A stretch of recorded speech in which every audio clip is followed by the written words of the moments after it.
On the very day that President Zelensky addressed the G20 with a plan to stop the war, Russia launched over 80 separate missile strikes on Ukraine. The targets were innocent people and civilian infrastructure. The aim, to cast the population into darkness and cold. Once again, Russia has shown its barbarity and given the lie to any claim that they are interested in peace. During the bombardment of Ukraine on Tuesday, an explosion took place in eastern Poland. The investigation into this incident is ongoing, and it has our full support. As we have heard the Polish and American presidents say, it is possible that the explosion was caused by Ukrainian munition, which was deployed in self-defense. And whether or not this proves to be the case, no blame can be placed on a country trying to defend itself against such a barrage. The blame belongs solely to Russia. I spoke to President Duda yesterday to express my sympathy and pledge our solidarity. I also spoke to President Zelensky on a joint call with Prime Minister Trudeau to express our continued support. And I met my G7 and NATO counterparts at the sidelines of the G20. We will help our Polish allies to conclude their investigation, and we will continue to stand with Ukraine in the face of Russia's criminal aggression. Mr. Speaker, the Bali summit took place amidst the worst global economic crisis since 2008. The G20 was created to grip challenges like this, but today's crisis is different because it is being driven by a G20 member. By turning off the gas taps and choking off the Ukrainian grain supply, Russia has severely disrupted global food and energy markets. The economic shockwaves will ripple around the world for years to come. So together with other responsible members of the G20, we are delivering a decisive response. Almost all G20 members called out Russia's actions, declaring that today's era must not be one of war. We will work together to uphold international law and the United Nations Charter. And we will act to protect our collective economic security. The G20 agreed to use all available tools to support the global economy and ensure financial stability. That means international financial institutions mobilizing more resources to support developing countries. It means continuing to call out those who exploit their lending power to create debt traps for emerging economies. And it means tackling the causes of rising inflation head-on, including by delivering fiscal sustainability. We pledged our support for the UN-brokered deal to keep grain shipments moving in the Black Sea. That deal, I'm pleased to say, has now been renewed. 2/3 of Ukraine's wheat goes to developing countries. With famine looming, it is desperately needed, and Russia must uphold its part of this deal. We agreed action to improve energy security by accelerating the transition to clean energy. And we launched a new Just Energy Transition Partnership with Indonesia, which will unlock billions in private finance for new green energy infrastructure. And finally, we committed to maintain free markets, free trade, and to reform the World Trade Organization. Mr. Speaker, yesterday I held my first meeting with President Biden. We pledged to redouble our support for Ukraine and to continue deepening our cooperation, including on energy security and managing the challenges posed by China. I met Prime Minister Modi, where we reviewed progress on our forthcoming FTA. I discussed our extension to the CPTPP with the Prime Ministers of Japan, Canada, and Australia, and I met with almost every other leader at the summit, with the exception of Russia. In each of these discussions, there was a shared determination to restore stability, deliver long-term growth, and drive a better future. One where no single country has the power to hold us back. In just a few moments, my right honourable friend, the Chancellor, will build on these international foundations when he sets out the autumn statement, putting our economy back onto a positive trajectory and restoring our fiscal sustainability. Mr. Speaker, by being strong abroad, we strengthen our resilience at home. So we will continue to support Ukraine. We will continue to stand up for the rule of law and the fundamental principles of sovereignty and self-determination. And we will build a global economy that is more secure, more stable, and more resilient. Because this is what the gravity of the moment demands. And this is how we will ensure that our country emerges from this crisis stronger than it was before. And I commend this statement to the House. I now call the Leader of the Opposition, Keir Starmer. Thank you, Mr. Speaker. I'd like to thank the Prime Minister for an advance copy of his statement. What should have been a summit focused on global economic recovery and delivering clear commitments on climate change was sadly overshadowed by the unjustifiable actions of Russia and their illegal war in Ukraine. Civilian infrastructure targeted across Ukraine and a war of aggression rumbling on as world leaders tried to reach agreement. Whatever the outcome of the investigation into the missile incident in Poland, it is a stark reminder of the danger Russia's unjustifiable war has brought to the border of our NATO allies. We must remain vigilant and united in our opposition to this pointless and brutal conflict. And as I've said many times from this dispatch box, and to the Prime Minister personally, whatever other differences we may have across this House, and there are many, when it comes to the defence of Ukraine, we stand as one. And on behalf of members on this side of the House, well, across the House, I want to send condolences to those killed in Poland. Poland's measured reaction to the incident and the calm heads that have prevailed over the past 2 days is welcome. I listened carefully to what the Prime Minister said about this and agree with him that no country can be blamed for defending itself. We do need to get to the bottom of this, and obviously the investigation is ongoing, but can I ask the Prime Minister when he expects those investigations to be finalised? Russia is losing this war, so I welcome the G20's communiqué, which set out that most members strongly condemn the war in Ukraine. And I ask the Prime Minister, has further support for Ukraine been discussed amongst Western allies? And what efforts are taking place to open a diplomatic roadmap to rid Ukraine of Russian troops and bring an end to the conflict? It is crucial we work to find international unity to further isolate Putin. That will include working with China. We do not underestimate the challenges China poses to global security. And we must defend the human rights of the Uyghur and democracy in Hong Kong. But our approach must be measured, and it is in our interest to work with China on the climate crisis, trade, and most importantly, isolating Putin. I was glad to see constructive dialogue on these issues between President Biden and President Xi. And I'd like to ask the Prime Minister if he believes this summit marks a change in Western-China relations, and whether his government is now taking a different approach from his predecessor to British-China relations. Mr. Speaker, after a decade of low growth in this country, it's crucial we open new trade opportunities. Prime Minister has said he met Prime Minister Modi, where a future UK-India trade deal was discussed.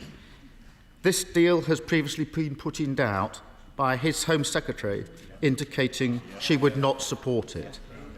Labour does support a trade deal with India. We believe this can bring new opportunities to promote and create new jobs here in Britain. So can he tell us when he now expects this deal to be completed, and if measures on visas will be included in the overall deal? And if so, can he guarantee his whole cabinet will actually support it? Can he also tell us whether in his meeting with President Biden the UK-US trade deal was discussed? Or can we assume that this deal now has no prospect of being delivered anytime soon? Lastly, Mr. Speaker, can I ask the Prime Minister whether the Northern Ireland Protocol was raised by either US or EU colleagues? Failure to make progress is hurting British research, development and trade, all at a time when we need to remove barriers for British business. Fixing this issue could lead to a better relationship with our biggest trading partners, an opportunity for our scientists and our exporters, an end to the past 2 years of unnecessary fights and division. So when is he going to deliver? Mr. Speaker, our international alliances have never been so crucial for global stability and our own stability. We on this side of the House know that standing up to Russia's aggression will require further sacrifice. But we must make those sacrifices because taking no action is not an option. The message from all of us must be clear. Ukraine will win and Putin will lose. Democracy and liberty will defeat imperialism again. Thank you, Mr. Speaker.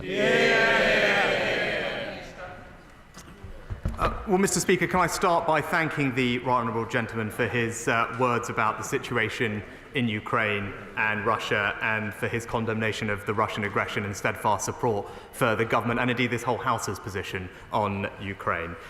He's right to ask about the further support that we'll be providing. He'll know that we have provided £1.5 billion in economic and humanitarian support to Ukraine, alongside obviously the military assistance.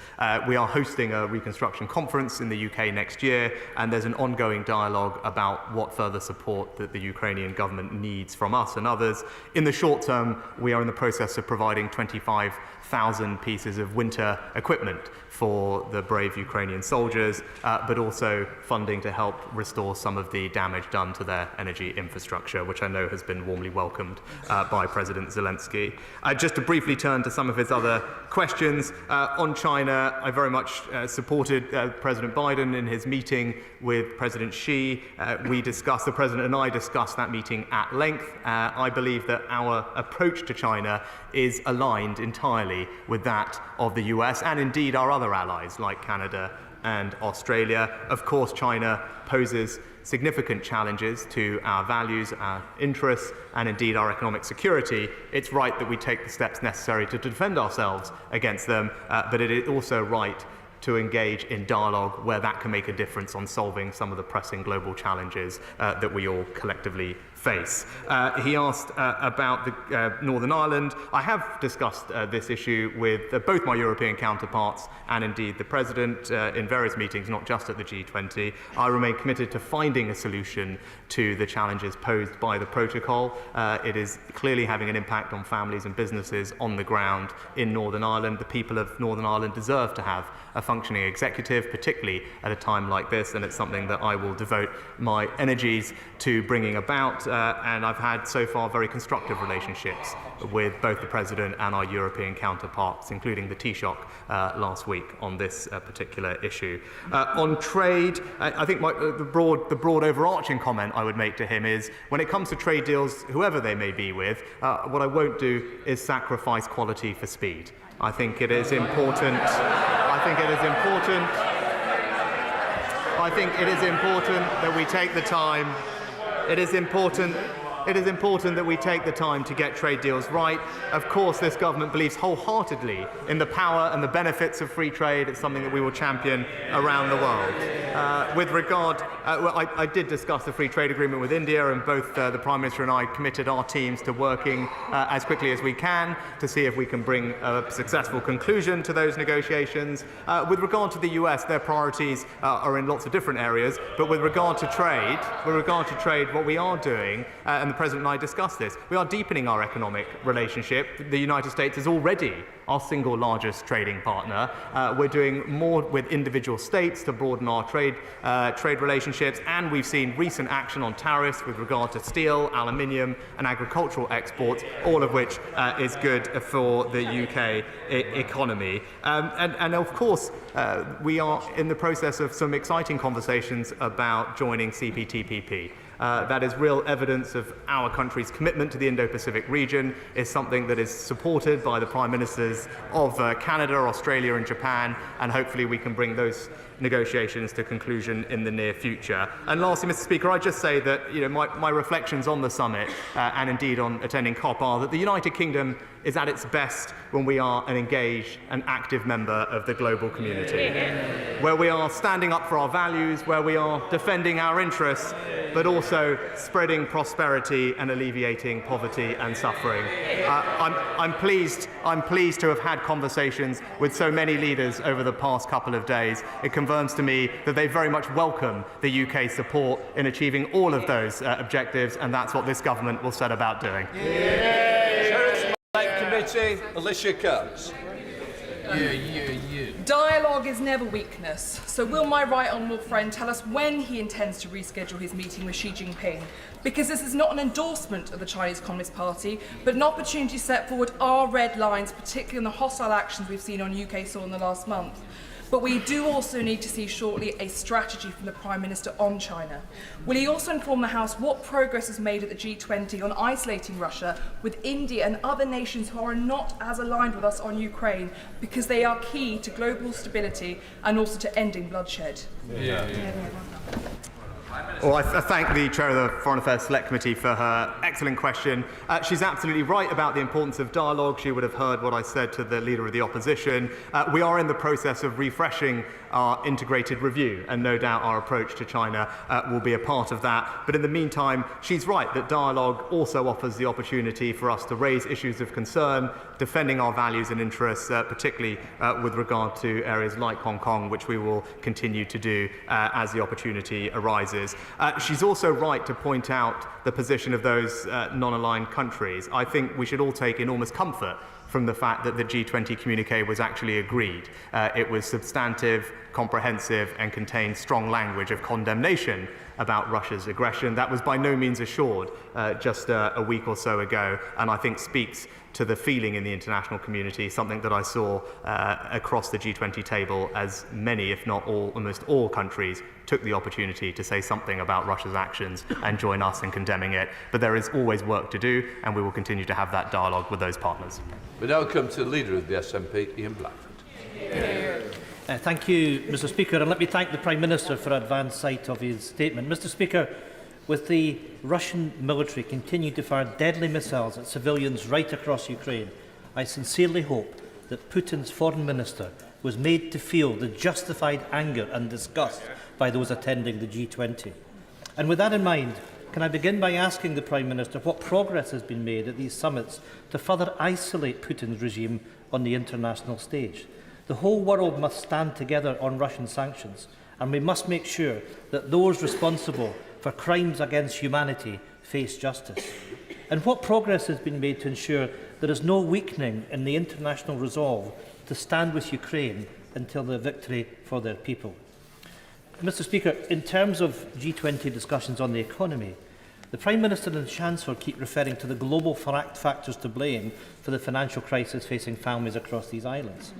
It's the excuse that they are using to impose austerity 2.0 in today's financial statement. But if this is really all to do with global factors, can the Prime Minister explain why the UK is the only G7 economy that is smaller today than it was before the pandemic? Why is the UK the only G7 country enacting austerity 2.0? The reality is this is a political choice.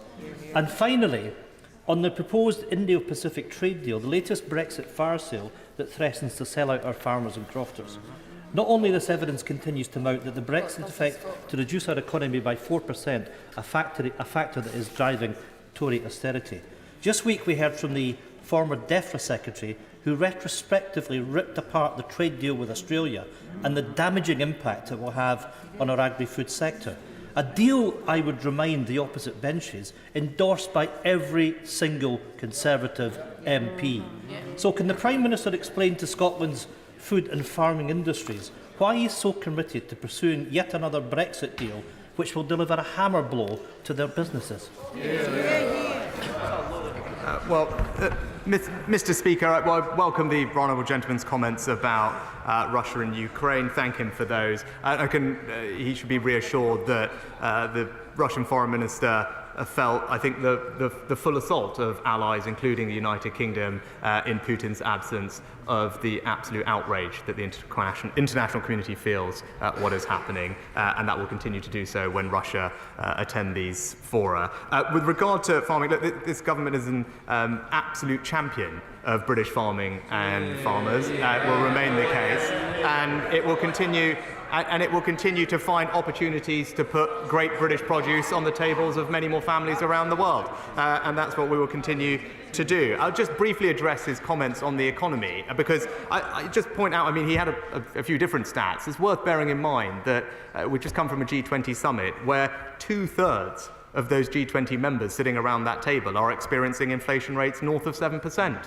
The IMF predicts that a third of the world's economy is already or will shortly be in recession. And if he took the time to read the G20 communique, he will see that actually the global picture is very clear. Countries around the world are grappling with high energy prices, high food prices, and rising interest rates. And indeed, many countries around the world, like us, have committed, as does the international community, to ensuring fiscal sustainability as a path to improving those. That is absolutely the challenge that we confront. It's absolutely the challenge that the Chancellor will meet head on, and we will make those decisions with fairness and with compassion.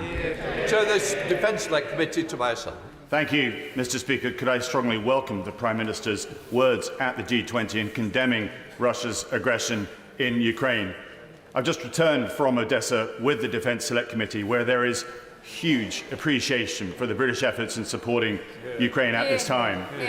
But just 1/5 of those grain ships are able to get out compared with prior to the war.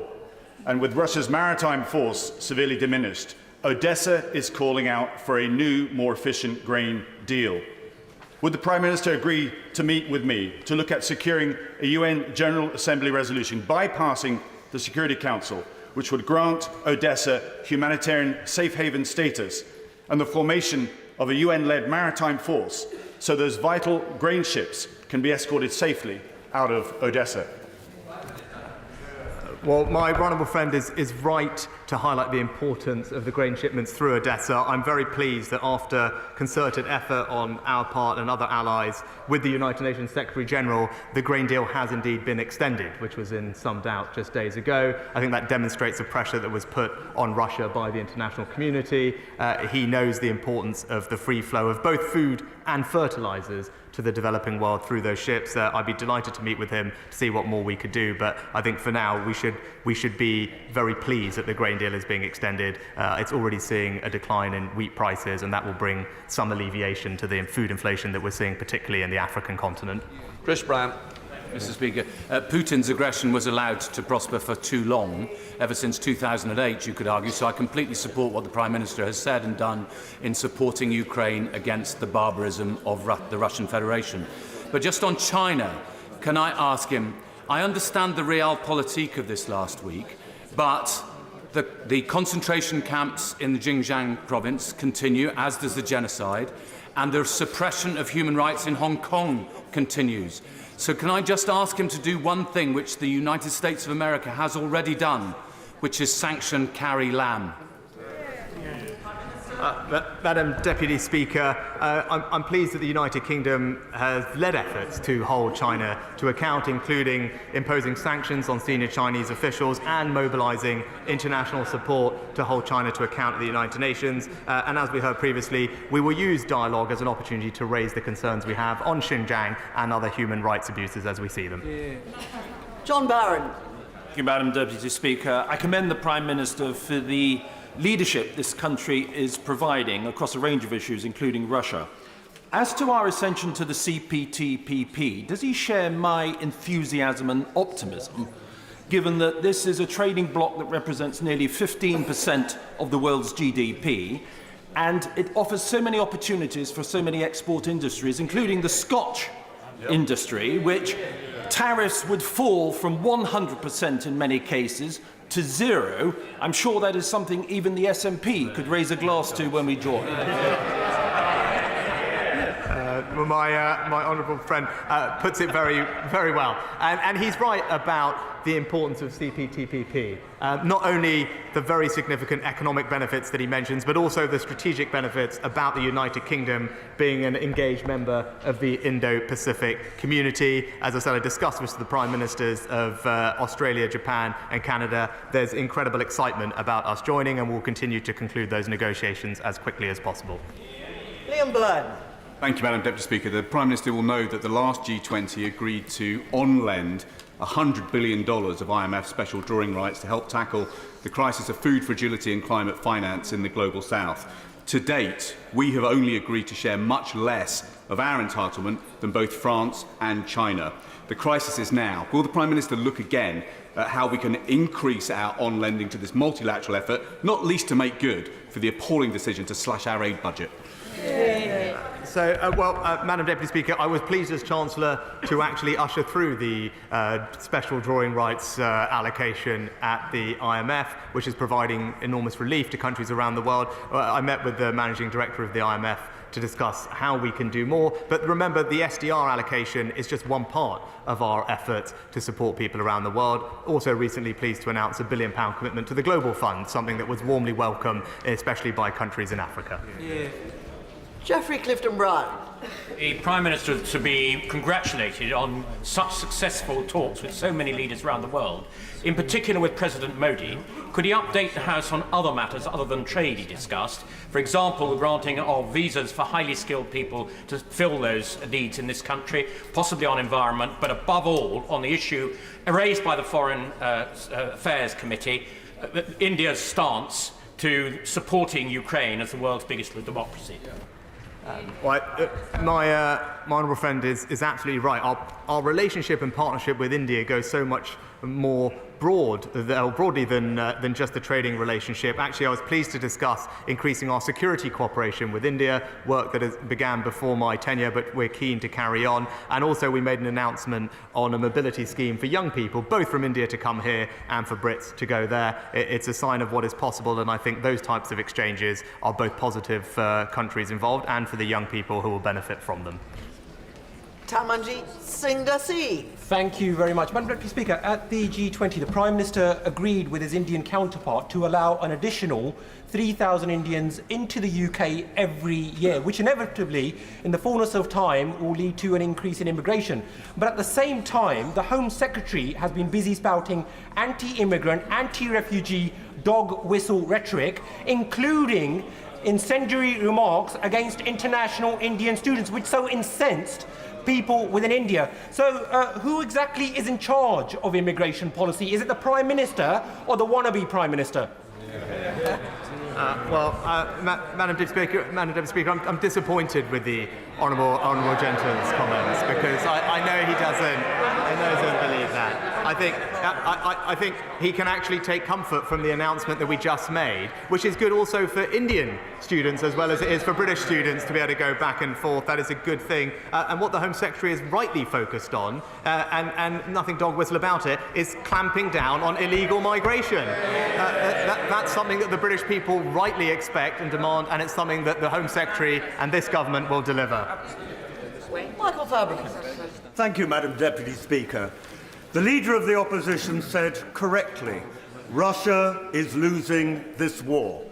And like a wounded animal, it is lashing out, using weapons now, we believe, from Iran and also from North Korea. Was any consideration given to additional sanctions on those two countries and also possibly excluding Russia from membership of the G20? I say to my honourable friend, the G20 is not like the G7. It's a broader grouping of countries that works by consensus. So it is not possible to expel Russia in the same way. But what he will take comfort from is that we use the opportunity to unequivocally condemn Russia's actions. With regard to sanctions on Iran and others, he will know or may be aware that we have recently imposed new sanctions on Iran, but related specifically to their treatment of protesters in the recent demonstrations. It's the right thing to do. The behaviour of the Iranian regime is not acceptable, and we should hold them to account for it. Hilary Benn. Thank you very much indeed, Madam Deputy Speaker. Facing the worst drought in 40 years, tens of millions of people in East Africa are going hungry. Children are dying today of malnutrition, and the United Nations expects a famine to be declared before the end of the year. While recognising the humanitarian aid that the UK has already given, does the Prime Minister recognise that the international community now needs to do more to save lives and not wait for that formal declaration of famine? Well, Madam Deputy Speaker, the UK is already tackling this issue head-on. At UNGA, we announced funding in particular for famine support in Somalia, and our work on helping to secure an extension to the Black Sea Grain Initiative will make an enormous difference to the people that he rightly cares about, as do I. But I'd also let him know that countries in Africa were very pleased by our commitment to the Global Fund, because they know that will also help alleviate some of the difficulties that they're facing. Siobhan Bailey. Deputy Speaker, multinationalism has never been more important given current global pressures and threats, not least in protecting the people of Ukraine. But despite Twitter mainly having a meltdown over flowery shirts, as this was his first G20 as Prime Minister, can my right honourable friend tell us how useful he found the meeting for relationship building and consolidating joint international working? Well, I could say to my honourable friend, of course these summits are helpful in coordinating global action on tackling challenges like inflation or indeed supporting Ukraine. But it's also helpful in building those relationships with foreign leaders that can deliver tangible benefit for people here at home. Most recently, we've seen that given the dialogue we are now having with President Macron, the French, that's led to a new deal to help us tackle illegal migration. That's an example of why these dialogues and summits matter, but it's delivering real change for people here at home. Ben Bradshaw. Thank you, Madam Deputy Speaker. And further to his replies about our relationship with India, why are Britons alone in Europe currently excluded from the Indian e-visa scheme, which is doing more damage to our hard-pressed travel and tourism sector and extreme inconvenience for British families who want to visit relatives in India in the months to come? Did his discussions with Prime Minister Modi give him any hope that this ban might be lifted any time soon? I can tell my honourable friend it is something that we discussed and raised. Of course, I would like to see the United Kingdom included on the e-visa scheme, and he can rest assured that we'll continue to raise it with our Indian counterparts. Shaileshwara. Speaker, would my right honourable friend confirm that in his conversations with President Biden of the US and his counterparts in the EU, he has made it absolutely clear the UK's intention to preserve the integrity of the Good Friday Agreement? And would he also confirm that in so doing, it is not unreasonable for the UK, an independent and sovereign nation, to be able to maintain its own economic integrity? I can give my right honourable friend that assurance. Of course, the territorial integrity of the United Kingdom is important and must be preserved, and that is under some stress, as we have seen in Northern Ireland, that he knows very well from his previous role. And he has my commitment to the Good Friday Agreement, something that I discussed not only with our European counterparts, but also the President. We remain committed to delivering all strands of that agreement, and that's what I will work tirelessly to do. Patrick Grady. Deputy Speaker, were there any discussions at the G20 about the situation in Iran? I've heard from a lot of constituents who want to express their solidarity with the protesters and their outrage at the way the regime is cracking down on them. So what steps can the G20 take to support progress towards stability and democracy in Iran? Well, the protests send a clear message that the Iranian people are not satisfied with the path that their government has taken. As I was mentioning, we have now sanctioned 24 extra people, both political and security officials, for their role in the crackdown on protesters. And my right honourable friend, the Foreign Secretary, recently summoned Iran's most senior diplomat in the UK to make clear that we do not tolerate threats to life and intimidation of any kind. Sir Christopher Chu. Madam Deputy Speaker, does my right honourable friend agree that Putin was emboldened to attack Ukraine by the continuous appeasement of Western democracies over many years? And why does he not think that a similar appeasement of the Chinese dictatorship will not result in a similar disaster? So I just say to my honourable friend that our approach to China is in complete alignment with the United States, with Canada, on Australia. It is one that is absolutely clear-eyed about the challenges that China poses to our values and to our interests and to our economic security, and that's why it's right that we take robust action to defend ourselves against that, as we saw just yesterday with the decision on Chinese investment in a sensitive industry in this country. Dame Diana Johnson. Thank you, Madam Deputy Speaker. One of the key global challenges facing the G20 is migration and refugees. And I know this country has a proud history of fulfilling our international obligations to the most vulnerable, including children. So could the Prime Minister just confirm that no unaccompanied asylum-seeking children under the age of 8 are currently being held at Manston? And if he doesn't know the answer, could he write to me as a matter of urgency? Thank you. I'd be happy to write to the Right Honourable Lady. She'll know well that we have different processes and procedures in place for unaccompanied asylum-seeking children to make sure that they get extra safeguarding protection as they rightly are due, and I'll get back to her with an update on where we are. Robbie Moore. Thank you, Madam Deputy Speaker. Russian attacks on Ukrainian energy infrastructure in recent weeks just show the full extent of Putin's complete desperation. So can the Prime Minister confirm that the UK is providing Ukraine with the energy equipment and the support that they need to help repair their infrastructure so that they can keep their lights on and their heat coming in the months ahead? My honourable friend is absolutely right to raise this particular need of the Ukrainians. It's something that I've discussed a couple of times with President Zelensky, and I can assure him in the House that we are playing our part in providing funding and expertise to help resolve some of the issues, and the Ukrainians, I know, are very grateful for that support. Caroline Lucas. Thank you, Madam Deputy Speaker. The G20 communique urged all parties to finalise and adopt the forthcoming COP15 Global Biodiversity Framework in Montreal. At this crisis time for nature, both globally and at home, he'll know the importance of leading by example. So as well as accelerating the UK's domestic environmental agenda, will he ensure that he's not forced into another last-minute U-turn as we saw ahead of COP26? Will he commit now to attending COP15 in person and show that leadership? Madam Deputy Speaker, I don't think anyone can doubt our commitment to biodiversity and nature.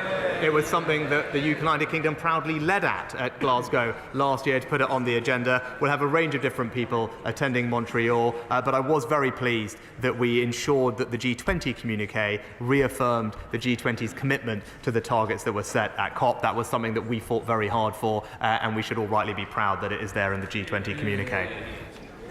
Roman Chishti. Speaker, can I ask the Prime Minister a specific question with regards to the conversation he had with Prime Minister Trudeau? The United Kingdom and Canada have a specifically close relationship by being members of the G7, G20, Five Eyes, NATO and the Commonwealth. Whether it's friendships in Parliament or whether it's friendships with world leaders, one needs to know where they stand. Can I ask the Prime Minister, did he ask Prime Minister Trudeau with regards to Canada stepping up to its 2% GDP towards NATO?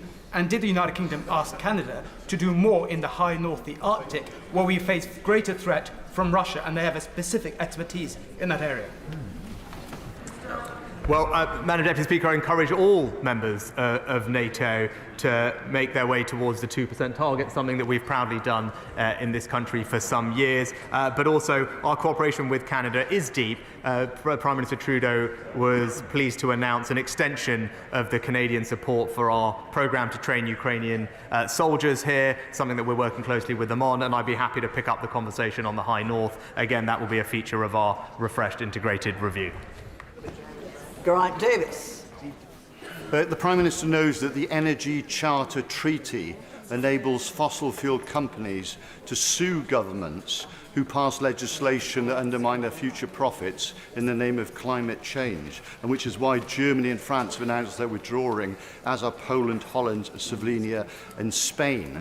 So when does he anticipate the UK withdrawing from the Energy Charter Treaty, or does he put fossil fuel profits ahead of climate change? And will he raise this within WTO reform? Well, the Honourable Gentleman mentioned a range of other countries in regard to fossil fuels. Actually, it was the United Kingdom who led through COP last year in making sure that we end the climate finance for coal plants, something that actually other countries do need to catch up with us on, and we will continue to champion that in all these forums because that's the right thing to do, and it was a commitment we made at Glasgow that needs to be upheld. Richard Drax. Madam Deputy Speaker, having just returned from Ukraine myself with the Defence Committee, along with my right honourable friend, can I tell the House how movingly grateful they are to all the support we give, and in particular to my right honourable friend for his outstanding leadership of this country fighting this Russian aggression. However, there are shortages of food, ammunition and military equipment. And while we in the United States are doing our bit, there is concern that other countries are not. Can my right honourable friend inform the House during the G19 or G20 meeting, did he have any feedback from other countries that they're going to step up to the plate like ourselves and the Americans are doing? Well, my honourable friend is absolutely right about the need to continue supporting Ukraine for as long as it takes. That remains a feature of all our conversations with allies. There's lots of different ways people can play their part. For example, as I mentioned, the Canadians recently extending their support for training Ukrainians here. But he's right that we need to keep up the pressure. The UK has shown great leadership on this alongside America, and we will jointly encourage others to follow our lead and make sure that Ukraine can be in the strongest possible position for bringing an end to this awful conflict. Daisy Cooper. Madam Deputy Speaker, does the Prime Minister agree with me that private citizens in the UK should follow the example of several British businesses and sell any shares that they have in businesses that still operate in Russia? Madam Deputy Speaker, the United Kingdom took the lead in imposing some of the most stringent sanctions, economic sanctions, on both the Russian economy, Russian businesses, and indeed Russian individuals. It's pleasing that other countries have followed, and we will continue to push other countries to follow our lead with sanctions, and we will continue to tighten them where we think it can make a difference. Stephen Hammond. Thank you, Madam Deputy Speaker. Can I thank my right honourable friend for his update on trade talks? Can I ask him whether in those talks there was any discussion about extending the arrangements to include our number one industry, finance and professional services, in those arrangements? Actually, my honourable friend knows this area well, and that's why it's important that we take the time with trade deals, because often services liberalisation, which he rightly knows is very important for our economy, does take longer to negotiate than simple tariff reductions on goods. Our economy has an incredible services sector. It's important that they benefit from trade deals going forward, and that's what I want to make sure happens. Barry Gardner. Thank you, Madam Deputy Speaker. When the Prime Minister met with Crown Prince Mohammed bin Salman earlier this week, did he challenge him on the way in which Saudi Arabia has been blocking the proposal at COP27 for the phase down of all fossil fuels? Madam Deputy Speaker, we had a wide-ranging conversation on a range of topics, including climate change. We are very much committed to our obligations under the COP agreement, and we very much welcome Saudi Arabia's commitment to be net zero by 2060. There's lots of different opportunities for them to play their part as COP presidents coming up, and we will look forward to supporting them in that endeavour. Ruth Edwards. The last few years have shown us the importance of resilient supply chains. Can my right honourable friend confirm that a priority for his discussions with allies at the G20 was decoupling our supply chains from authoritarian regimes in key areas such as critical minerals and products like semiconductors? My honourable friend makes an excellent point, and I'm pleased to tell her that just yesterday the Business Secretary made a decision with regard to semiconductors which should give her and others confidence that we take this incredibly seriously. I discussed critical minerals with many of our allies around the world, and I'm pleased to say that Japan, with their G7 presidency next year, will put economic security at the heart of our collective agenda. Kevin Brennan. Deputy Speaker, on Northern Ireland, it's reported today in the Times that the Prime Minister promised President Biden that the issues surrounding the Northern Ireland Protocol would be solved by next April. Was that a commitment that he gave to President Biden? And with a long, hard winter facing the people of Northern Ireland without a government there in place, shouldn't there be a greater sense of urgency from the UK government to sort this out? Well, Madam Deputy Speaker, as I've said actually publicly and clearly, I want to see a resolution to this issue as soon as possible. It's why I spoke to my counterparts in Ireland, the European Commission and others almost the first day I took office, and I'm working very hard to try and bring about a negotiated settlement to the challenges we face. But those challenges on the ground are real. Businesses, families, communities are suffering as a result of the protocol. I've made that point loudly and clearly to all our counterparts, and I've urged them to show flexibility and pragmatism in their response so we can get the situation resolved on the ground and get the executive back up and running, because that's what the people of Northern Ireland deserve. Richard Graham.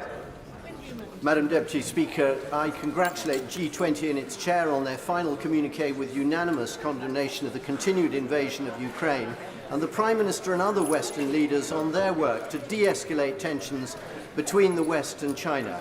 Would my right honourable friend agree with me that apart from the important work that he is doing multilaterally in the TPP and bilaterally with India on the FTA, there are also other bilateral opportunities with leading Asian countries? And will he encourage their heads of government to do working visits to the UK? Yes.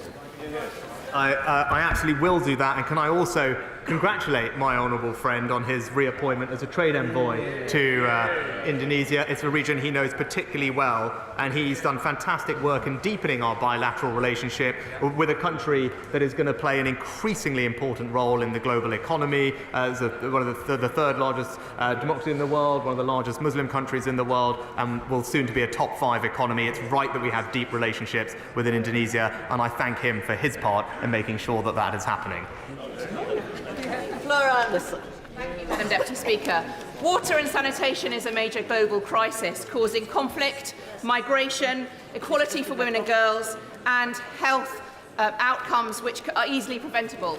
Can the Prime Minister confirm whether he had conversations about the water and sanitation crisis with other G20 members, and will he reverse the 80% FCDO cuts to water and sanitation projects?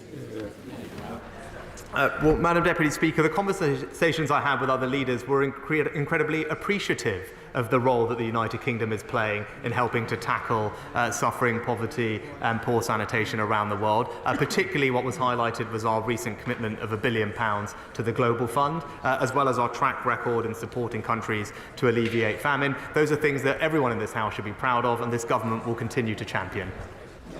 Laura Farris. Thank you, Madam Deputy Speaker. The whole House will welcome the shared commitment to the defence of Ukraine and the rule of law. But my right honourable friend will know that key to that last element is the work of the International Criminal Court, which launched its investigation into war crimes in March, with an aspiration to issue an indictment by the end of the year. Can he confirm that the UK will continue to do all it can to support their work, including the difficult task that lies ahead of obtaining custody of Russian military generals to stand trial? Well, obviously this is an area my honourable friend knows well, and she's right to highlight it. I'm pleased to tell her the United Kingdom was out in front in providing both technical and financial resources to the efforts to gather the evidence, and I know the Justice Secretary is in touch with the British prosecutor as well, and the team will have our full support. Alison Tulis. Madam Deputy Speaker, when the Prime Minister met with Prime Minister Modi, did he raise the case of Jagtar Singh Johal, who today has been held in arbitrary detention for 1,840 days? The Sikh community in Scotland are incredibly concerned about this situation. So was it just handshakes and Instagram photographs, or did he raise this case? Madam Deputy Speaker, we've consistently raised our concerns about Mr Jahal's case directly with all levels of the Indian government. I discussed more generally the issues around extradition with Prime Minister Modi, and the Foreign Secretary raised this case with India's Minister of External Affairs just last month on his visit to India. Mr Mayhew. Mr made reference to the dangers of debt traps for emerging economies. Can he give further information on what steps the United Kingdom has taken to provide emerging economies with alternatives to Chinese money? Well, my honourable friend is right to highlight the need for sensible alternatives. We tend to work not just bilaterally but also multilaterally through things like SDR recycling at the IMF. The new Resilience and Sustainability Trust that was established was done so with UK leadership, and indeed the new Debt Service Suspension Initiative is something that I championed as Chancellor, and we need to make sure that we deliver on it. Toby Parkins. Thank you very much, Madam Deputy Speaker. The Prime Minister laid out his approach to trade deals in his statement. He will be aware that while he was there, the Right Honourable Member for Camborne and Redruth was describing the trade deal with Australia as not a very good deal for the United Kingdom. Does the Prime Minister agree with the Right Honourable Member, who was formerly the Environment Secretary, and if so, what's he going to do about it? Before the Prime Minister attempts to answer the question, there's far too much noise in the chamber. I mean, you would think that people were anticipating something happening and chatting amongst themselves instead of giving their full attention to the important answers the Prime Minister is giving to important questions. Prime Minister. Thank you, Madam Deputy Speaker. Maybe not as important as what's about to come from the Chancellor, but all trade deals involve give and take on both sides. The Australia trade deal will open up new markets for 3 million British jobs, which is fantastic, reduce prices for Australian goods and make it easier for young people to move back and forth between those two countries. And going forward, we will ensure that our trade deals work for the UK. That's what we'll deliver. Rob Butler. Thank you, Madam Deputy Speaker. The Prime Minister has reaffirmed the government's strong commitment to supporting Ukraine in the face of Russia's illegal and inhumane invasion and underlined the leadership that we provided to other countries. Can he confirm that our superb armed forces will continue to provide the appropriate support, especially in training Ukraine's brave defenders to ensure that evil cannot triumph, that Putin fails, and did he encourage other G20 members to do likewise? My honourable friend makes an excellent point, and it's an issue that he's rightly championed on previous occasions. I can give him that reassurance. The NATO Secretary General was just in the United Kingdom days ago visiting the training that we're providing for Ukrainian soldiers. It's something that is looked at favourably by many allies around the world, which is why Prime Minister Trudeau was pleased to confirm when he was with me an extension to Canadian support for that programme, and hopefully many more countries will follow. Tony Lloyd. Madam Deputy Speaker, it's not so many months ago that any international conference like the G20 would have been seized with the situation in Afghanistan. Afghanistan has now gone off the agenda, but the humanitarian crisis there is one that is moving into absolute tragedy as people are facing starvation. Can the Prime Minister tell us what conversations did take place about Afghanistan, or in any case, will he now reconvene the kind of donor conference that could make a material difference to starvation in that country? My honourable friend is right to highlight that Afghanistan continues to experience one of the world's worst humanitarian crises. That's why earlier this year we co-hosted a UN pledging summit together with Germany and Qatar that helped raise over $2 billion for Afghanistan. But he's right to put it on the agenda, and I'll make sure that we continue to do what we can to support the people there. Bob Blackman. Thank you, Madam Deputy Speaker. A free trade deal with India is a tremendous opportunity for both the United Kingdom and India. And I agree with my right honourable friend, we should not sacrifice quality at the expense of doing a deal quickly. However, during his discussions with Prime Minister Narendra Modi, what obstacles did he actually clear so that we can actually get on with the free trade deal that we all want to see? Well, I know my honourable friend has rightly been a significant champion of this deal and our relationships with India. I'm pleased to have his support. Now, without negotiating for all these things in public, I'm pleased that the majority of the substantive negotiation conversations were concluded by the end of October. We will now work at pace with the Indian teams to try and resolve the issues and come to a mutually satisfactory conclusion. We're a house. Thank you, Mr. Speaker. Our closest trading partners are still in the EU. Can you update us what you did during the G20 summit to improve relationship with EU countries, which, to say the least, are still fragile since Brexit?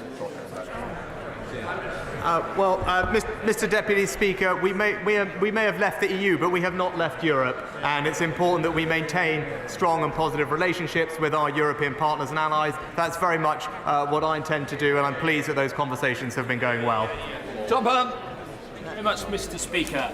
I'm glad that the situation regarding refugees all over the world was discussed, but no debate on refugees can be complete without a discussion about the plight of the Rohingya. Could my right honourable friend confirm to me that world leaders considered and had a discussion about further support we can provide to Rohingya refugees, who are the largest refugee camp in the world and one of great concern for my constituents? Prime Minister. Well, I know this is an issue of concern for my honourable friend, and it's right that he raises it and champions the case. I'm pleased to tell him that we have sanctioned those people responsible, and we will continue to make sure that we can provide whatever support we can to the people who need our help. John Trickett. Grateful, Mr. Speaker. In the communique from the G20, the words food supply, or food scarcity are mentioned 54 separate times. And it's good that Britain's taking part of a global community's fight to make sure that food is properly distributed. But last year, before the Ukraine war, 1 in 9 Britons were driven to use a food bank. Isn't it clear it wasn't disruption of food which was the problem, it was poverty. Poverty driven by number 10 and number 11 when he was in the Treasury. And isn't it clear that for the poor of Britain, this is a nightmare, that hunger is a nightmare created by Downing Street? Well, Mr. Speaker, the Chancellor is about to deliver a statement that's going to ensure that our economy is strong, that we support the most vulnerable, and we have a clear platform for growth. I'd urge the honourable gentleman to wait for it. Thank you, Mr. Speaker. Peace on the continent must be restored. It's a fact that no one in Europe is truly safe until Putin fails. Can my right honourable friend update the House on how we will make this happen alongside our global allies in the G20? Well, Mr. Speaker, what's important is that Russia understands that the global community speaks with one voice in condemning its illegal and barbaric actions. I'm pleased that the G20 communique expresses that sentiment, as many more countries are joining our efforts to stand up to Russian aggression and support Ukraine. Margaret Farray. Mr. Speaker, during talks on the CPTPP, did the Prime Minister convey the concerns of the UK's fantastic food and farming industries? And what assurances was he able to obtain that these industries will be considered and protected as negotiations continue? Well, Mr. Speaker, I stand by our commitment not to compromise the United Kingdom's high environmental, animal welfare and food safety standards, and will ensure that our trade deals open up new markets for British farmers. Luke Evans. The cost of living in the UK is going up mainly because of the war that Russia is purporting, but it's not just affecting us, it's affecting the EU zone, which has inflation as an average of 10%. So what discussions did the Prime Minister have about a strategy at the G20 to deal with inflation, which is clearly a worldwide problem? My honourable friend is absolutely right to highlight the global nature of these challenges that we are facing, in part caused by Russia's aggression. The G20 communique is clear on responsibility of individual countries to ensure financial stability, and as it says, that means delivering long-term fiscal sustainability, and that's what this Chancellor will deliver. Jim Shannon. Mr. Speaker, can I thank the Prime Minister very much for his statement and for his strong stance on behalf of the United Kingdom of Great Britain and Northern Ireland. We thank you for that. The actions of Putin and his regime have driven 2/3 of the G20 countries into economic distress, raised inflation for us in this country by 10 to 11%, and talk of a recession are prevalent for many countries. Russia is the enemy within in the G20. What is the Prime Minister doing to align with all other G20 countries to ostracise Russia and to reduce their influence and indeed, if possible, their very membership of the G20?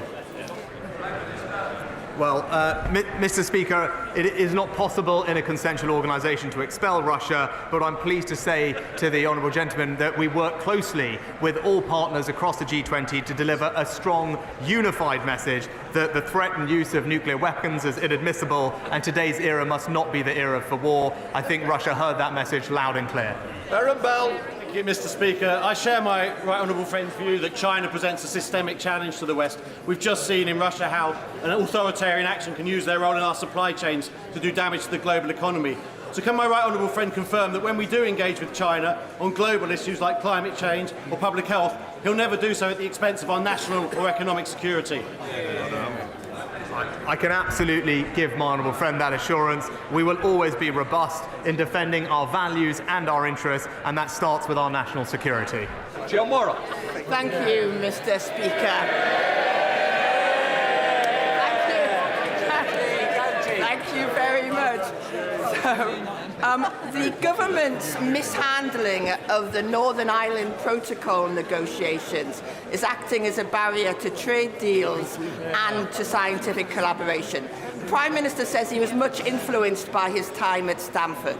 Surely he understands the key role of science and scientific research in driving economic growth, something we sorely need at the moment. Is he really going to exclude British scientists from the world's biggest scientific research programme, Horizon?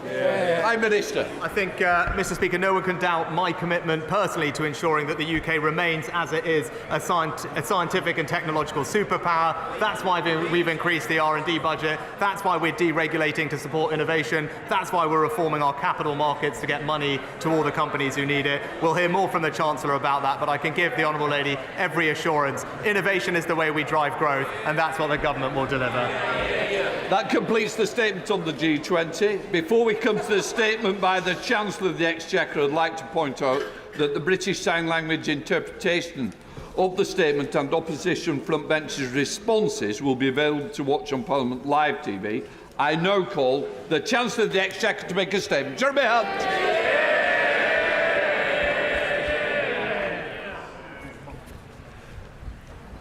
Mr. Speaker, in the face of unprecedented global headwinds, families, pensioners, businesses, teachers, nurses and many others are worried about the future. So today we deliver a plan to tackle the cost of living crisis and rebuild our economy. Our priorities are stability, growth and public services. We also protect the vulnerable, because to be British is to be compassionate, and this is a compassionate Conservative government. We are not alone in facing these problems, but today we respond to an international crisis with British values. We are honest about the challenges and we are fair in our solutions. Yes, we take difficult decisions to tackle inflation and keep mortgage rates down. But our plan also leads to a shallower downturn, lower energy bills, higher growth, and a stronger NHS and education system. Three priorities then today: stability, growth, and public services. I start with stability. Mr. Speaker, high inflation is the enemy of stability. It means higher mortgage rates, more expensive food and fuel bills, businesses failing and unemployment rising. It erodes savings, causes industrial unrest and cuts funding for public services. It hurts the poorest the most and eats away at the trust upon which a strong society is built. The Office for Budget Responsibility confirms global factors are the primary cause of current inflation. Most countries are still dealing with the fallout from a once-in-a-century pandemic. The furlough scheme, the vaccine rollout and the response of the NHS did our country proud, but they all have to be paid for. The lasting impact on supply chains has made goods more expensive and fueled inflation, and this has been worsened by a made-in-Russia energy crisis. Putin's war in Ukraine has caused wholesale gas and electricity prices to rise to 8 times their historic average. Inflation is high here, but higher in Germany, the Netherlands and Italy. Interest rates have risen here, but faster in the US, Canada and New Zealand. Growth forecasts have fallen here, but fallen further in Germany. The International Monetary Fund expects 1/3 of the world's economy to be in recession this year or next. So the Bank of England, which has done an outstanding job since its independence, now has my wholehearted support in its mission to defeat inflation. And I today confirm we will not change its remit. But we need fiscal and monetary policy to work together. And that means the government and the bank working in lockstep. It means in particular giving the world confidence in our ability to pay our debts. British families make sacrifices every day to live within their means. and so too must their government, because the United Kingdom will always pay its way. I understand the motivation of my predecessor's mini-budget, and he was correct. He was correct to identify growth as a priority. But unfunded tax cuts are as risky as unfunded spending, which is why we reversed the planned measures. As a result, government borrowing has fallen, the pound has strengthened, and the OBR says today that the lower interest rates generated by the government's actions are already benefiting our economy and public finances. But, Mr. Speaker, credibility cannot be taken for granted. And yesterday's inflation figures show we must continue a relentless fight to bring it down, including a rock-solid commitment to rebuild our public finances. Richard Hughes and his team at the OBR today lay out starkly the impact of global headwinds on the UK economy, and I'm enormously grateful to him and his team for their thorough work. The OBR forecast the UK's inflation rate to be 9.1% this year and 7.4% next year. They confirm that our actions today help inflation to fall sharply from the middle of next year. They also judge that the UK, like other countries, is now in recession. Overall this year, the economy is still forecast to grow by 4.2%. GDP then falls in 2023 by 1.4%, before rising by 1.3%, 2.6% and 2.7% in the following 3 years. The OBR says higher energy prices explain the majority of the downward revision in cumulative growth since March. They also expect a rise in unemployment from 3.6% today to 4.9% in 2024, before falling to 4.1%. Today's decisions mean that over the next 5 years, borrowing is more than halved. This year we're forecast to borrow 7.1% of GDP, or £177 billion. Next year, 5.5% of GDP, or £140 billion. Then by 2027-28, it falls to 2.4% of GDP, or £69 billion. As a result, underlying debt as a percentage of GDP starts to fall from a peak of 97.6% in 2025-6 to 97.3% in 27-28. I also confirmed 2 new fiscal rules. The first is that underlying debt must fall as a percentage of GDP by the 5th year of a rolling 5-year period. The second, that public sector borrowing over the same period must be below 3% of GDP. And the plan I'm announcing today meets both rules. Today's statement delivers a consolidation of £55 billion and means inflation and interest rates end up significantly lower. We achieve this, Mr. Speaker, in a balanced way. In the short term, as growth slows and unemployment rises, we will use fiscal policy to support the economy. The OBR confirm that because of our plans, the recession is shallower and inflation is reduced. Unemployment is also lower, with about 70,000 jobs saved as a result of our decisions today. Then, once growth returns, we increase the pace of consolidation to get debt falling. This further reduces the pressure on the bank to raise interest rates, because as Conservatives, we do not leave our debts to the next generation.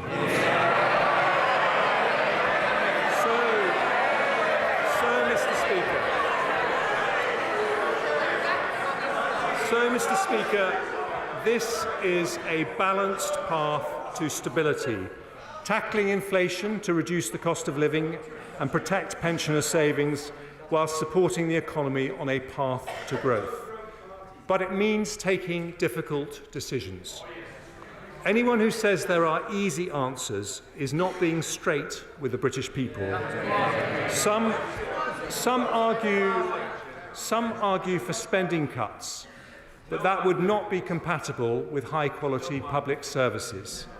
Others say savings should be found by increasing taxes, but Conservatives know that high-tax economies damage enterprise and erode freedom. We want low taxes and sound money that Conservatives know sound money has to come first, because inflation eats away at the pound in people's pockets even more insidiously than taxes. So with just under half of the £55 billion consolidation coming from tax and just over half from spending, this is a balanced plan for stability. I turn first to our decisions on tax. I have tried to be fair by following two broad principles. Firstly, we ask those with more to contribute more, and secondly, we avoid the tax rises that damage growth. Although my decisions today do lead to a substantial tax increase, we have not raised headline rates of taxation, and tax as a percentage of GDP will increase by just 1% over the next 5 years. I start with personal taxes. Asking more from those who have more means that the first difficult decision I take on tax is to reduce the threshold at which the 45p rate becomes payable from £150,000 to £125,140. Those earning £150,000 or more will pay just over £1,200 more in tax every year.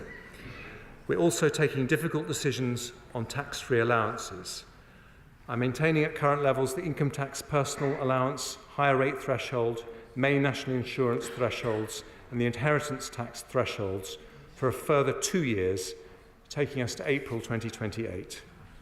Even after that, we'll still have the most generous set of tax-free allowances of any G7 country.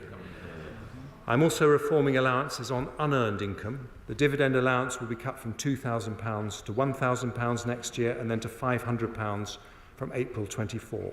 The annual exempt amount for capital gains tax will be cut from £12,300 to £6,000 next year and then £3,000 from April 24. These changes still leave us with more generous allowances than countries like Germany, Ireland, France and Canada. Because the OBR forecast half of all new vehicles will be electric by 2025, to make our motoring tax system fairer, I've decided that from then, electric vehicles will no longer be exempt from vehicle excise duty. Company car tax rates will remain lower for electric vehicles, and I've listened to industry bodies and will limit rate increases to 1 percentage point a year for 3 years from 2025. The OBR expects housing activity to slow over the next 2 years, so the stamp duty cuts announced in the mini-budget will remain in place, but only until the 31st of March 2025. After that, I will sunset the measure, creating an incentive to support the housing market and the jobs associated with it by boosting transaction during the period the economy most needs it. I now turn to business taxes. While I've decided to freeze the employer's NICS threshold until April 2028, we will retain the employment allowance at its new higher level of £5,000. This means 40% of all businesses will pay no NICS at all. The VAT threshold is already more than twice as high as the EU and OECD averages. I will maintain it at that level until March 26. My right honourable friend, the Prime Minister, successfully negotiated a landmark international tax deal to make sure multinational corporations, including big tech companies, pay the right tax in the countries they operate. I will implement these reforms, making sure the UK gets our fair share. Yeah. Alongside further measures to tackle tax avoidance and evasion, this will raise an additional £2.8 billion by 27-28. I've also heard concerning reports of abuse and fraud in R&D tax relief for SMEs, so I've decided today to cut the deduction rate for the SME scheme to 86% and the credit rate to 10%, but increase the rate of the separate R&D expenditure credit from 13% to 20%. Despite raising revenue, the OBR have confirmed that these measures have no detrimental impact on the level of R&D investment in the economy. Ahead of the next budget, we'll work with industry to understand what further support R&D intensive SMEs may require. Next, windfall taxes. I have no objection to windfall taxes if they are genuinely about windfall profits caused by unexpected increases in energy prices. But I know the honourable members opposite are getting excited at the talk of windfall taxes. Can I just say that any such tax should be temporary, not deter investment, and recognise the cyclical nature of energy businesses.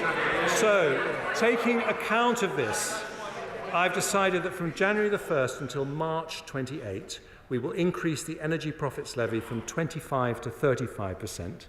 The structure of our energy market also creates windfall profits for low-carbon electricity generation. So from January the 1st, we've decided to introduce a new temporary 45% levy on electricity generators. Together, these measures raise £14 billion next year.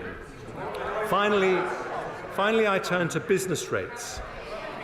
It's an important principle that bills should accurately reflect market values.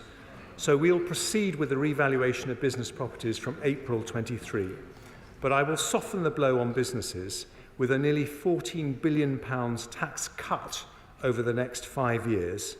Nearly 2/3 of properties will not pay a penny more next year, and thousands of pubs, restaurants and small high street shops will benefit.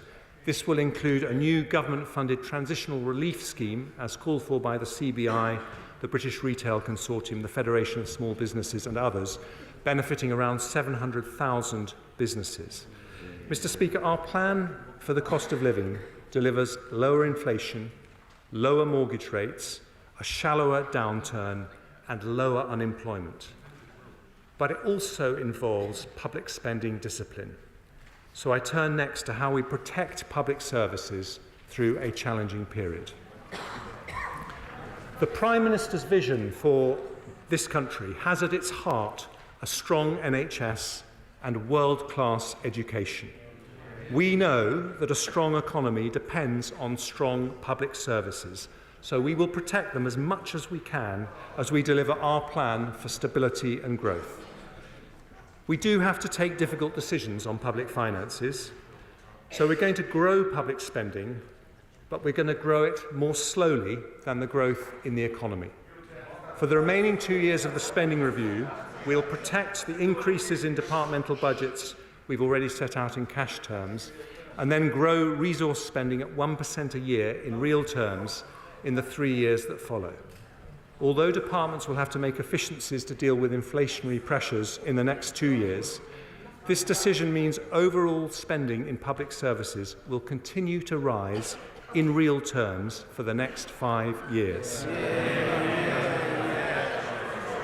Before I turn to our plan for schools and the NHS, I start with 2 other areas of spending. The Department for Work and Pensions has a critical role in supporting people into work, and I am proud to live in a country with one of the most comprehensive safety nets anywhere in the world. But I am also concerned that we've seen a sharp increase in economically inactive working-age adults of around 630,000 people since the start of the pandemic. Employment levels have yet to return to pre-pandemic levels, which is bad for businesses who cannot fill vacancies and bad for people missing out on the opportunity to do well for themselves and their families. So the Prime Minister has asked the Work and Pensions Secretary to do a thorough review of issues holding back workforce participation to conclude early in the new year. Alongside this, I am also committed to helping people already in work to raise their incomes, progress in work and become financially independent. So we will ask over 600,000 more people on universal credit to meet with a work coach so that they can get the support they need to increase their hours or earnings. I've also decided to move back the managed transition of people from employment and support allowance onto universal credit to 2028 and will invest an extra £280 million in DWP to crack down on benefit fraud and error over the next 2 years. And the government's review of the state pension age will also be published in early 2023. Our security at home depends on our security overseas. So I turn next to defence and other international commitments. The privilege of being this country's Foreign Secretary showed me firsthand the enormous respect in which this country is held, because the United Kingdom is and has always been a force for good in the world. Nothing sums that up more than the courage of our armed forces, men and women who risk their lives every day in defence of our territory and our belief in freedom. Alongside them, I salute the citizens of another country right on the front line of that fight today, the brave people of Ukraine. The United Kingdom has given their military support worth £2.3 billion since the start of Putin's invasion, the second highest contribution in the world after the United States, which demonstrates that our commitment to democracy and open societies remains steadfast.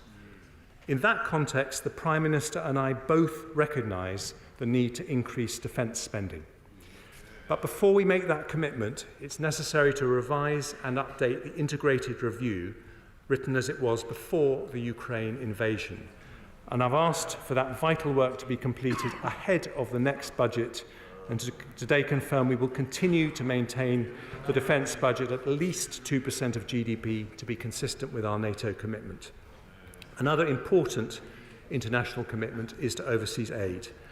The OBR's forecasts show a significant shock to public finances, so it won't be possible to return to the 0.7% target until the fiscal situation allows. We remain fully committed to that target, and the plans that I've set out today assume that ODA spending will remain around 0.5% for the forecast period. As a percentage of GNI, we were the third highest donor in the G7 last year, and I am proud our aid commitment has saved thousands of lives around the world. So I look forward to working closely with my right honourable friend, the member for Sutton Coldfield, now rightly back in his place in Cabinet, to make sure we continue to play a leadership role in tackling global poverty. The United Kingdom has also been a global leader on climate change, cutting emissions by more than any other G20 country. But with the existential vulnerability we face, now would be the wrong time to step back from our international climate responsibilities. So I also confirm that despite the economic pressures, we remain fully committed to the historic Glasgow Climate Pact agreed at COP26, including a 68% reduction in our own emissions by 2030. I turn to education. Mr. Speaker, being pro-education is being pro-growth. But providing our children with a good education is not just an economic mission, it's a moral mission, one to which my right honourable friend the Prime Minister has always been deeply committed.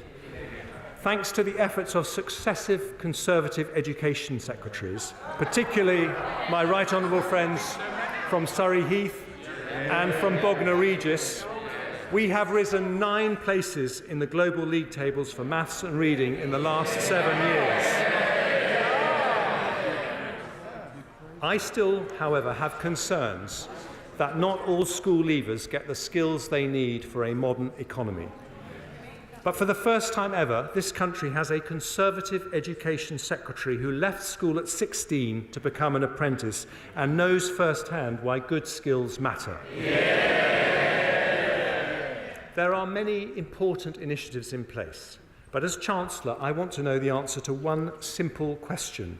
Will every young person leave the education system with the skills they would get in Japan, Germany or Switzerland? So I've appointed Sir Michael Barber to advise me and my right honourable friend, the Education Secretary, on the implementation of our skills reform programme. As we raise the skill levels of our school leavers, I want also to ensure that even in an economic crisis, the improvement in school standards continues to accelerate. Some have suggested putting VAT on independent school fees as a way of increasing core funding for schools, which would raise about £1.7 billion. But according to certain estimates, that would result in up to 90,000 children from the independent sector switching to state schools, giving with one hand only to take away with another.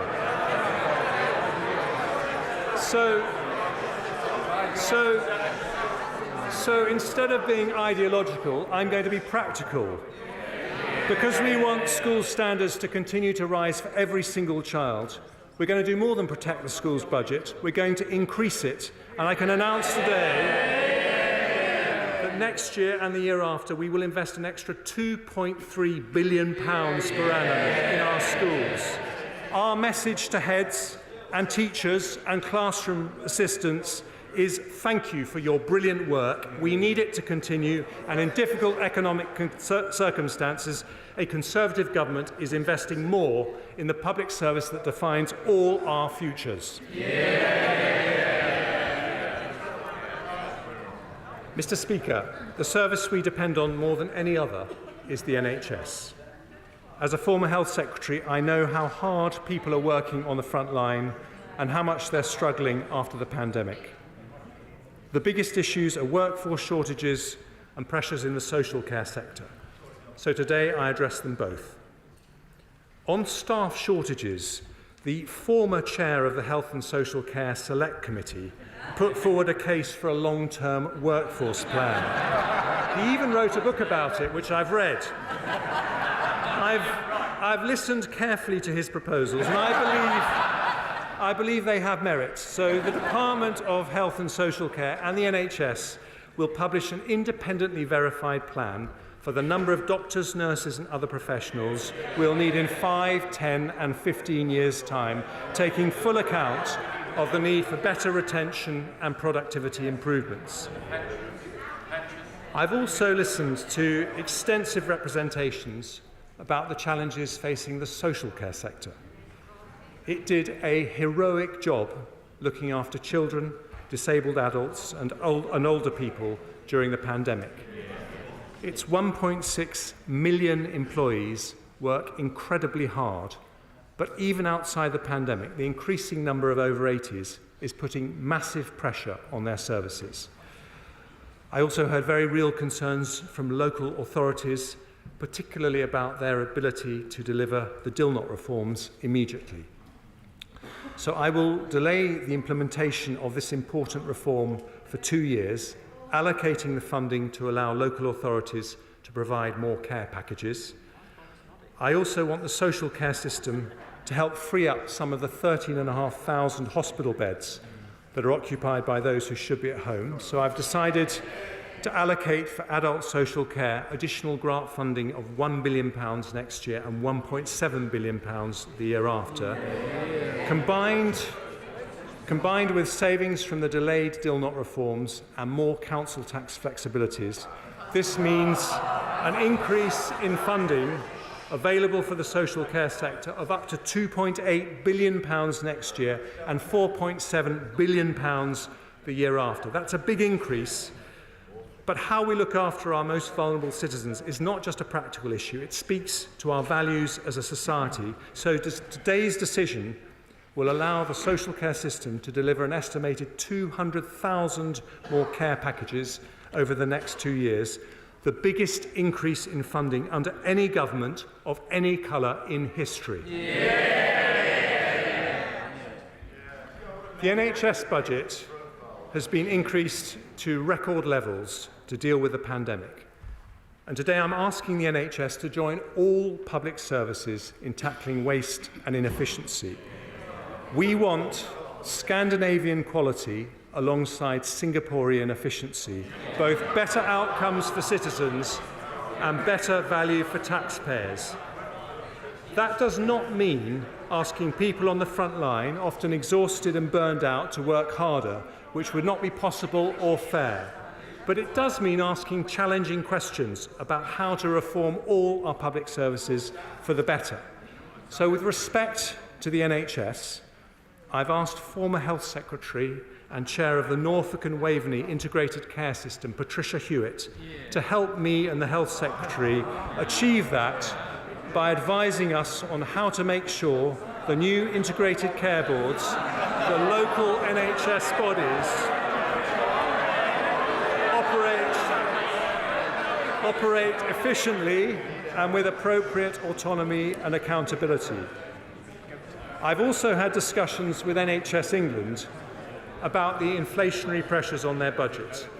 I recognise that efficiency savings alone will not be enough to deliver the services we all need. So because of difficult decisions taken elsewhere today, I will increase the NHS budget in each of the next 2 years by £3.3 billion. The Chief Executive of the NHS, Amanda Pritchard, has said that this should provide sufficient funding for the NHS to fulfil its key priorities.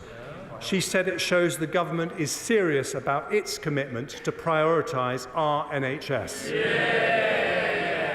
£3.3 billion for the NHS, £4.7 billion for social care, a record £8 billion package for our health and care system. That is a Conservative government putting the NHS first. And Mr. Speaker, the NHS and schools in Scotland,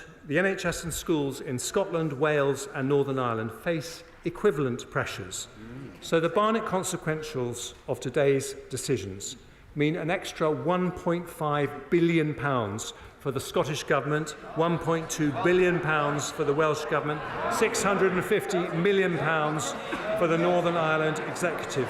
That is more resources for the schools and hospitals in our devolved nations next year, the year after, and every year thereafter.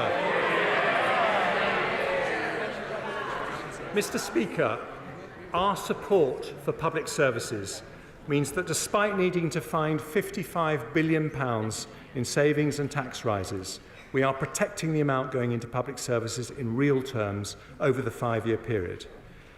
But if we're going to sustain our public services and avoid a doom loop of ever higher taxes and ever lower dynamism, we need economic growth. So I now turn, well, they've never been interested in growth, but we on this side of the House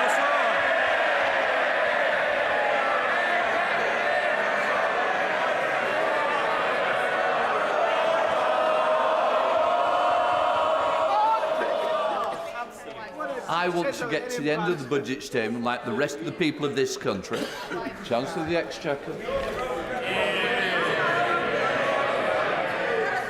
Thank you, Mr. Speaker. So let's start with a difficult message for the party opposite. You cannot borrow your way to growth.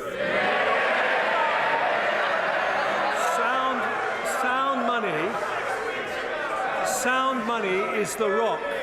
Sound money is the rock upon which long-term prosperity rests. But it isn't enough on its own. Our plan is designed to build a high-wage, high-skill economy that leads to long-term prosperity. In his May's lecture, my right honourable friend the Prime Minister identified the keys to doing this: people, capital and ideas. Today's increase in the education budget demonstrates our commitment to people and skills.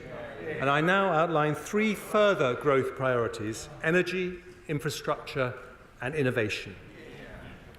Cheap, low-carbon, reliable energy must sit at the heart of any modern economy. But Putin's weaponisation of international gas prices has helped drive the cost of our national energy consumption right up. This year we'll be spending an extra £150 billion on energy compared to pre-pandemic levels, equivalent to paying for an entire second NHS through our energy bills. In 2019, a third of global emissions came from energy supply. So unless we act radically to change our approach, we'll both bankrupt our economy and harm our planet. Over the long term, there's only one way to stop ourselves being at the mercy of international gas prices: energy independence combined with energy efficiency. Energy independence, so neither Putin nor anyone else can use energy to blackmail us, and energy efficiency to reduce demand and climate impact as much as possible. Now, Britain is a global leader in renewable energy. Last year, nearly 40% of our electricity came from offshore wind, solar and other renewables. Since 2010, our renewable energy production has grown faster than any other large country in Europe. But we need to go even further with a major acceleration of homegrown technologies like offshore wind, carbon capture and storage, and above all, nuclear. This will deliver new jobs, industries and export opportunities and secure the clean, affordable energy we need to power our future economy and reach net zero. So today I can announce the government will proceed with a new nuclear power plant at Sizewell C. Subject to final government approvals, the contracts for the initial investment will be signed with relevant parties, including EDF, in the coming weeks. This will create 10,000 highly skilled jobs and provide reliable, low-carbon power to the equivalent of 6 million homes for 50 years. Our £700 million investment is the first state backing for a nuclear project in over 30 years and represents the biggest step in our journey to energy independence. But, Mr. Speaker, energy efficiency is just as important. So today we set our country a new national ambition. By 2030, we want to reduce energy consumption from buildings and industry by 15%. Reducing demand by this much means, in today's prices, a £28 billion saving from our national energy bill, or £450 off the average household bill. This must be a shared mission, with families and businesses playing their part. But so will the government play our part. In this Parliament, we're already planning to invest in energy efficiency a total of £6.6 billion. Today I'm announcing new funding from 2025 of a further £6 billion, doubling our annual investment to deliver this new national ambition. Our commitment to the British people is over time to remove the single biggest driver of inflation and volatility facing British businesses and consumers. So my right honourable friend, the Business and Energy Secretary, will publish further details on our energy independence plans and launch a new energy efficiency task force shortly. Mr. Speaker, if a modern economy needs secure, clean and affordable energy, it also needs good roads, rail, broadband and 5G infrastructure. Such connections matter because they allow wealth and opportunity to spread to every corner of the country. And that is why infrastructure is our second growth priority. Thanks to decisions by this Conservative government, right now workers right across the country are building or maintaining thousands of miles of roads and railways, installing mobile masts and broadband cables to connect the remotest parts of rural Britain, building and repairing hospitals and constructing new wind turbines in the North Sea.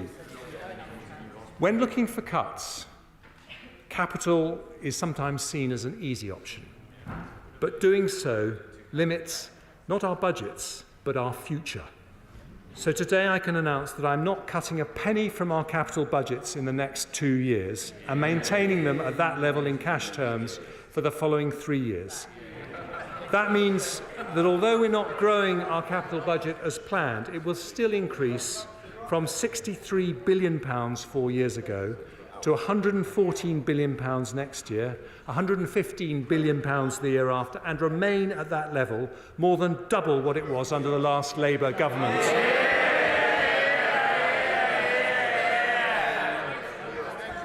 Smart countries build on their long-term commitments rather than discard them.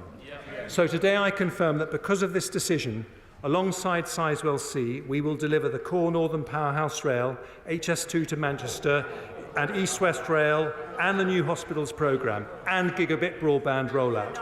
All these and more will be funded as promised, with over £600 billion of investment over the next 5 years to connect our country and grow our economy. Our National Conservative mission is to level up economic opportunity across the country. And that too needs investment in infrastructure. So I will also proceed with round 2 of the Levelling Up Fund, at least matching the £1.7 billion value of round 1. We'll also drive growth across the UK by working with the Scottish Government on the feasibility study for the A75, supporting the Advanced Technology Research Centre in Wales and funding a trade and investment event in Northern Ireland next year.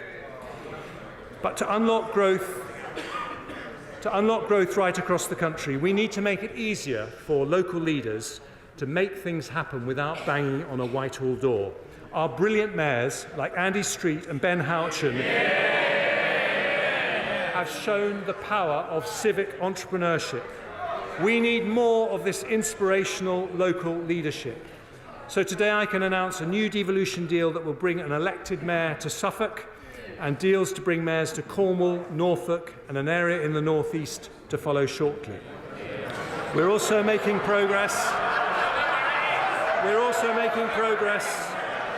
towards trailblazer devolution deals with the Greater Manchester Combined Authority and West Midlands Combined Authority, and soon over half of England will be covered by devolution deals. Taken together, that £600 billion investment in our future growth represents the largest investment in public works for 40 years. So our children and grandchildren can be confident that this Conservative government is investing in their future. Yeah. Energy and infrastructure. And now our third growth priority, innovation. Mr. Speaker, we have a national genius for innovation. Britain is the land of Newton, Darwin, Fleming, Faraday, Franklin, Gilbert and Berners-Lee, the home of 3 of the world's top 10 universities, the country with the largest life science and technology sectors in Europe. Thanks to successive Conservative governments, we remain a science superpower. And I salute the work of the former Chancellor George Osborne, my right honourable friend from Tunbridge Wells, and my honourable friend the Science Minister and member for Mid Norfolk, for laying the vital foundations to make this possible. 21st century economies will be defined by new developments in artificial intelligence, quantum technologies and robotics. But we need to be better at turning world-class innovation into world-class companies. So as a former entrepreneur, I had to get that in somewhere, I want to combine our technology and science brilliance with our formidable financial services to turn Britain into the world's next Silicon Valley. Yeah. We learned from the success of Nigel Lawson's Big Bang in 1986 that smart regulatory reform can spur investment from all over the world. So today, using our Brexit freedoms, I confirm the next steps in our supply-side transformation. By the end of next year, we will decide and announce changes to EU regulations in our 5 growth industries: digital, life sciences, green industries, financial services and advanced manufacturing. And I've asked the Chief Scientific Officer, Sir Patrick Vallance, who did such a brilliant job in the pandemic, to lead our work on how to do this. The second lesson of Nigel Lawson's Big Bang is the most important driver of global success is not tax subsidies, but competition. So we will legislate to give the Digital Markets Unit new powers to challenge monopolies and increase the competitive pressure to innovate. To further spur competition, I've listened to requests from businesses, and today I'm removing import tariffs on over 100 goods used by UK businesses in their production processes, from car seat parts to bicycle frames. I'll also change our approach to investment zones, which will now focus on leveraging our research strengths by being centred on universities in left-behind areas to help build clusters for our new growth industries. My right honourable friend, the Levelling Up Secretary, will work with mayors, devolved administrations and local partners to achieve this, with the first decisions announced ahead of the spring budget. I've heard some speculation that we might cut the research and development budget today, but I believe that would be a profound mistake. In our 2017 manifesto, we announced a target to invest 2.4% of our GDP in R&D, and the latest ONS data suggests the UK is close to meeting that target.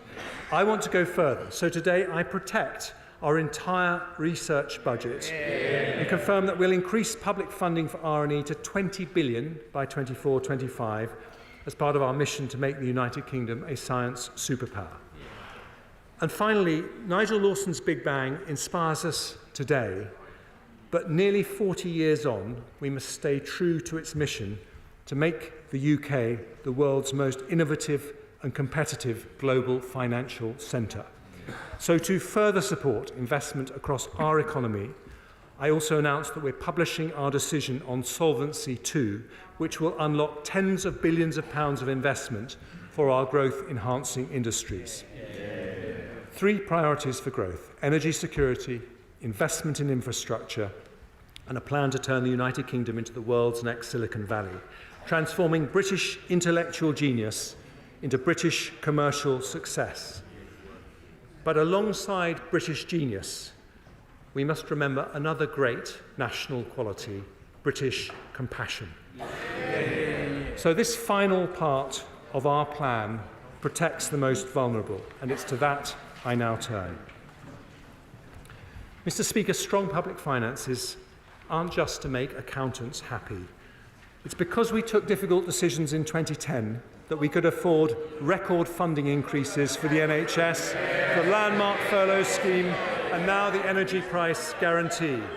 Today, the discipline that we've shown means we can provide targeted support to help our most vulnerable citizens with the cost of living. One of the biggest worries for families is energy bills, and I pay tribute to my predecessor, the Right Honourable Member for Spelthorne, and the former Prime Minister, the Right Honourable Member for South West Norfolk, for their leadership in this area. This winter, we will stick with their plan to spend £55 billion to help households and businesses with their energy bills, one of the largest support plans in Europe. From April, we'll continue the energy price guarantee for a further 12 months at a higher level of £3,000 per year for the average household. With prices forecast to remain elevated throughout next year, this will mean an average of £500 support for every household in the country. At the same time, for the most vulnerable, we'll introduce additional cost of living payments next year of £900 to households on means-tested benefits, £300 to pensioner households, and £150 for individuals on disability benefit. We'll also provide an additional £1 billion of funding to enable a further 12-month extension to the Household Support Fund, helping local authorities to assist those who might otherwise fall through the cracks. And for those households who use alternative fuels, such as heating oil and LPG to heat their homes, I'm today doubling the amount of support from £100 to £200, which will be delivered as soon as possible this winter. And before the end of the year, we'll also bring forward a new targeted approach to support businesses from next April. But I want to go further to support people most exposed to high inflation. Around 4 million families live in the social rented sector, almost 1/5 of households in England. Their rents are set at 1% above the September inflation rate, which means that on current plans, they're set to see rent hikes next year of up to 11%. For many, that would just be unaffordable. So today I can announce that this government will cap the increase in social rents to a maximum of 7% in 23-24. Compared to current plans, that is a saving for the average tenant of £200 next year. This government introduced, I thought they cared about the most vulnerable.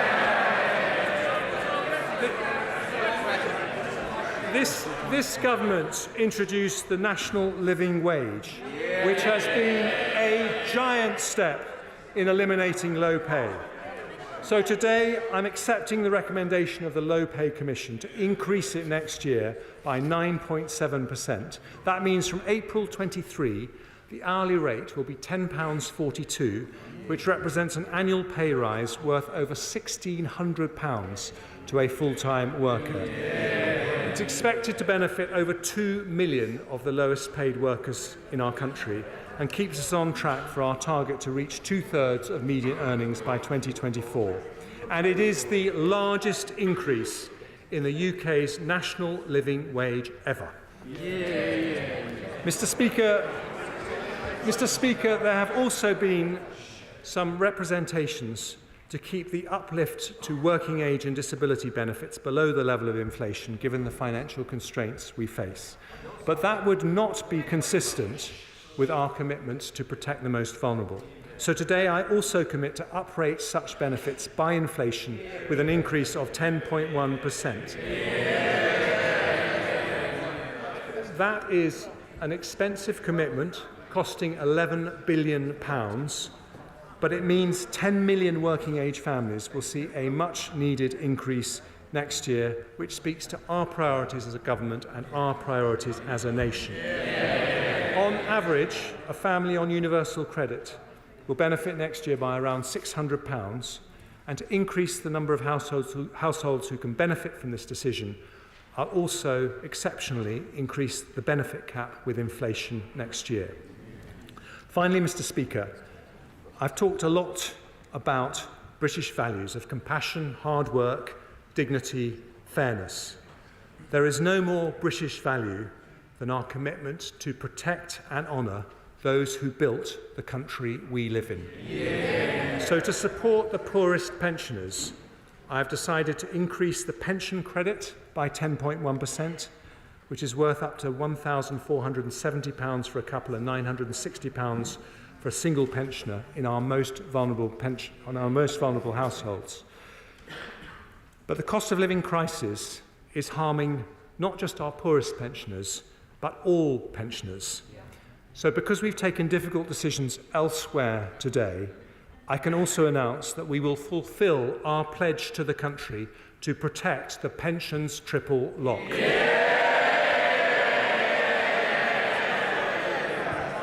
In April, the state pension will increase in line with inflation, an £870 increase, which represents the biggest ever increase in the state pension. And to the millions of pensioners who will benefit from this measure, I say now and always, this government is on your side. Mr. Speaker, there is a global energy crisis, a global inflation crisis, and a global economic crisis. But the British people are tough, inventive, and resourceful. We have risen to bigger challenges before. We aren't immune to these headwinds, but with this plan for stability, growth, and public services, we will face into the storm. There may be a recession made in Russia, but there is a recovery made in Britain.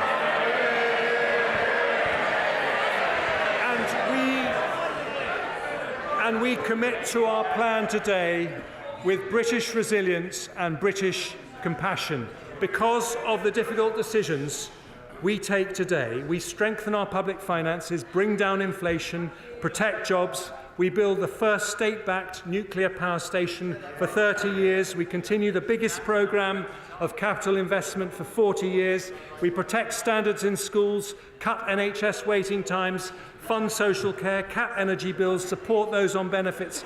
We protect workers with the biggest ever increase in the national living wage, and our pensioners on the triple lock with the biggest ever increase in the state pension. This is a balanced plan for stability, a plan for growth, and a plan for public services. It shows that you don't need to choose either a strong economy or good public services. With Conservatives, and only with Conservatives, you get both. And I commend this statement to the House.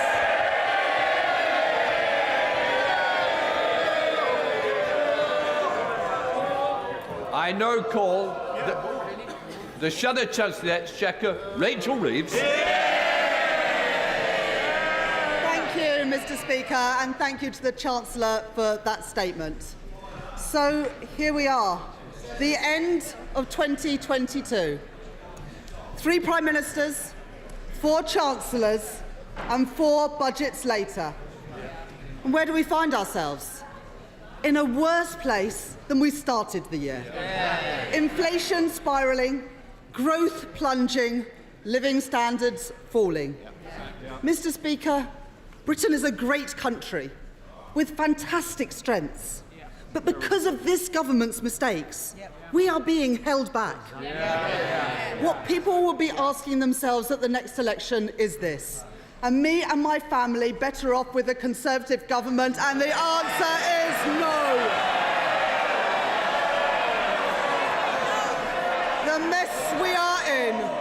The mess we are in is the result of 12 weeks of Conservative chaos, but also 12 years of Conservative economic failure. Growth dismal, investment down, wages squeezed, public services crumbling. And what does the Chancellor have to offer today? More of the same, with working people paying the price for his failure. The Chancellor should have come here today to ask for forgiveness. At the very least, he could have offered an apology. But no, instead he says that his predecessor was correct in his analysis at the mini-budget, the mini-budget that put our economy into freefall. All the country got today was an invoice for the economic carnage that this government has created. Never again can the Conservatives be seen as the party of economic competence. Now, it's been clear for weeks what they wanted to do. Step one, blame global factors. Step two, pretend the mini-budget is nothing to do with any of them. Step three, portray the Chancellor and Prime Minister as the people who can clear up the mess of their party's own making. And step four, attempt to lay some so-called traps for the Labour Party. They've even had George Osborne in to advise them on how to party like it's 2010. But, Mr. Speaker, this isn't a game. This is about people's lives. This is about people's livelihoods. It's about their ability to pay the mortgage, their ability to pay the rent, and the ability to pay the bills after 12 years of Conservative stagnation that has left our country so much worse off. It's about the fact that when the global storm hits, we are uniquely exposed because of the choices that the Conservatives have made. Now, Mr. Speaker, nobody doubts that the COVID pandemic and war in Ukraine have had profound implications. And the whole House is united in its condemnation of Russia's aggression. But Britain's problems started before the COVID pandemic, and they started before Russia's illegal invasion of Ukraine. The UK has grown by an average of 1.4% a year under the Conservatives, compared to 2.1% a year in the Labour years before that. We are the only G7 economy that is still poorer than before the pandemic. As the Governor of the Bank of England told the Treasury Select Committee yesterday, the US has grown by 4.2% since the pandemic. The GDP of Eurozone countries is 2.1% higher. And yet the UK is 0.7% smaller than at the start of the pandemic. We aren't recovering. We are heading into recession, as the OBR has confirmed today. Now, the Governor described these differences as dramatic and as stark. How does the Chancellor describe them? And how does he explain them? This is the price of a decade of Tory choices and economic failure. And it is set to continue, with the IMF forecasting that out of the 38 most industrialised economies, the UK will have the slowest growth of any of them in the next 2 years. Now, the Chancellor is saying today that he will be honest. So let's be honest.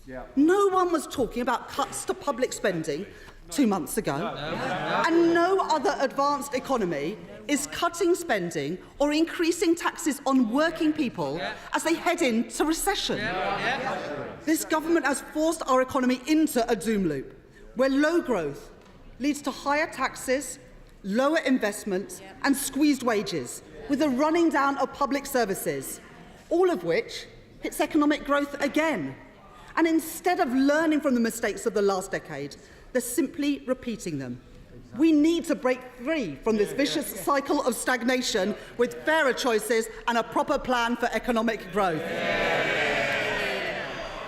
Now, the Chancellor and Prime Minister are trying to convince us that Britain faces problems that are nothing to do with them, that the mini-budget, which imposed a Tory mortgage premium, put pensions in peril, and trashed our reputation around the world, was all just a bad dream. It's their Bobby Ewing strategy. Downing Street as Dallas. Old cast members return as if nothing had happened, with tangled plot lines to keep the audience. But the truth is, it has lost all credibility. And everyone knows it is long past time that this series was cancelled. And the problem for the British people is this. This is not a dream. This is the everyday nightmare of Tory Britain. Mr. Speaker, the Conservatives would have us believe that they are not responsible for the last 12 years of failure. In doing so, they take the British people for fools. Millions are already worried sick about how to make ends meet and are now facing the added stress of higher mortgage payments. The prospect of home ownership becoming more and more remote, and rents going through the roof. What does this mean? Family holidays cancelled, savings depleted, hopes for the future replaced by sleepless nights. And all of this on top of the fact that the average worker is earning less today than when the Tories came to power 12 years ago. The government has presided over the biggest wage squeeze in centuries. This was a crisis made in Downing Street, and it is ordinary working people who are paying the price. Now, Mr. Speaker, as I was coming into Westminster today, I read a timely warning from the police about pickpockets in the area. They warn, you may have an idea of what a pickpocket looks like, but they're far less likely to stand out in a crowd than you think. They may work in teams to try and distract the target. And one of their tactics is where a thief will appear to be over-friendly while pickpocketing you. Now, I must report that in the last hour, the Conservatives have picked the pockets of purses and wallets of the entire country as the Chancellor has deployed a raft of stealth taxes, taking billions of pounds from ordinary working people. A Conservative double whammy that sees frozen tax thresholds and double-digit inflation erode the real value of people's wages. Just one of those freezes in the personal allowance will cost an average earner more than £600, make it even harder to make ends meet. At the same time, the government is forcing local councils to put up council tax.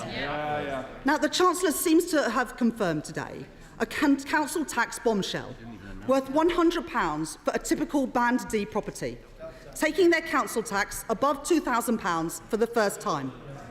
Local people, including those with Conservative councils, will be forced to pay more because of the destruction that the Conservatives have wreaked on our economy.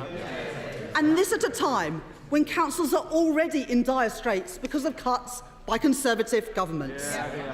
Now, they probably sat around the tables in Downing Street thinking that this was some clever trick. But no one is to blame except the government that's been in power for 12 years, not local authorities, but this Tory government. More taxes, more inflation, higher mortgages. And instead of tricks and stealth taxes, why don't they have a proper economic plan for Britain that puts working people at their heart? And why do they refuse to have a real industrial strategy that gives business certainty, unlocks investment, and means that Britain can once again lead the world in the industries of the future? Mr. Speaker, the Chancellor is trying to claim that this statement today is fair. Yet we learn that of all the things that he could save from the wreckage of the kamikaze budget that he chooses to press ahead with is their plan to lift the cap on bankers' bonuses. At a time when he's urging wage restraint for everybody else, how can he remotely claim that this is fair? And after weeks of will he, won't he, we learn today that the Chancellor won't, after all, be clapping down on non-doms. Tax-free income for millionaires, while millions face frozen tax allowances and council tax highs. How can he possibly claim that this is fair? He refuses to act, and I wonder why. Maybe that was the only policy that he can't get signed off by number 10 Downing Street. I say, if you make your Britain your home, you should pay your taxes here. And what about the private equity managers earning millions who benefit from a tax break on their bonuses, which mean that they pay far less tax as a proportion of their incomes than ordinary hard-working people? Did the Chancellor close that loophole today and make sure that they pay their fair share of tax? He did not. He made ordinary working people pay the price instead.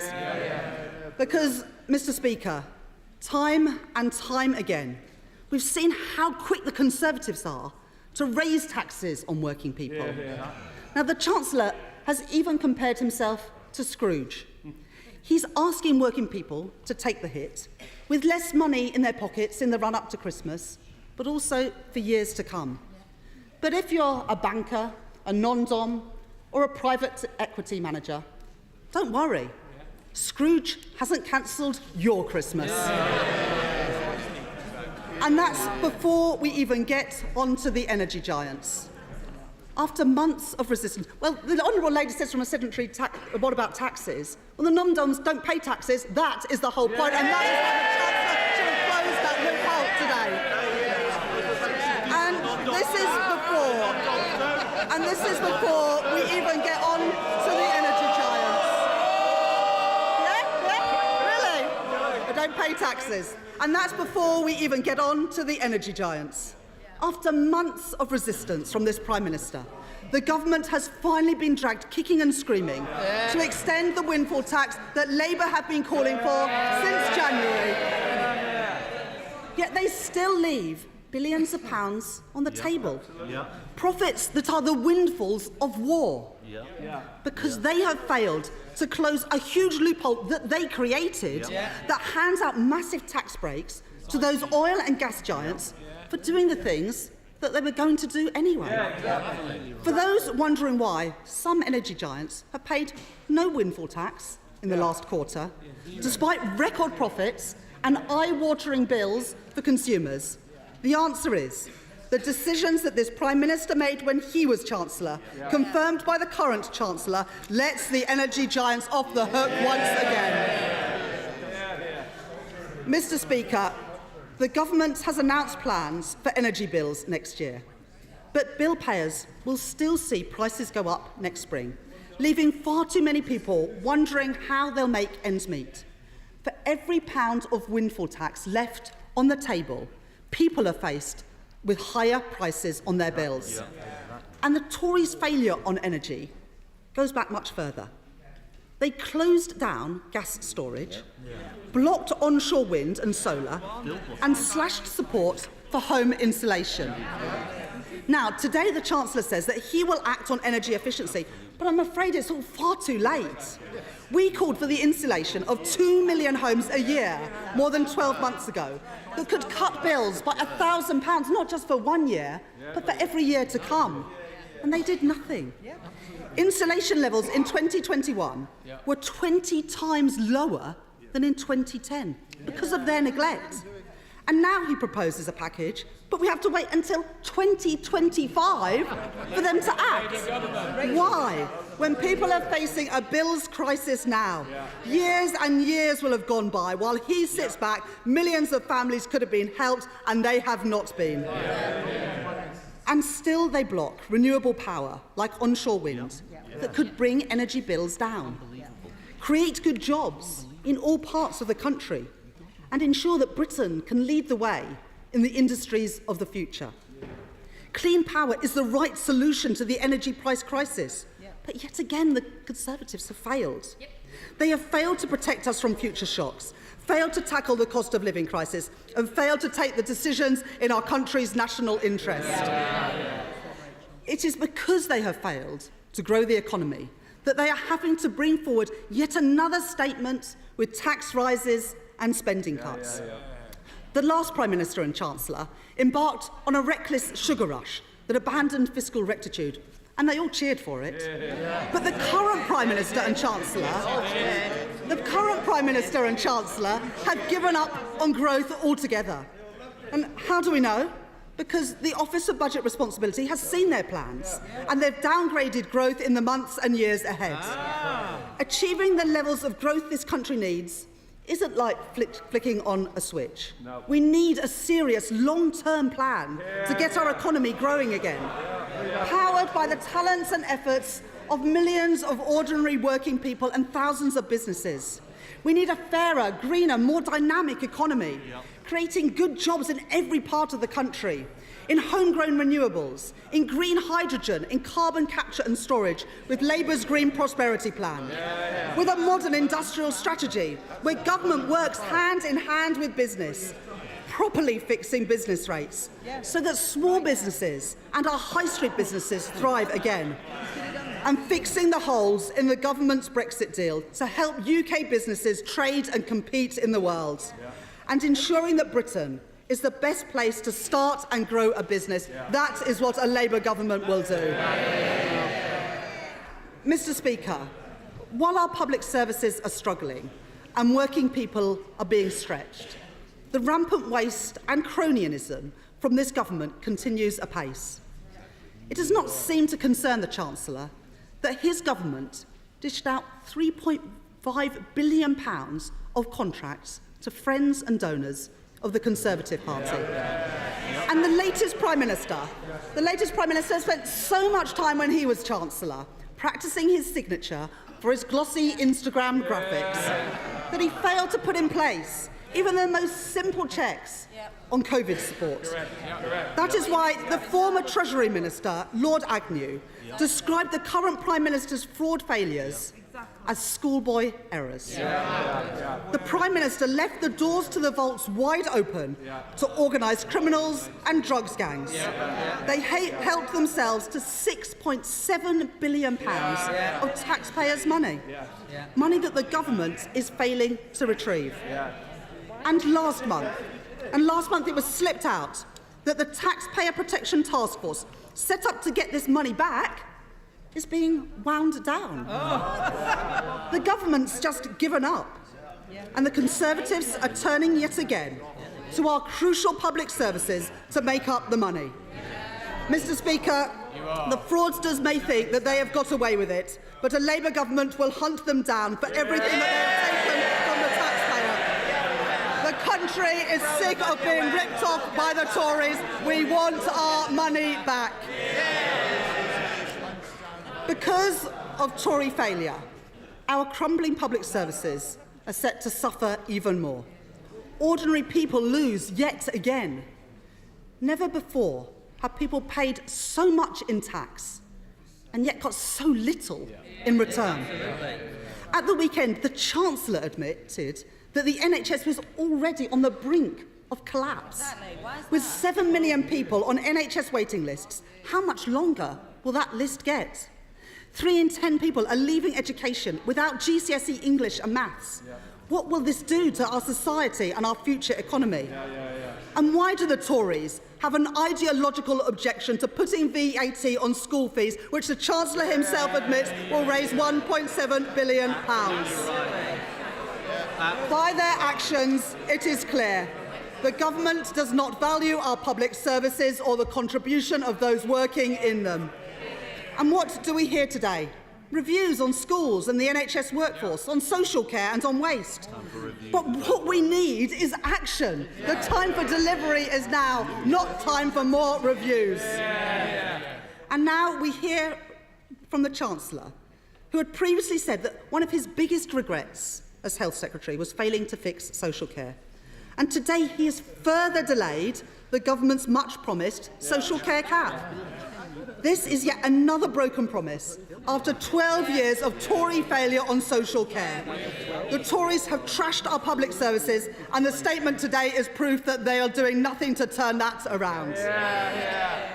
Mr. Speaker, the Conservatives have crashed our economy, given up on growth, and sent inflation through the roof. And as usual, it is ordinary working people who are paying the price. It is a familiar tune. Every mortgage they raise, every cut they make, every tax they hike, the Conservatives are costing you. And what have we heard today? Yet more excuses and unfair choices. They have failed to tackle the cost of living crisis. They have failed to show how they will fix our public services. They have failed to show how they will deliver growth. And they have no plan for the future of our country. And everything we have heard today, and after 12 long years of Tory failure, the conclusion that we must come to is that Britain can no longer afford a Conservative government.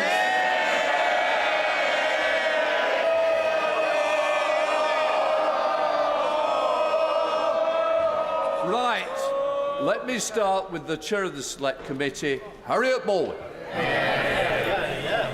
Thank you, Mr. Speaker. Bond.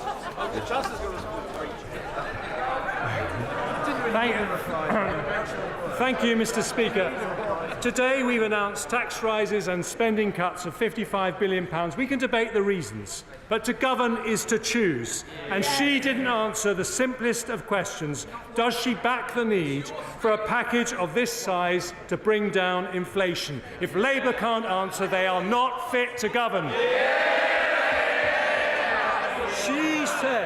She says it's the government's fault. But with a made-in-Russia recession, a once-in-a-century pandemic, higher inflation in Europe, bigger cuts to growth in Germany, bigger interest rate hikes in America, to blame this on a mini-budget that was cancelled in 3 weeks is just not credible. Nor, Mr. Speaker, are her facts right. She said the government is making the recession worse. Well, today, the Independent Office for Budget Responsibility says we are making it shallower, saving 70,000 jobs. She says this is austerity 2.0, but in the 2010 Parliament, spending fell about 3% a year. In this Parliament, even in the next 2 years, it will rise 3% a year. £11 billion for the NHS and schools is not just more for our public services, it's massively more than she has ever promised. And then she talked about our record over 12 years, so let's do that. Growth higher than Germany, France, Italy or Japan. Lowest unemployment for nearly 50 years. Good or outstanding schools up by a quarter. 4 million more patients in good or outstanding hospitals. In other words, growth up, employment up, school standards up, NHS funding up.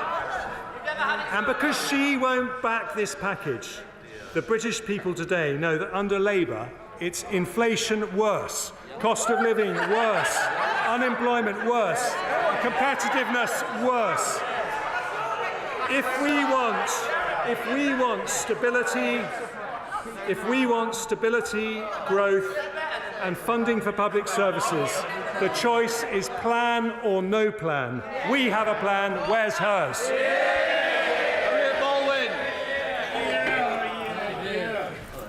Thank you, Mr. Speaker, and it's good to see the return of the forecast from the official Office for Budget Responsibility, and I think we all remember why a Conservative government had to set up the Office for Budget Responsibility. We'll have them in front of our committee next Tuesday and we can question the underlying assumptions of the forecast. I welcome the fact that the Chancellor confirmed today that his announcements go with the grain of what the Bank of England is trying to do in bringing down inflation. That surely is the most important economic challenge for our country at the moment. But could I ask the Chancellor if he could elaborate a bit more on his thinking? He's tasked the Work and Pensions Secretary with helping those back into work who have left the workforce. And he's announced very welcome support for those on the welfare system of £900 next year. Can he talk us through his thinking in terms of some of those cliff edges and incentives to work? Well, can I welcome my honourable friend to her chairmanship of the Select Committee? I know she'll do a brilliant job. And she makes a very important point. First of all, it is essential that we work hand in glove with the Bank of England to bring down inflation. And today the OBR confirmed that inflation is lower because of the decisions that we take. And she's absolutely right to focus on the worrying increase in the economically inactive. That is not just causing supply chain problems for businesses, but it's also driving inflation. And that's why we're lucky we've got an excellent Work and Pensions Secretary who is going to make this his top priority in the work that he's doing for the Prime Minister, and he will bring his conclusions to this House as soon as possible.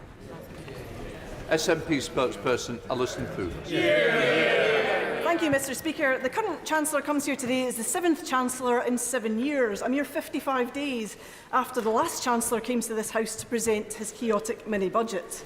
His predecessor managed to crash the economy in 26 minutes, but this Chancellor has spent the past 53 minutes trying to patch up those mistakes.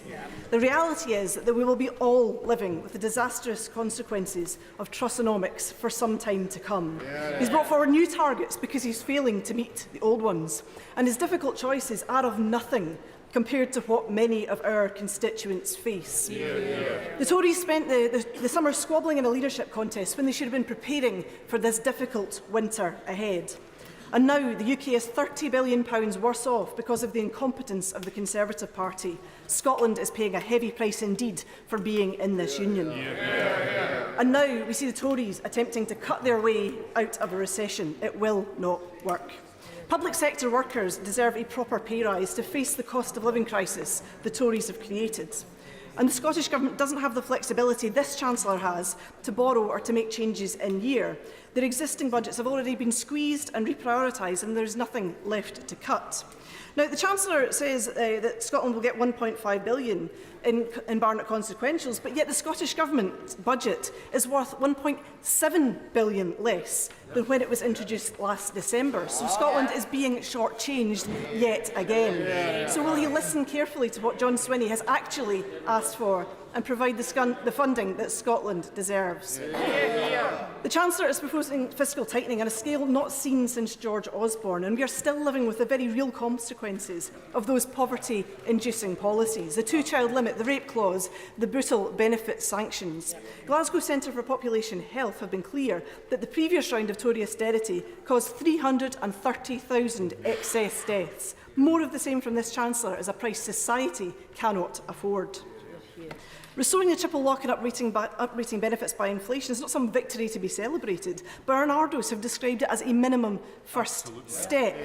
And the rate of inflation announced by the Chancellor is not the actual rate of inflation now, nor perhaps will it be the rate of inflation by the time this comes into force. They are not keeping step with the cost of living again.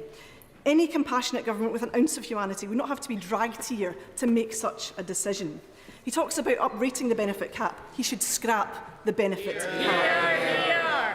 In Scotland, we've introduced the groundbreaking Scottish Child Payment and increased it to £25 per child per week, now available up to the age of 16. There's no two-child limit in Scotland because we value every child and want them all to have the best future. Will he commit to the same? The Chancellor mentioned nothing in his statement for those struggling on no recourse to public funds. Nothing either for asylum seekers trying to survive on just £40 a week. Will he increase that support, or better yet, will he allow them to work and to contribute as so many want to do? Inflation is running at a 41-year high at 11.1%. For those in lower income households, the Resolution Foundation says that this is 12.5%, as more of their income goes on the essentials. The price of food is up 16.4% in a year. The very basics like bread and milk and pasta all increasing and squeezing household budgets. Combined with the soaring cost of energy, households are finding it impossible to make ends meet. Cornwall Insight have estimated that the energy price cap next year may come in at an eye-watering £3,702. And I appreciate what he has said on energy support, but his energy support package must be wider and deeper. It must lift those who are stuck in prepayment meters and make sure that they can turn the heating on. Will he listen to National Energy Action, who are calling for a targeted energy price guarantee similar to a social tariff set at £1,500 annually until October 2024? They say all households and mean-tested benefits and disability benefits, those in receipt of attendance allowance and carers allowance, it should be going to people who are living in less than two-thirds of the medium household income and targeted to people living in areas of multiple deprivation. We all know that energy bills are not going to be reducing anytime soon, and the Chancellor must ensure that people get the help that they need to stay safe and warm. Insulation schemes should have happened already. The UK Government cut dramatically back on schemes while the Scottish Government invested. Over 100,000 homes in Scotland have been made more energy efficient, while the UK Government have ignored the problem. And now they say today, wait until 2025. It's not even jam tomorrow, it's huddle under a blanket for 3 years until we get to you. It's absolutely ludicrous. Will he consider not a cap but a rent freeze, as the Scottish Government have done to help renters? For those who are struggling with their mortgages, will the Chancellor do all he can to encourage banks to support their customers? And will he fix and expand the restrictive support for mortgage interest scheme to make it more accessible to those who need it? Mr. Speaker, there's little in this budget, in this statement, to give hope to businesses. Many who managed to survive through the pandemic are now really struggling to keep going. Increased labour and energy costs, supply chain difficulties, the crash in the pound have all made a difficult situation so much worse. I have raised many times in this place the impossibly high contracts companies are having to sign for their energy bills right now, and he was not at all clear with them how he expects them to keep going once the reprieve finishes in the spring. They cannot wait any longer for answers in this, because for too many it will be too much. We know insolvencies are already on the rise, and with companies going bust, rising unemployment will inevitably follow. And we know that recession has a bigger impact on younger workers. And when we look in his statement today, what we see is the minimum wage rates still lagging behind for younger workers being discriminated against on the basis of their age. It continues to be unacceptable. There was nothing here in his statement about carbon capture and storage in the northeast of Scotland. Why not? There was a 45% hike on electricity generators, more than oil and gas, which will hammer Scotland's renewable sector. Mr. Speaker, I would also like to give the Chancellor some opportunities to bring some cash into the UK Government coffers. The LSE say that ending the non-dom status could bring £3.2 billion in additional tax. Taxing dividends at the same rate as income from work would stand to raise over £6 billion a year. Mr. Speaker, for some time now, big companies have been engaging in significant share buybacks. Oil and gas, financial services and other companies are using share buybacks because their mega profits are more than they know what to do with. They aren't being invested in new development, they're simply being creamed off. It's estimated that FTSE 100 firms are now due to return £55.5 billion to their shareholders via share buybacks this year.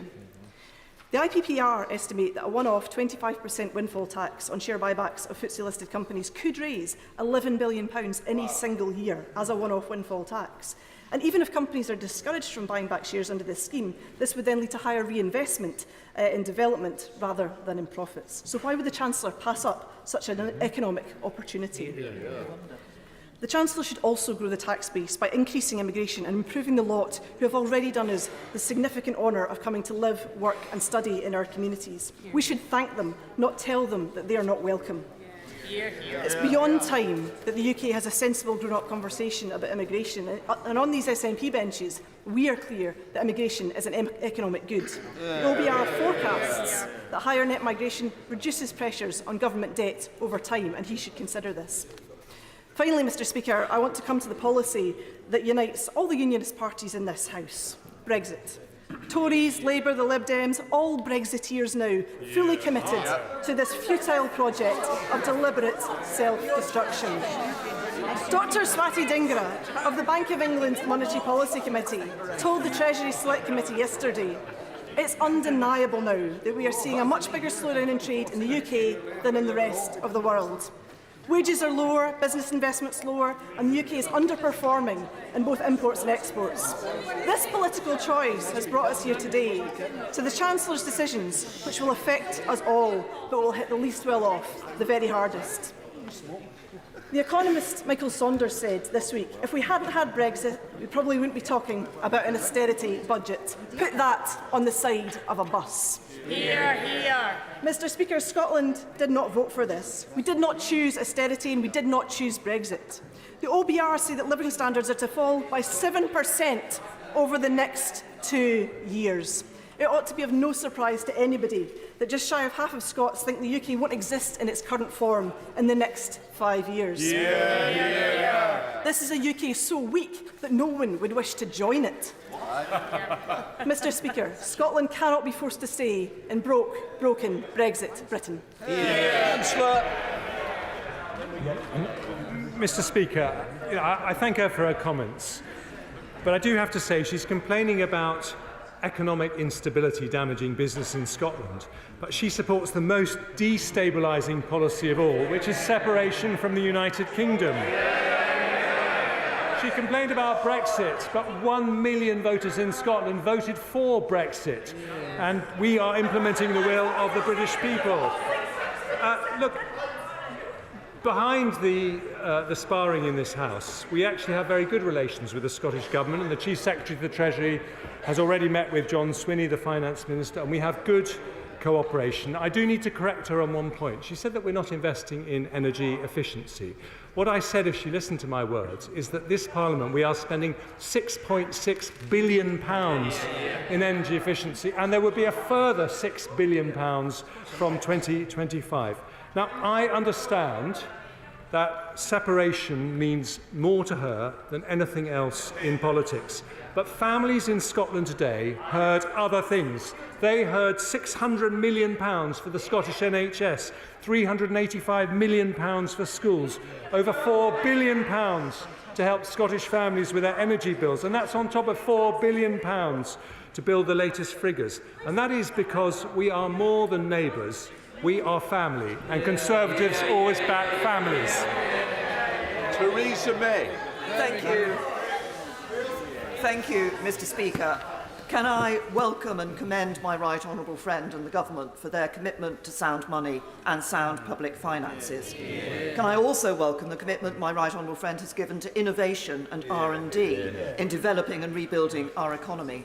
But could I ask him to go further and to look again at the definition of what qualifies for R&D for tax credits? I think there is more that can be done to boost our economy for the future. Chancellor. Well, can I thank my right honourable friend for the tremendous support she gave to science and innovation when she was Prime Minister. And that is very much something we want to build on as we go forward. We are looking at all the taxes around R&D relief. We want to encourage it. There has been a certain amount of abuse, but we particularly want to encourage it amongst small companies who can often be the most innovative. So I will take away her comments and maybe talk to her separately about what could be done better. Then Meg Hillier. Thank you, Mr. Speaker. Mr. Speaker, the Chancellor has unveiled large numbers, or numbers that seem large, but let's be clear. Take the NHS. That £3.3 billion a year is not even Osborne-esque funding for the NHS. It's not enough to keep the NHS standing still. Will he level with us and tell us what percentage of the NHS budget it is? Chancellor. Well, I do actually remember the Parliament from 2010 to 15 because I was Health Secretary for quite a big chunk of it. And although I can't, and I apologise to her, given the important role she plays in this House for not being able to do that kind of maths in my head. But I can tell you that in that period, the NHS budget went up by 0.1% a year, and this is a lot more than that. Father of the House, Sir Peter Bottom. The Chancellor will have noticed that the main opposition party laughed when he talked about stability, when he talked about growth, and when he talked about public services. Those who are watching our proceedings will have noticed, as he will have done as well, when he's making his announcements on how we're going to ease the burden on the poorest and give opportunities to those who need it most, they were silent. Can I say to him, I think people around the country will give backing to his approach. We may have arguments about details, but the key point is getting that stability, getting the growth and defending public services. Chancellor. Well, can I thank the leader, the Father of the House, my right honourable friend, and I think he is right. And what I've discovered in the short time that I've been doing this job is that although you arrive thinking that decisions about money are about numbers and spreadsheets, they're actually about values. And today I have tried to express our values, not just as a Conservative Party, as a country, and that means protecting the most vulnerable. Sarah Olney. Thank you very much, Mr. Speaker.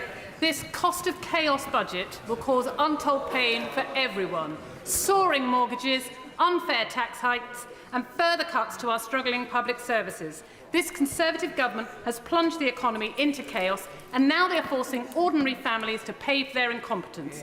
For an average family, this will mean thousands of pounds in increased taxes and bills. And yet their local services are being cut while their real terms pay is decreasing. So my question to the Chancellor is simple. Who voted for this? Because it certainly wasn't the British people. Yeah. Chancellor.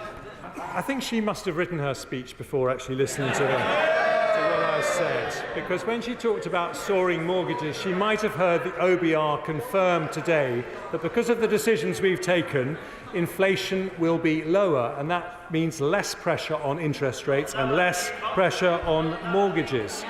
And the truth is that this country voted for a Conservative government because they know that we will take the tough and difficult decisions necessary to deal with a global pandemic, a global energy crisis and a global economic crisis, and that's what we've done today. Sajid Jaffy. Mr. Speaker, the Chancellor rightly talked about the importance of global headwinds, and we've seen two 100-year events in just the last 3 years, and I commend the Chancellor on his autumn statement, and I think it has risen to the challenge that he set out. Can I ask him specifically around growth? He's rightly said how important it is. We know that it's the only way in the long term to improve opportunity and social mobility in our country. He has rightly protected investment on skills, on capital and infrastructure and on R&D. But can he just say a little bit more about how will he ensure that such investment is spent wisely and for the maximum possible impact? Chancellor. Well, I thank my right honourable friend, and I always listen very carefully to what he says because of his enormous experience in both economic posts in government and also in spending posts.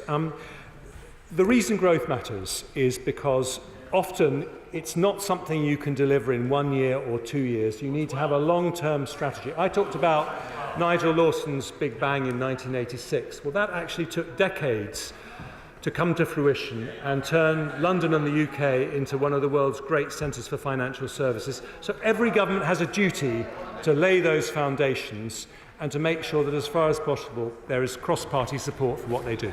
So Stephen Timms. Thank you, Mr. Speaker. I'm puzzled by the Chancellor's position about his predecessor's mini-budget because he appeared to acknowledge its foolhardiness but then to attempt to defend it. I agree with him about the importance of tackling inactivity, and we look forward in the Select Committee in discussing that with the Secretary of State on Wednesday week. I'm relieved working age benefits and pensions are to be uprated in line with inflation, and I welcome at last the uprating of the benefit cap, which logically should happen every year. Is he also going to uprate local housing allowance, which has been frozen since the pandemic at a time when rents have surged?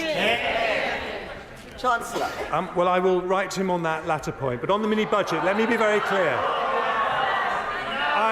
I agree with the priority in the mini-budget on growth, and I agree with the energy price guarantee, which has given relief to thousands of families, but I don't agree with unfunded tax cuts. David Davis. Madam Deputy Speaker, this is one of the most difficult circumstances an autumn statement has been delivered in my memory.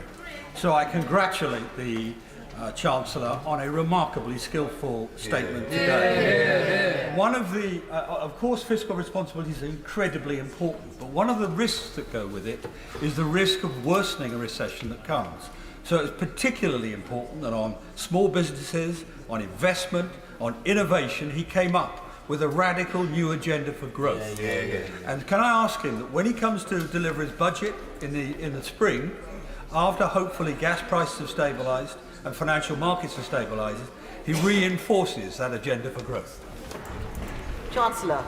Well, my right honourable friend always speaks wisely on these issues, and I think that if we are going to go to the British people as a party that can deliver a plan for our economy, they need to see that we've made progress in the growth agenda.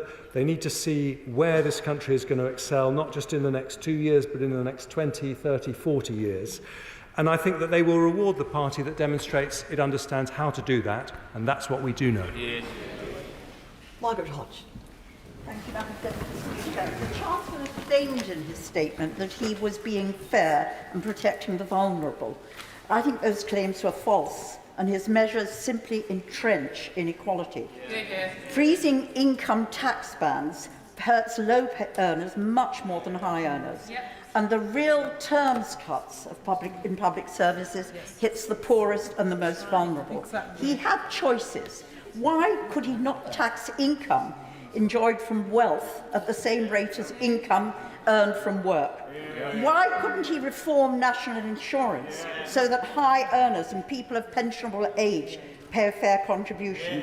Why didn't he address the inequities of the council tax system, whereby a Hartlepool homeowner whose property is valued at £150,000 pays more in council tax than a Westminster homeowner whose property is worth £8 million? And why, oh why, didn't he insist that HMRC do something about the £14.4 billion they lose every year through avoidance and evasion? Does the Chancellor accept that his callous cuts and his harsh hikes will do nothing to fix our unfair tax system? Chancellor. Well, I have enormous respect for the Right Honourable Lady, but I don't think those comments really did her justice, because these were £11 billion. These were £11 billion of spending increases for the NHS and schools, which will make an enormous difference to schools and hospitals in her constituency, as they will in mine. And on many of the points that she said, I have some agreement with what she said, and we've actually moved in her direction. On wealth taxes, for example, this is, I think, the biggest ever fall in the capital gains tax allowance. It's a very big change. With respect to high earners, we have had a big tax increase on anyone on the 45p rate, £1,000 a year for anyone over £150,000. And we are publishing distributional analysis that shows the impact of all these decisions, and they show that the biggest gainers are people with low incomes. Dame Andrea Leadsom. Thank you, Madam Deputy Speaker. I congratulate my right honourable friend on walking a very careful tightrope. I think it is a positive budget statement he's made today. But can I ask him to look at energy in particular from the perspective of every family, where individual families need to reduce their own energy bills and also reduce their own energy usage? There is so much that can be done that I would commend to him from the 1922 committee work that was done to look at how individuals can do things like putting a timer on their Economy 7 boiler. They can reduce the temperature of their hot water, things that families could do for themselves. And the Chancellor could, of course, require energy suppliers to do much more, to go house to house, to help people who are really struggling this winter. Chancellor.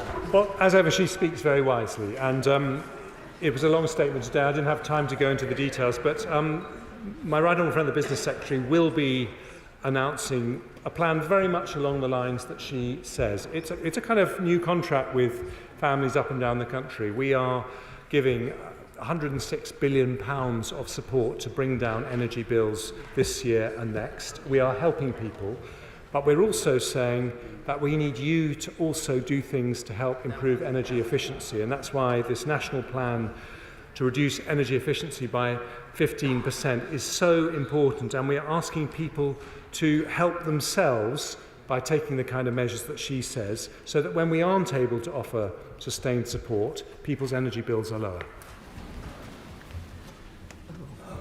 Oh my goodness. Here's a surprise. Chris Bryant. That was a bit of a surprise, Madam Deputy Speaker. Don't think you carried the house there. Look, this is really grim.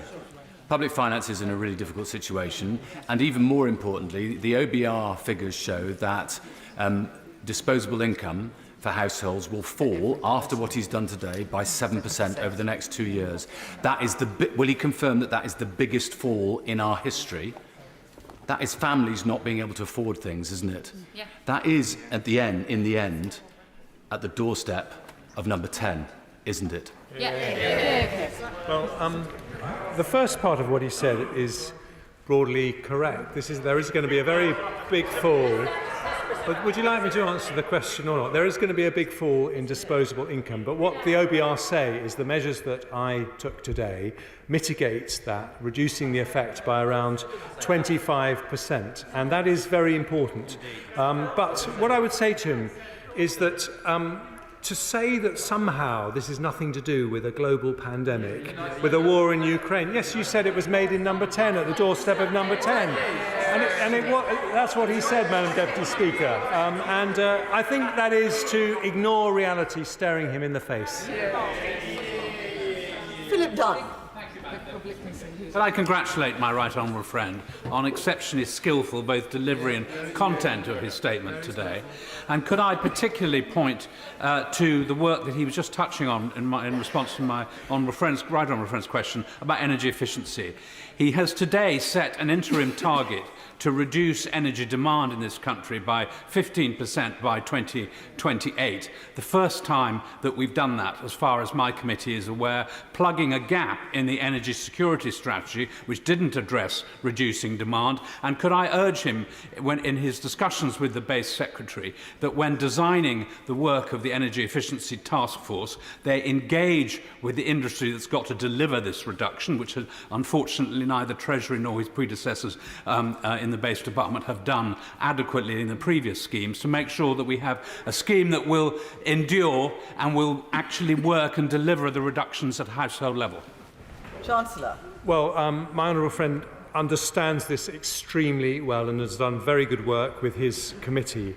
And I would just say that this is a national ambition, which means that the government and every family in the country need to work together to reduce our national energy bill by tens of billions of pounds, to meet our climate change commitments, and to reduce the average bill in this country at today's prices by nearly £500. So it is really worth doing, and we're putting our money where our mouth is with billions of pounds more investment.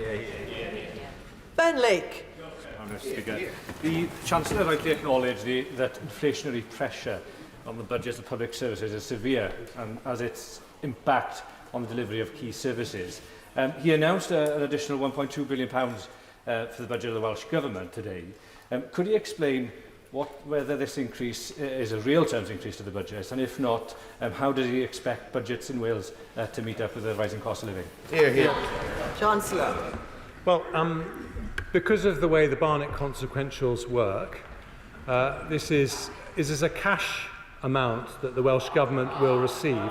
But if they do what the English Government is doing with schools and hospitals, if they do what the United Kingdom Government is doing in England with schools and hospitals, then there will be a real terms increase.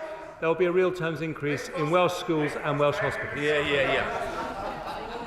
Dr. Liam Fox.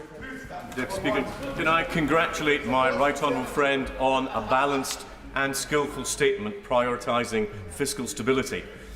He will be aware that some of us believe that the Bank of England maintained monetary conditions that were too loose for too long, but that would also be a mistake to maintain monetary conditions that are too tight for too long. Can he therefore confirm that the anti-inflationary measures he has taken today will mean that the pressure to raise interest rates will be minimised, and that there is a much greater chance that they will fall earlier than would otherwise have been the case?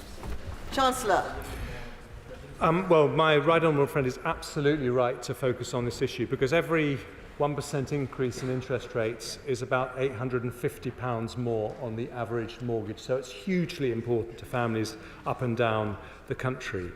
Now, what the OBR have said is that the measures we've taken today will mean that inflation is lower than it would otherwise have been. That means the Bank of England is under less pressure to increase interest rates, which, for the reasons he knows, are such a worry for so many families. Rushanara Ali. Thank you, Madam Deputy Speaker. The Governor of the Bank of England said yesterday at the Treasury Committee about the mini-budget that it has damaged our reputation internationally. People were saying we didn't think the UK would do this. So why doesn't the Chancellor accept that it's because his party has destroyed our economic credibility and crashed the economy that the British people are now having to pay in tax rises and public service cuts the £55 billion of consolidation that he's talking about today? Chancellor. Madam Deputy Speaker, been pretty straightforward about saying there were mistakes in the mini-budget, and within 3 weeks we reversed them. But long-term gilt yields, which are the thing that really drive the cost of borrowing for the country, are down to the levels that they were before the mini-budget. And to try to say that all the problems that we face now are as a result of decisions that were reversed in 3 weeks is not something that stands any scrutiny at all. Sir William Cash. Thank you, Madam Deputy Speaker. My right honourable friend argued for sound money and sound foundations. So would he be good enough to explain how it is that HS2 will continue beyond Birmingham at a verifiable cost of at least £40 billion when every independent report on HS2 condemns the project and confirms that Phase 2 will make the rail services to all West Coast destinations north of Birmingham much worse? And I do ask him to make the very clear commitment to keep this matter under review at all costs. It's in the national interest. Chancellor. Well, he is right that the increases in budget for HS2 are disappointing, but I think a strong economy needs to have consistency of purpose, and that means saying that we will make sure that we are a better connected country, and the lack of those connections is one of the fundamental reasons for the differences in wealth between north and south, which we are so committed to addressing. What I would say to him is there is a bigger issue about the way that we do infrastructure projects. It takes too long, budgets therefore get out of control, and we're just not very good at it, and we have to sort it out. John McDonnell. Can I take the Chancellor back to the housing issue? Housing is often the canary in the mine when you're assessing how people are faring within difficult circumstances. Last year, there was a 500% increase in repossession orders, mortgage repossession orders, 160% increase in repossession orders from private landlords. Can I ask the Chancellor now to come back with a package of measures that will assist people in getting through this housing crisis? It could include the issue that was raised before with regard to benefit caps, but also the mayors across the country now are asking for rent control powers, and we may need a mortgage interest assistance package as well as we go through this coming period. Well, I listened carefully to what the right honourable gentleman says, and despite our political differences, I respect the fact that he is concentrating on a very difficult issue. And I want to tell him that when it comes to the local housing allowance, the rates for 23-24 will be maintained at the elevated rates agreed for 2021. I will continue, as the economic situation deteriorates, to monitor carefully the issues around mortgage repossessions. I've already had a number of discussions internally in the Treasury, and as necessary, I'll come back to this House with further measures. Damien Green. Madam Deputy Speaker, can I congratulate the Chancellor on the statement, and in particular welcome the fact that he listened to his own representations about the need for an NHS workforce plan.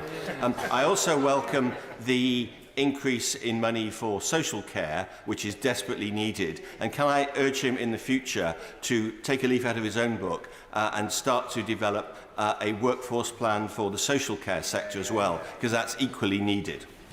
Chancellor. Well, my right honourable friend is probably one of the most knowledgeable people in this House when it comes to the social care sector, and he campaigned very hard for it in government. And he's absolutely right. We do need a long-term plan for the social care workforce as well. And I will do what I can to turn my attention to that when we've set one up for the NHS. John Carr. Thank you, Madam Deputy Speaker. 2/3 of children living in poverty also live in working households. That's even before the drop in income which is being projected, which was raised by my honourable friend.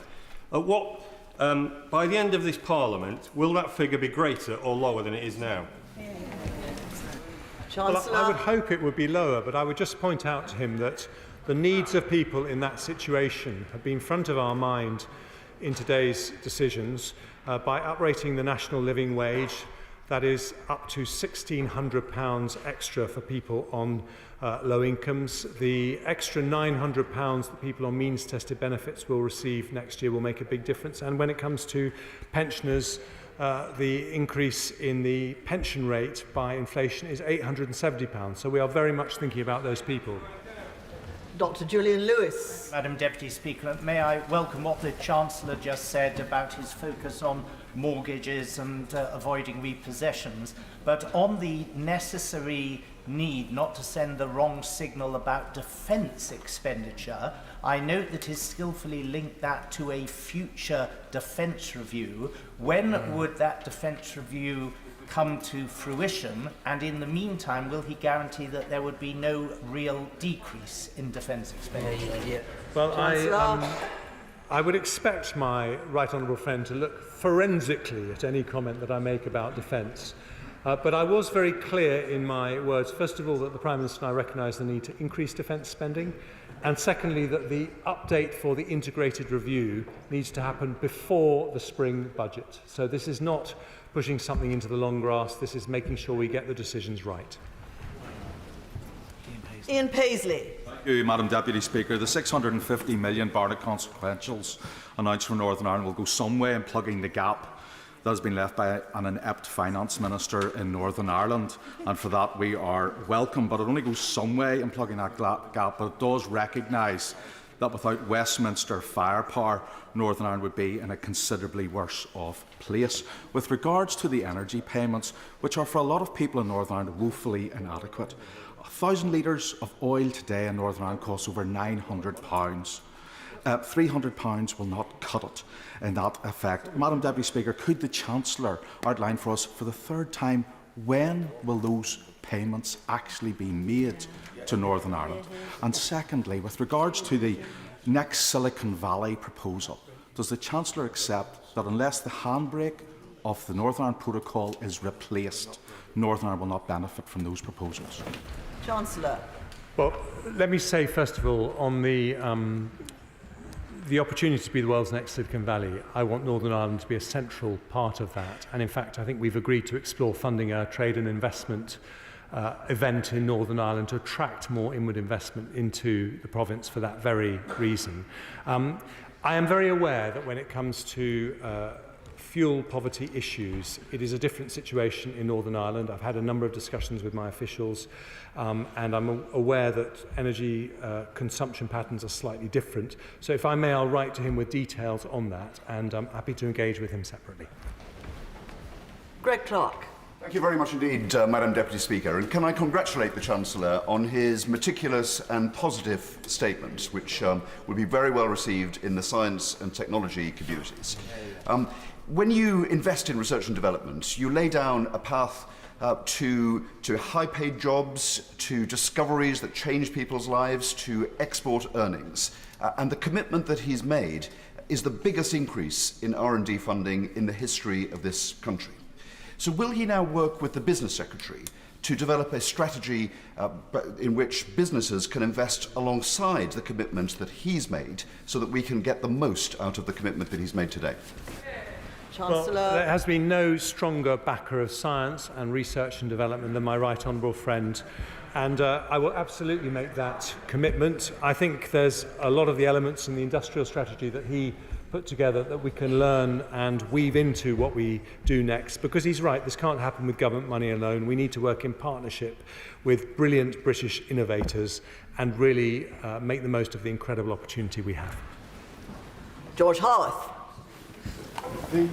Instead of shifting the cost of financing social care onto local authorities and hard-pressed council taxpayers, why didn't the Chancellor look at the possibility of using the money, the £10 billion that goes on buy-to-let, for example, to fund much-needed improvements in social care and other public policy areas?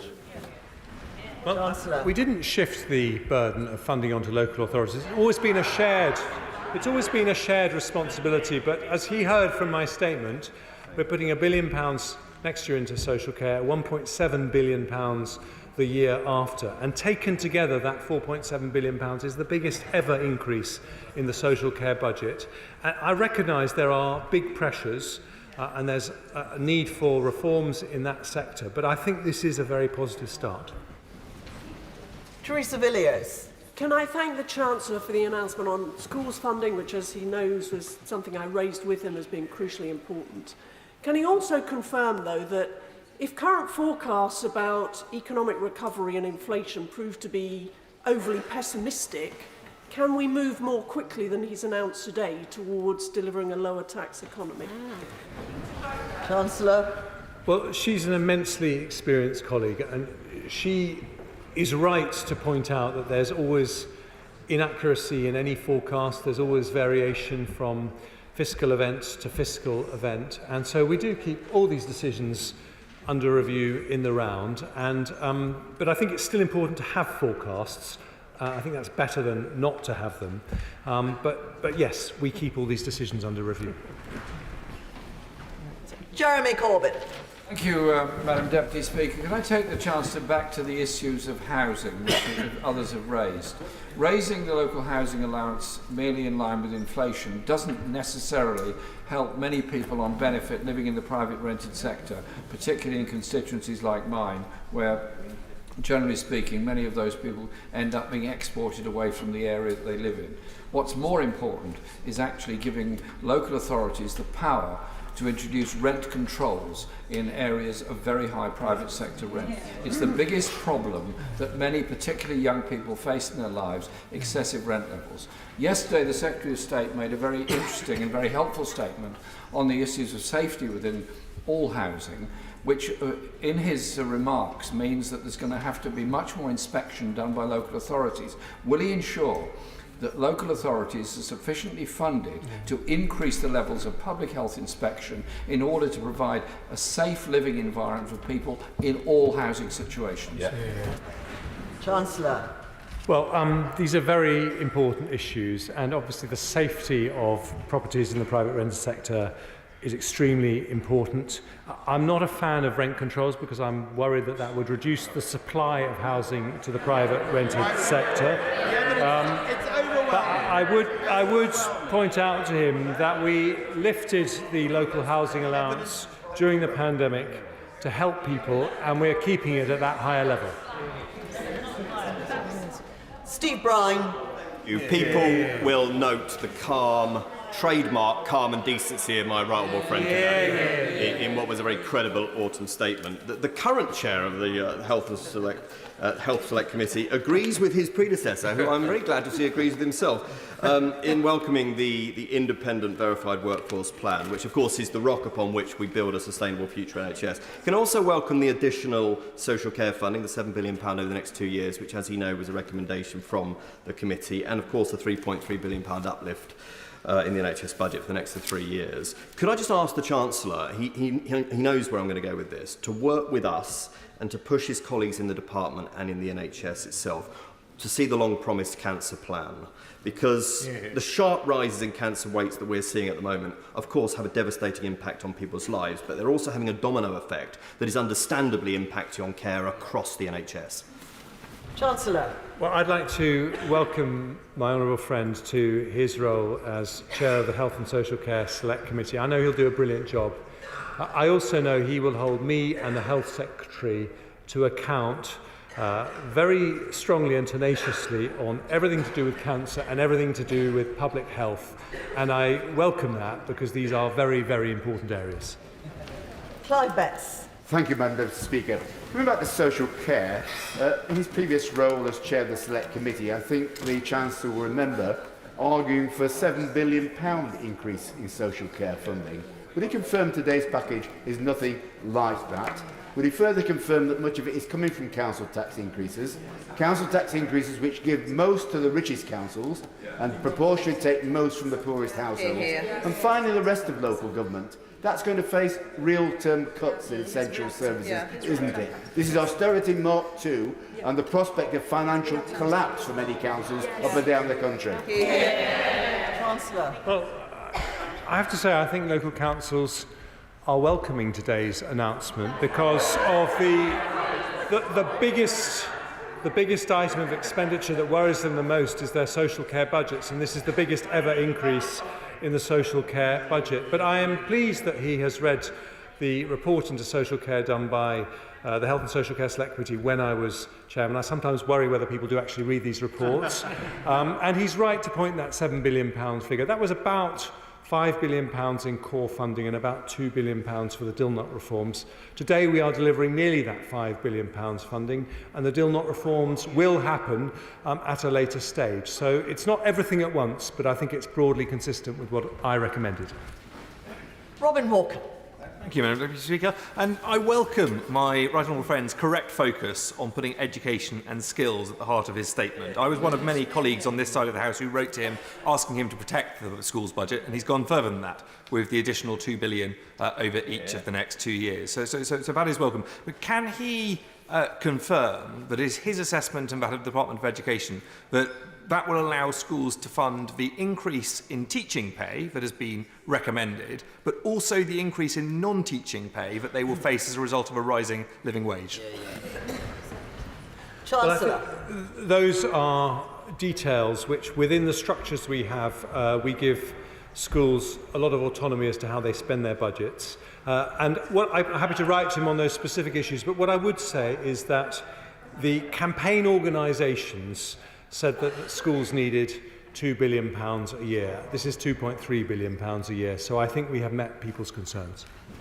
Stephanie Peacock. Thank you, Madam Deputy Speaker. Last year, the then-Chancellor raised the Universal Credit Work Allowance for low-paid workers, describing it as a tax cut. Can he confirm whether or not he has frozen the work allowance today? Chancellor.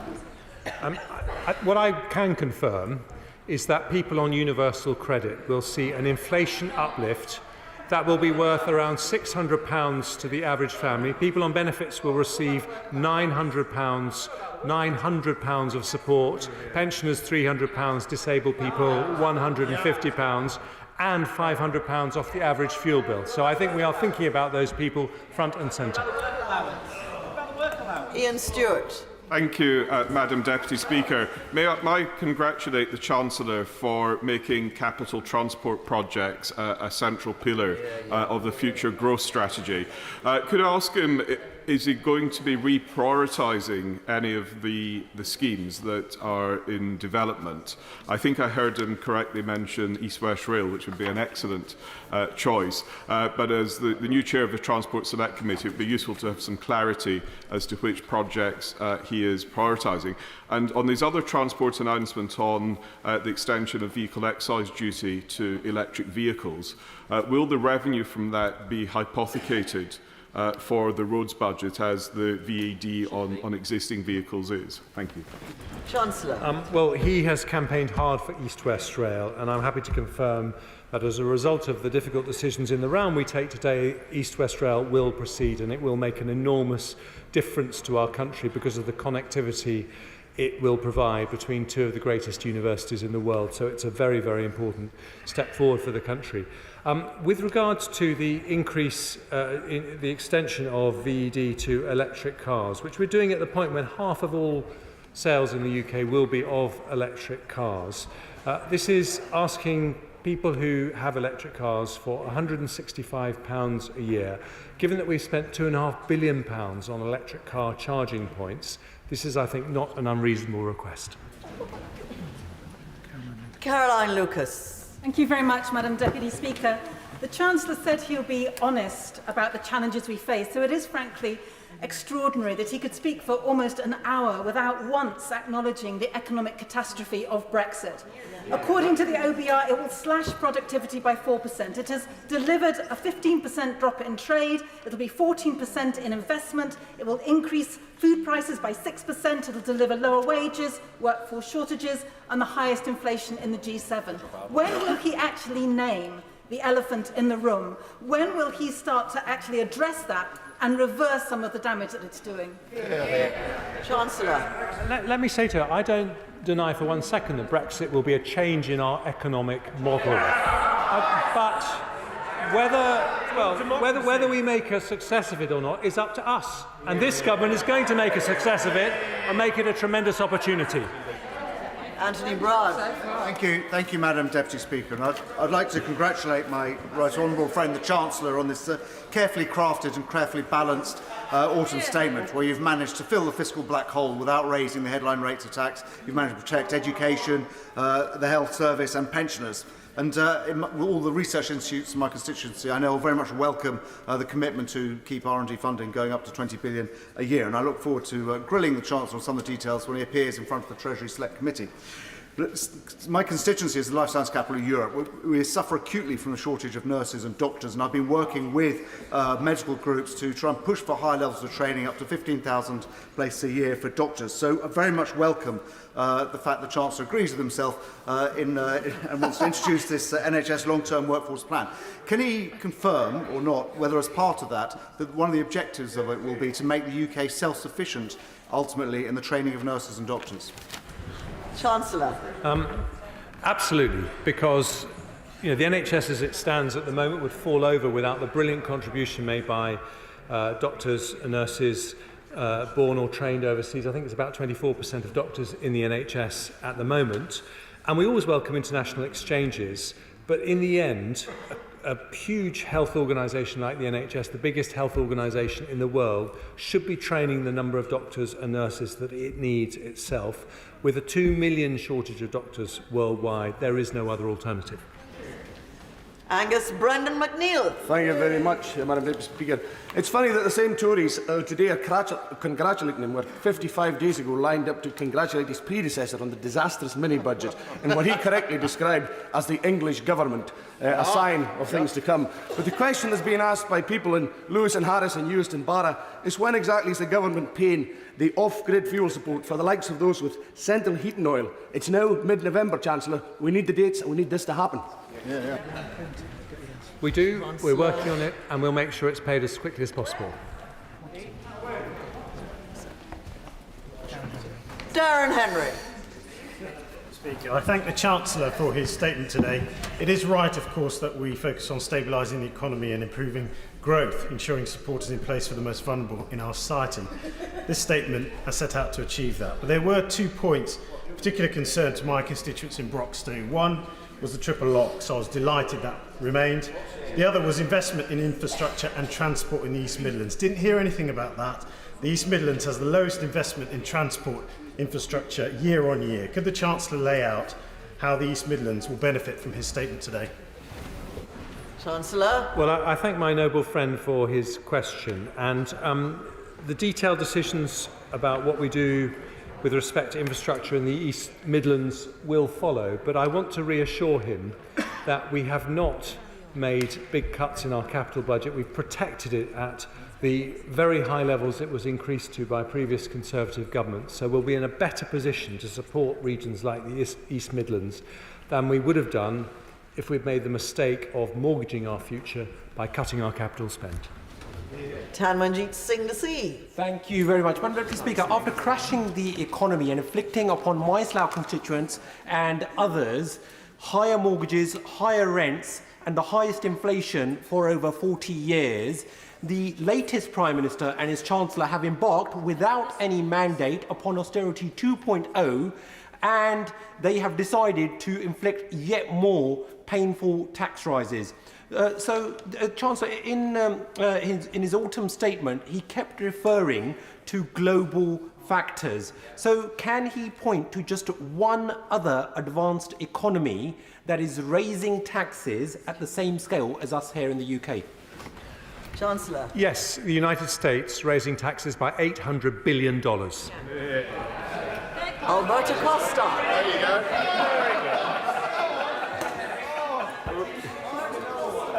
Thank you, Madam Deputy Speaker. Chancellor, you've agreed to meet with me and other Leicestershire colleagues to discuss the worrying situation that Leicestershire County Council has been facing for years when it comes to its financing. Whilst I greatly welcome your autumn statement today, will the Chancellor tell the House and indeed Leicestershire County Council who are listening to proceedings today how his autumn statement will help them with their finances? Well, I've talked to him on a number of occasions about the problems with Leicestershire County Council's financial situation, and what all councils say is that the biggest pressure on their budgets is adult social care, and I think today's announcement will be welcomed by them for that reason. But I am very aware of the particular issues in Leicestershire. I'm happy to keep engaging with him on them. Jess Phillips. Thank you, Madam Deputy Speaker. Just on the point of the NHS, I wonder if he could expand on whether it is a real terms. I spent 17 hours on a hard chair with my father in A&E last week, and I've heard a lot of talk about how the vulnerable are going to be defended by this government.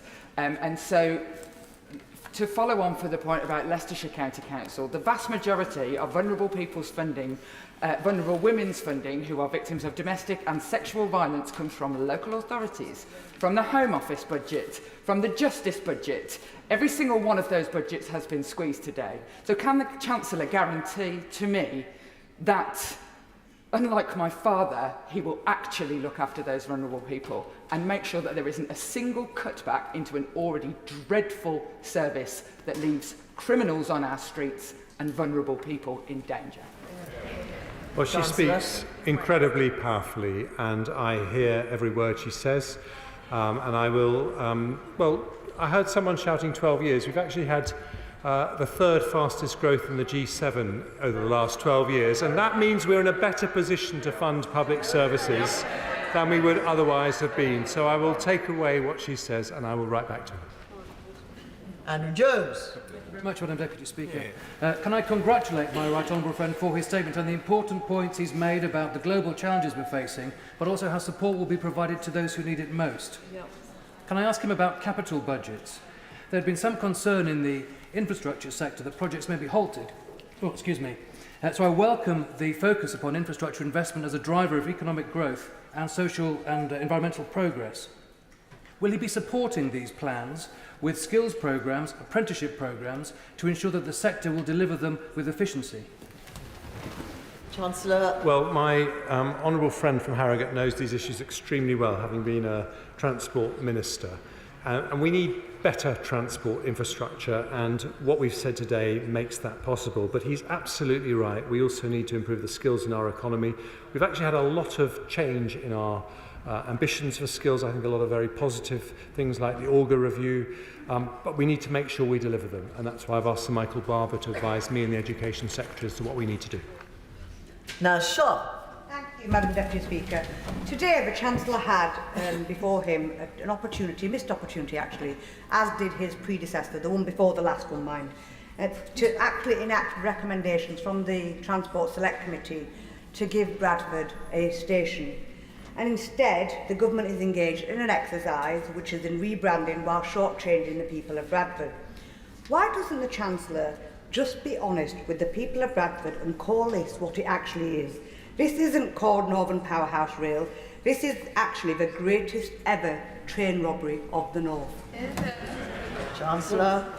What I would say to the Honourable Lady from Bradford West is that she should think about what we have done for her constituents in Bradford. When it comes to transport, we have protected the capital budgets that in the end will solve the problems that she's talking about. We've also found £500 of support for the average household for their fuel bill next year. We found more money for schools, hospitals and GP surgeries in Bradford, and that will make a difference, and she should welcome that. John Penrose. Thank you, Madam Deputy Speaker. Can I say how good it is to see the Chancellor channeling his inner Nigel Lawson by referencing not only Big Bang, but his attempt to get the next Big Bang to happen, particularly with supply-side reforms for 5 key STEM sectors, plus much-needed rollout of the powers for the Digital Markets Unit in the Competition and Markets Authority.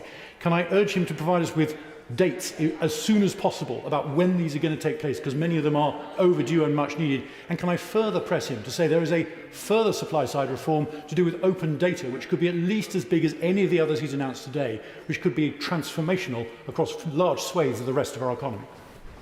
Chancellor. Well, I always listen to my honourable friend on matters like supply-side reforms and indeed long-term competitiveness. I want to reassure him that whilst it's a long-term aspiration to become the world's next Silicon Valley, we want to put those foundations in place next year. And that's why in those 5 growth sectors I said we will review and decide on changes to all the EU regulations that affect our growth industries in the next calendar year to make sure that we put those foundations in place fast.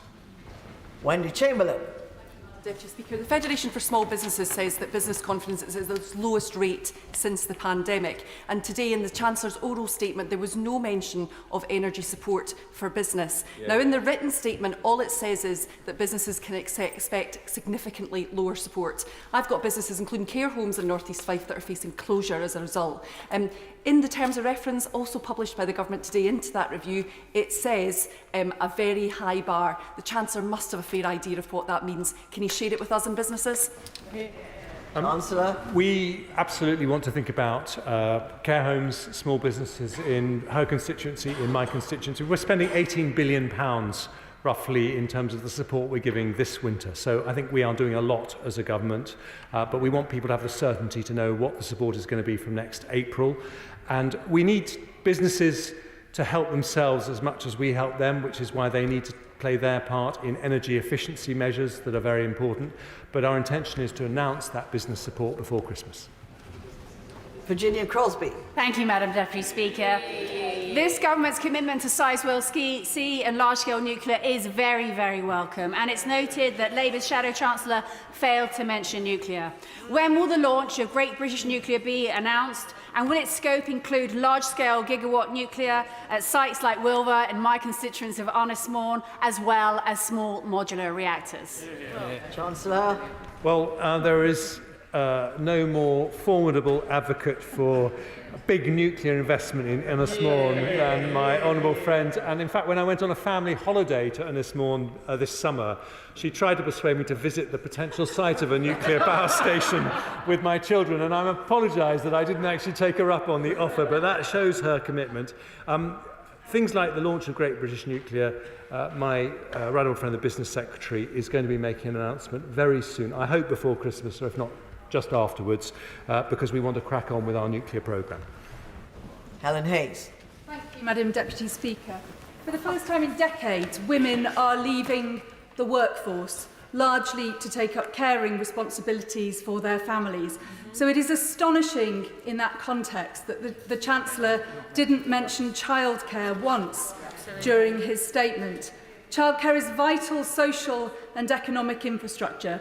The current status quo is holding back women, and it is holding back our economy. What is he going to do about it?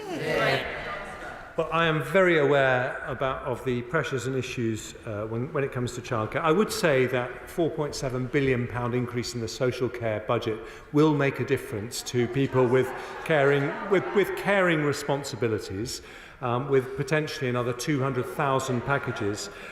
This is an issue that I want to return to, and I take what she says very seriously. Richard Drax. Thank you, Madam Deputy Speaker. I have huge sympathy for my right honourable friend. We are facing severe financial challenges for the reasons he explained so well. But both sides of the House are promising to spend billions and billions more pounds. Can I just remind the House that it is the private sector and hard-working people through their taxes that pay for government expenditure?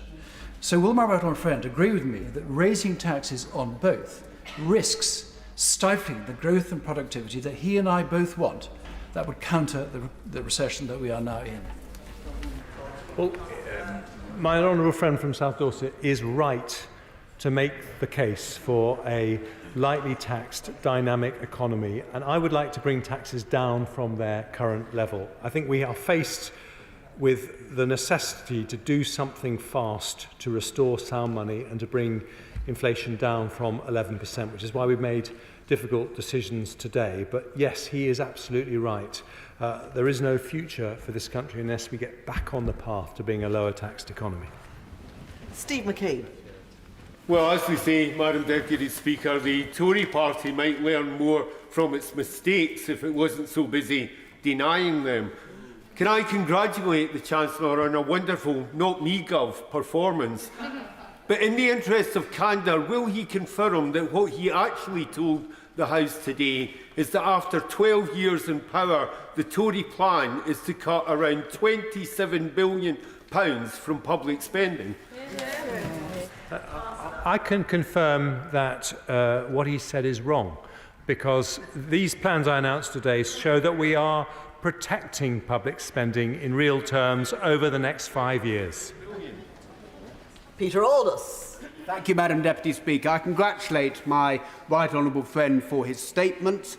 I welcome the protection that he has announced for the most vulnerable, the government's support for Sizewell C, the announcement of a devolution deal for Suffolk, the appointment of Sir Michael Barber to prepare a skills reform programme so that the many and not the few can participate in the proceeds of growth, and his commitment to a step change in the UK's efficiency programme.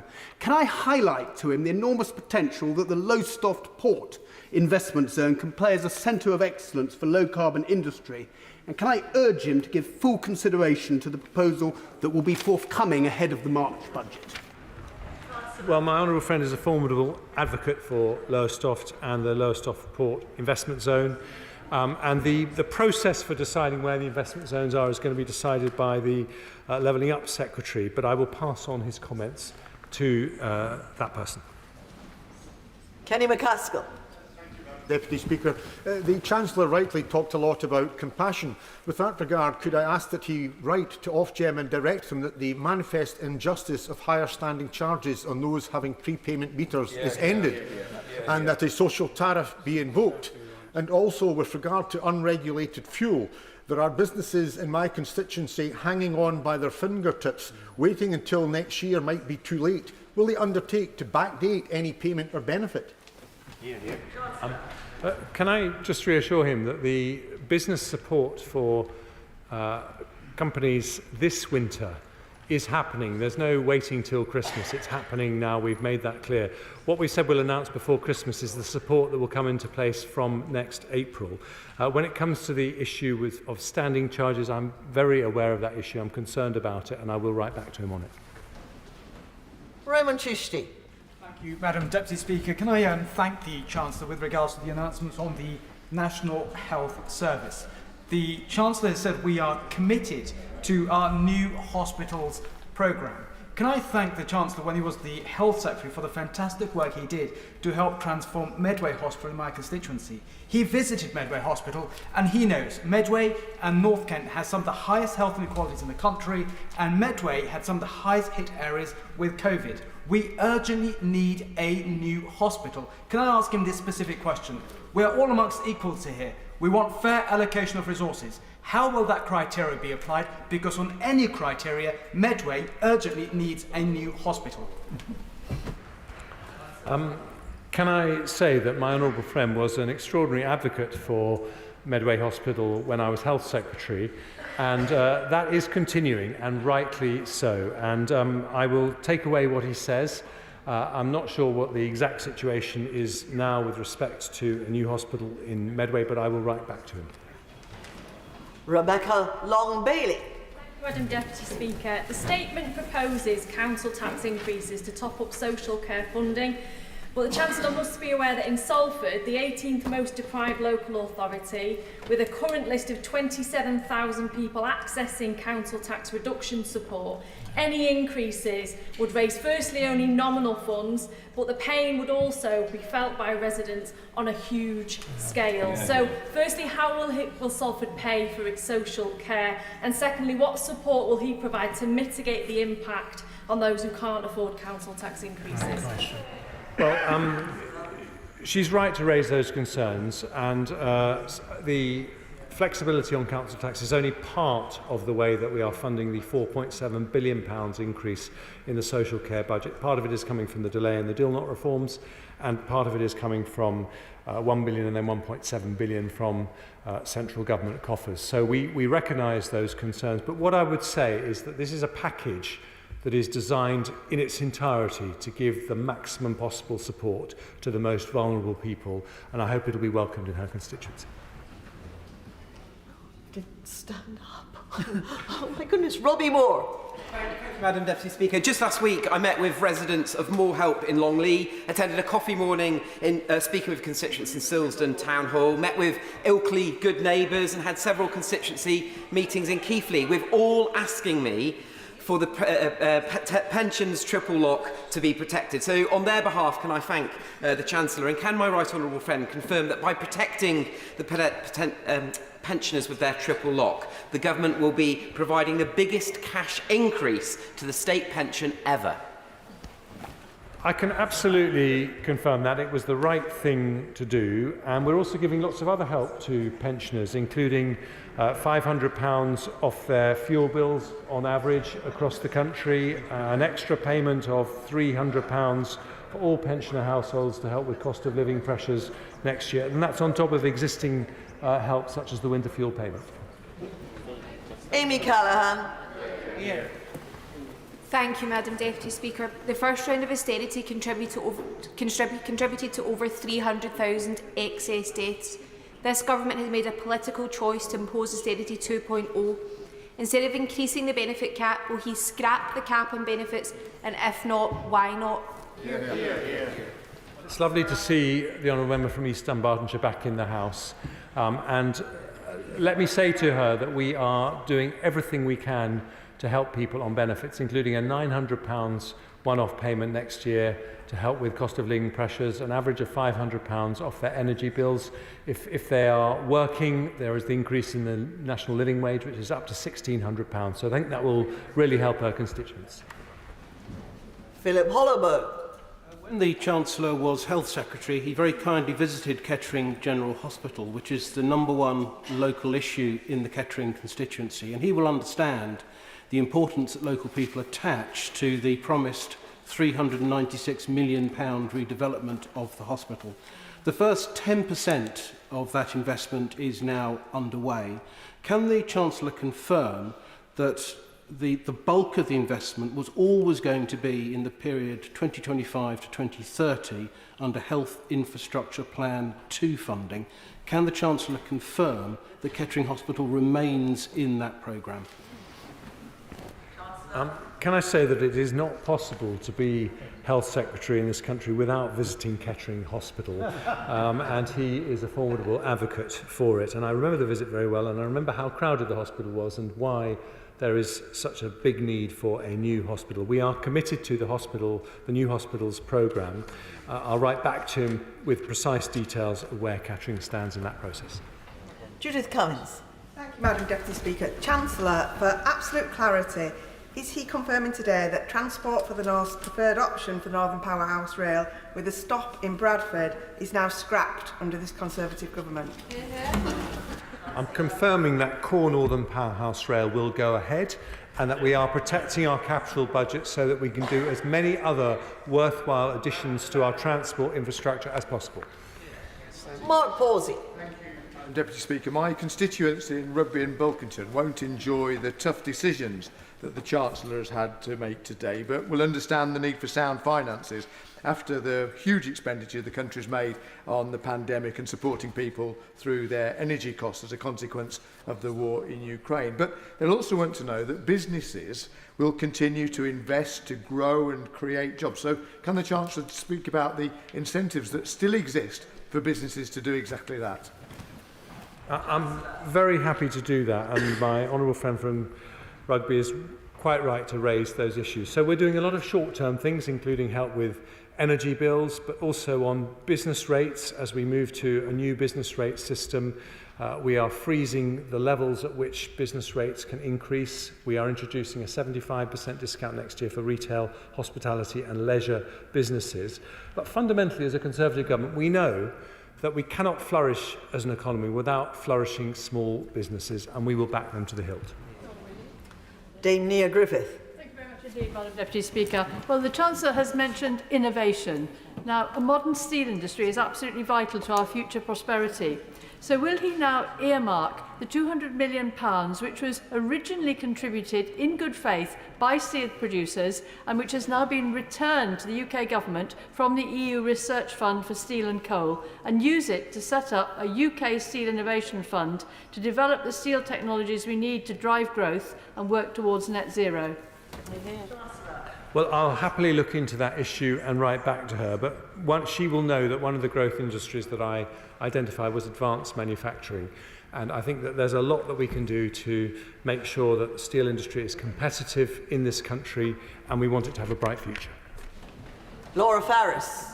Madam Deputy Speaker, nothing corrodes living standards like runaway inflation, so I congratulate my right honourable friend for the absolute priority he has given to tackling inflation and bringing it down next year. But until that moment comes, there is huge pressure on household incomes. I've been working very closely with the West Berkshire Citizens Advice Bureau, and their number one ask was that means-tested benefits should be uprated in line with inflation. So I welcome that, and I welcome the unprecedented equivalent increase in the national living wage.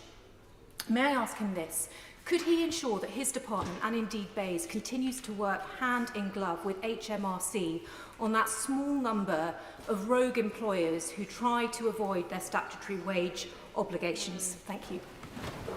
That's a very good question. I will happily write back to her with what we are doing and what we can do. And I would like her to pass on my thanks to the West Berkshire Citizens Advice Bureau for the incredibly important work they are doing to support people through a very difficult period.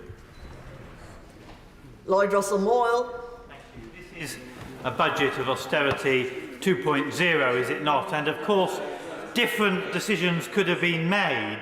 He could have decided to abolish the upper limit on national insurance, raising over £30 billion and solving adult social care in one fell swoop, along with the crisis in council funding. He chose not to, instead to burden poorer people, working people.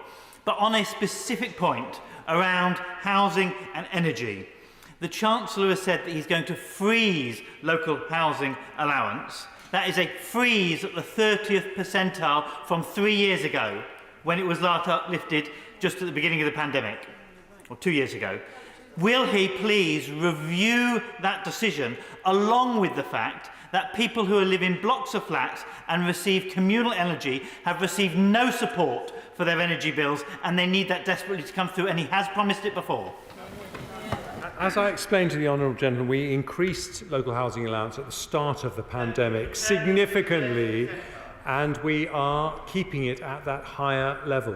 But if he talks about difficult decisions, I would say there's one difficult decision on the table today, and that is, do we do what's necessary to tackle inflation? And on this side of the House, the answer is yes. Yep. James Wild. Thank you very much, Madam Deputy Speaker, and I welcome the commitment in my right honourable friend's statement to the new hospitals building programme. And given the statement by the Secretary of State for Health yesterday that he would deal with the concrete cancer, which means that the Queen Elizabeth Hospital in my constituency has 3,000 props holding up its roof, will he reassure people in North West Norfolk that the government will make the urgent decisions to build a new QEH? Well, I visited the QEH, and I absolutely understand the concerns that my honourable friend is talking about, and I will write to him about what's happening, but we do commit today that we will protect the new hospitals programme, and we do want to spend very, very important money in our capital programme in the NHS. Brendan O'Hara. Madam Deputy Speaker, my rural, economically fragile Argyll and Bute constituency has been battered by a Brexit we did not vote for, resulting in the loss of European markets for our abundant seafood and meat products. What we also have in abundance is wind and water, which lashes in from the Atlantic, something which we haven't just learned to live with, but we've learned to harness and benefit from. So why on earth has he decided to tax electricity generators 10% higher than oil and gas producers? And if there's a 91% investment allowance for the oil and gas sector, can he tell me what is the figure for the renewable sector? I've had wonderful holidays in his constituency, and I can attest to the high levels of wind and water there.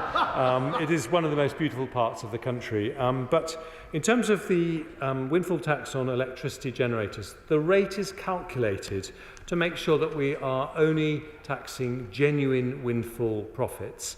I think it's reasonable to do it. Overall, these taxes raise about £54 billion. This year and next year, we're spending more than £100 billion in supporting people with their energy bills, and they only kick in over £75 a unit, which is a generously high unit.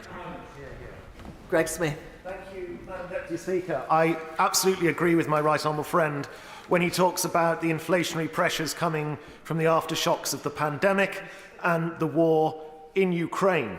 We see that at the fuel pumps, and more significantly, our haulage and logistics sector sees that at the fuel pumps, with the enormous level of taxation, particularly on diesel, driving inflation in order to get food, to get goods to our shelves. So as he prepares for the March budget? Will my right honourable friend look at the inflationary impact of fuel duty on top of the high cost of diesel and look to see if we can reduce it? I can assure him I will absolutely do that, and we have a little bit of time, and I know that fuel duty is a very important issue to him and many other colleagues. Dame Diana Johnson. Thank you, Madam Deputy Speaker. The Prime Minister said that he was going to deliver Northern Powerhouse Rail in full. Now, with the Chancellor's announcement this morning, Hull remains excluded from Northern Powerhouse Rail for the next 30 years. In stark contrast to the go-ahead on the Oxford to Cambridge line. So could the Chancellor just explain to me and my constituents, why are the last areas to see investment in infrastructure the first areas to have it ruled out when this Tory government crashes the economy? Well, as she knows, the economy has been growing faster than France, Germany, Italy, Japan over the last 12 years, so that's not a fair characterisation. What I'm able to do, because of the difficult decisions that we've taken today, is largely protect the capital budget, which means we can do more to improve infrastructure to Hull and other parts of England, and that is the right thing to do. And I would just say to her, if we didn't take the difficult decisions that we're taking today, we would never be able to improve our transport infrastructure, and we don't want that, which is why we are taking difficult decisions that her party isn't supporting. Simon Baines. Thank you, Madam Deputy Speaker. May I congratulate the Chancellor on his skillful and compassionate autumn statement, and also welcome the additional funding of £1.2 billion for Wales. Could the Chancellor reassure vulnerable residents in my constituency of Clwyd South that government assistance with their very high energy bills will continue as long as it's needed so that we protect them to the very best of our ability? That is absolutely what we want to do, and that's why we're announcing today the energy price guarantee will continue supporting his constituents in an average household by about £500 during the course of next year. But going forward, because these are multi-billion-pound programmes, we need people to work together with the government to also improve their energy efficiency. So the other thing that the Business Secretary will be announcing shortly is a long-term energy independence and energy efficiency plan that, if we do it, will bring down the average fuel bill by another £500. Ian Meads. Speaker. Madam Deputy Speaker, in his statement, the Chancellor said it is because of difficult decisions in 2010 that the government could then go on to do several things. But however, places like Gateshead were still living with the drastically detrimental consequences of those 2010 decisions. The decision to incrementally withdraw revenue support grant from councils means that my own local authority is £179 million per year worse off now than it was in 2010. And many local authorities with a low council tax base are in exactly the same boat. We're worried about austerity 2.0, but we're also very, very worried about the continuing consequences of austerity 2010. So after 12 years, when will this government do something about local government finance to prove to people in Gateshead that the words of levelling up are not just empty rhetoric? Well, you know, he's absolutely right to say how important the Levelling Up programme is. And I would point out to him that the economic growth that we've had since 2010 means we are able to invest in capital projects today. The Levelling Up Round 2 fund will be protected and possibly increased from 1.7 billion invested in Levelling Up Round 1. And we are absolutely committed to connecting areas like Gateshead into the national economy, which means that wealth spreads. Anna Firth. Thank you, Madam Deputy Speaker. I'd like to start by congratulating the Chancellor on how skillfully he has handled the toughest budget for 40 years, and thank him for listening to representations which I've made to him directly to protect pensioners and to increase school funding for Southend schools. Can he confirm that by restoring the triple lock, this means that all 18,000 pensioners in Southend West will not only get continued help with their energy bills, but the biggest cash increase ever in their pensions next April? I can, and she advocates formidably for pensioners and other constituents in Southend. The increase in the inflationary increase in the state pension is worth on average £860. There's also going to be a £300 payment to pensioners next year to help with cost of living pressures, and for an average house, £500 reduction in their fuel bill at today's prices. So I think that's a package she can tell her constituents shows a Conservative government cares about our most vulnerable citizens. Munira Wilson. Thank you very much, Madam Deputy Speaker. The Chancellor rightly claimed that education is not just an economic mission, but a moral mission. So could he explain to the House why it is that he's still able to find £6.5 billion in tax cuts for the biggest banks over the next 5 years, but no money to expand free school meal provision when 800,000 children living in poverty aren't even entitled to a hot meal at school? Hungry children can't learn. So much for his moral mission. Where she and I agree is on the importance of education, the importance of supporting children and lifting families out of poverty. Where we disagree is on the role of banks, who create enormous wealth for this country and actually help to fund our NHS and schools by the corporation taxes they pay. Paul Holmes. Okay, can I congratulate the Chancellor on bringing forward an autumn statement that focuses on the long-term stability that this country needs. My constituency of Eastleigh has a large number of park home sites which rely on communal accounts or individual MP gas bottles. So can I ask the Chancellor to confirm that LPG used to heat park homes, not just standard bill homes, will be covered by the announcement of the doubling of the payment? And will he make sure that the payments to the constituents that need it most is efficient and delivered as quickly as possible? I'm very happy to confirm both of those points. I have park homes in my own constituency. Barbara Keeley.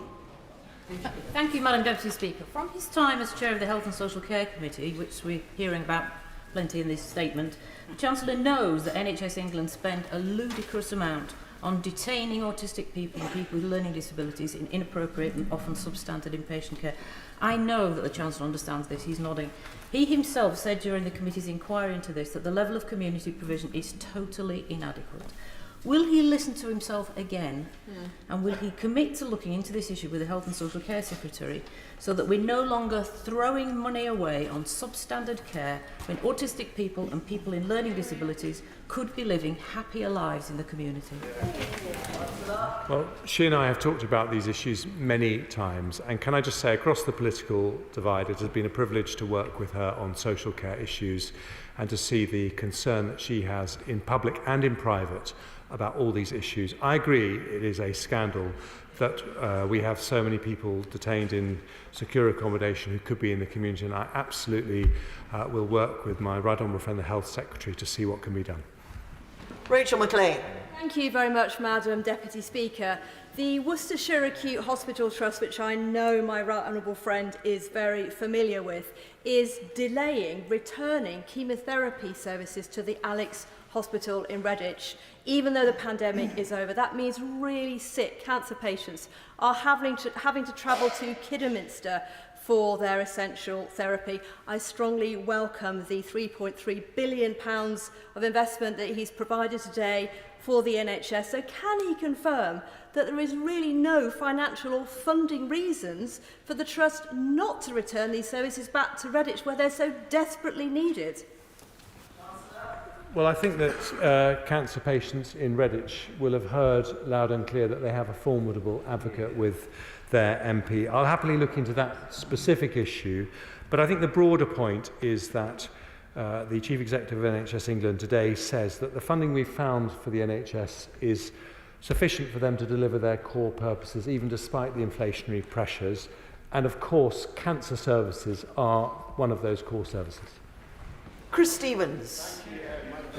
Can I ask the Chancellor about his policy in relation to public sector pay, because there wasn't much said about that. Will he first of all look at the nonsensical position that the UK government, not the English government, the UK government has over 200 separate pay bargaining units for civil service pay? That seems a nonsensical position.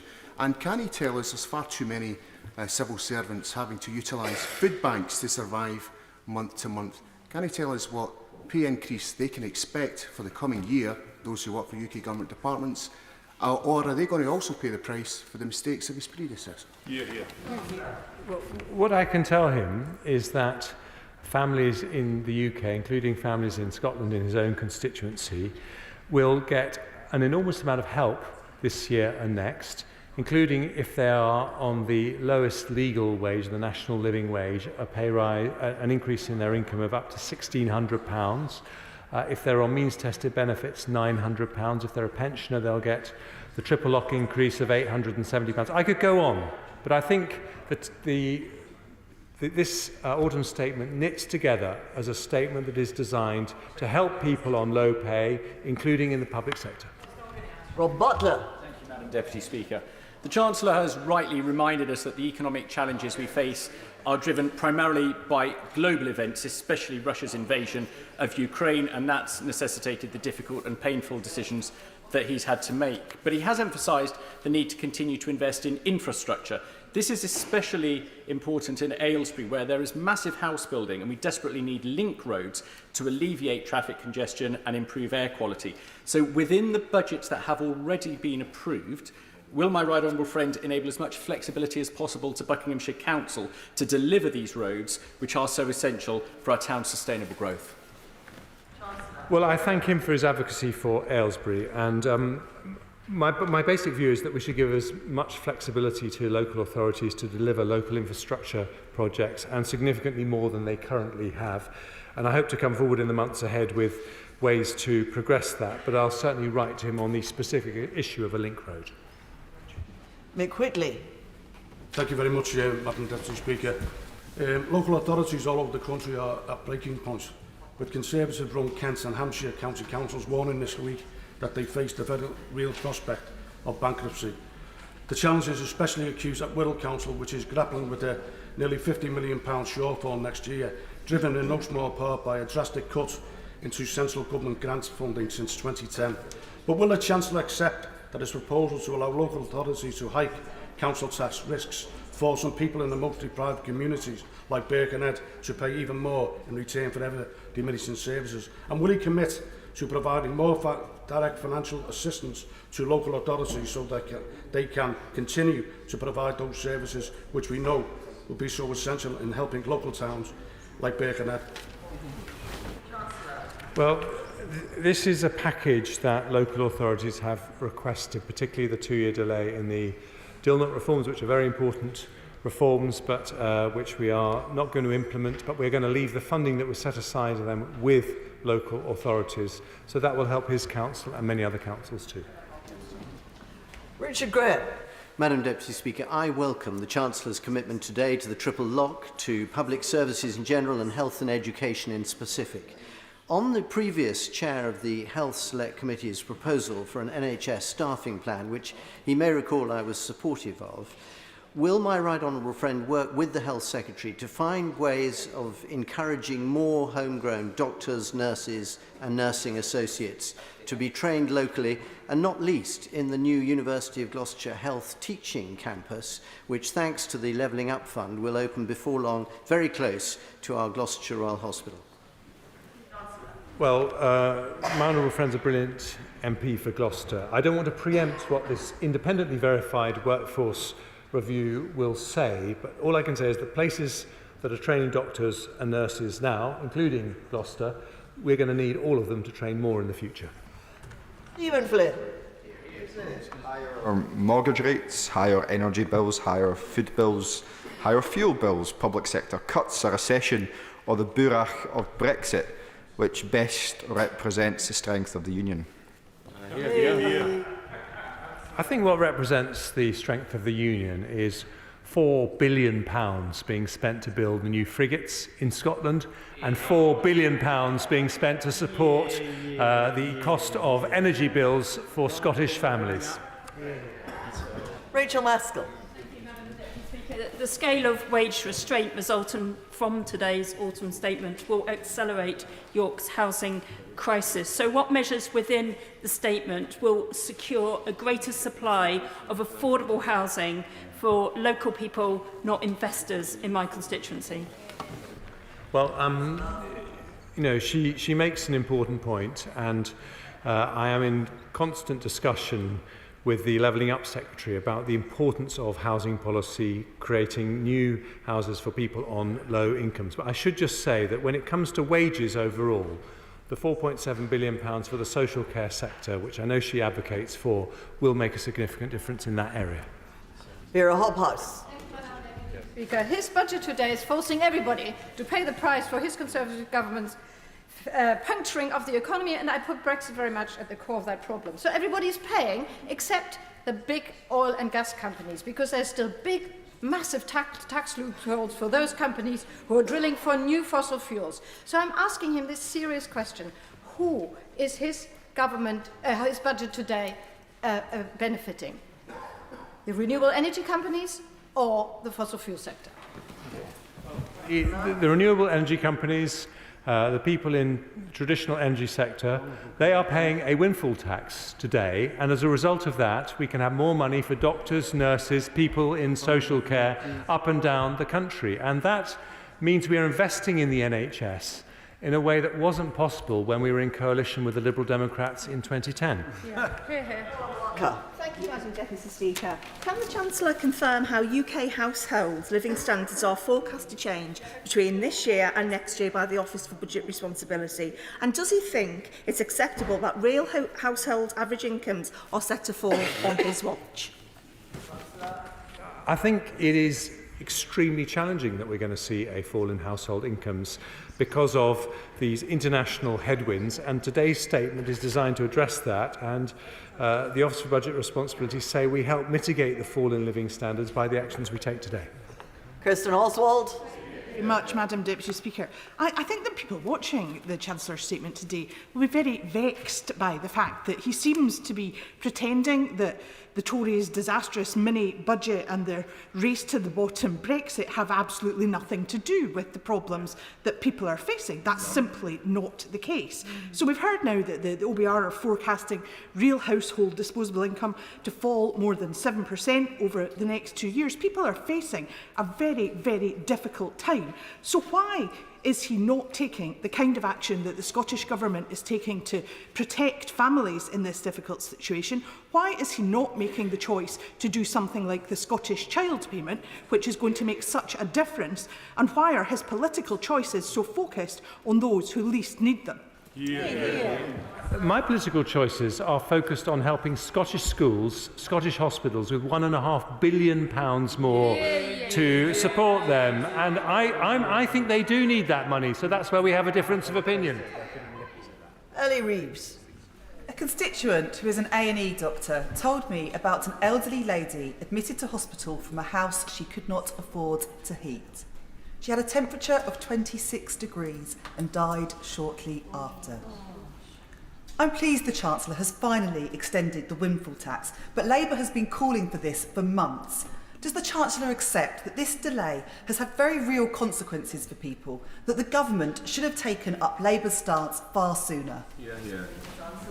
I don't accept that for 1 second, because these are terrible tragedies which we've acted very soon with support worth £62 billion this year to help families deal with fuel price increases, and support next year that will save £500 off the average family's bill at today's prices.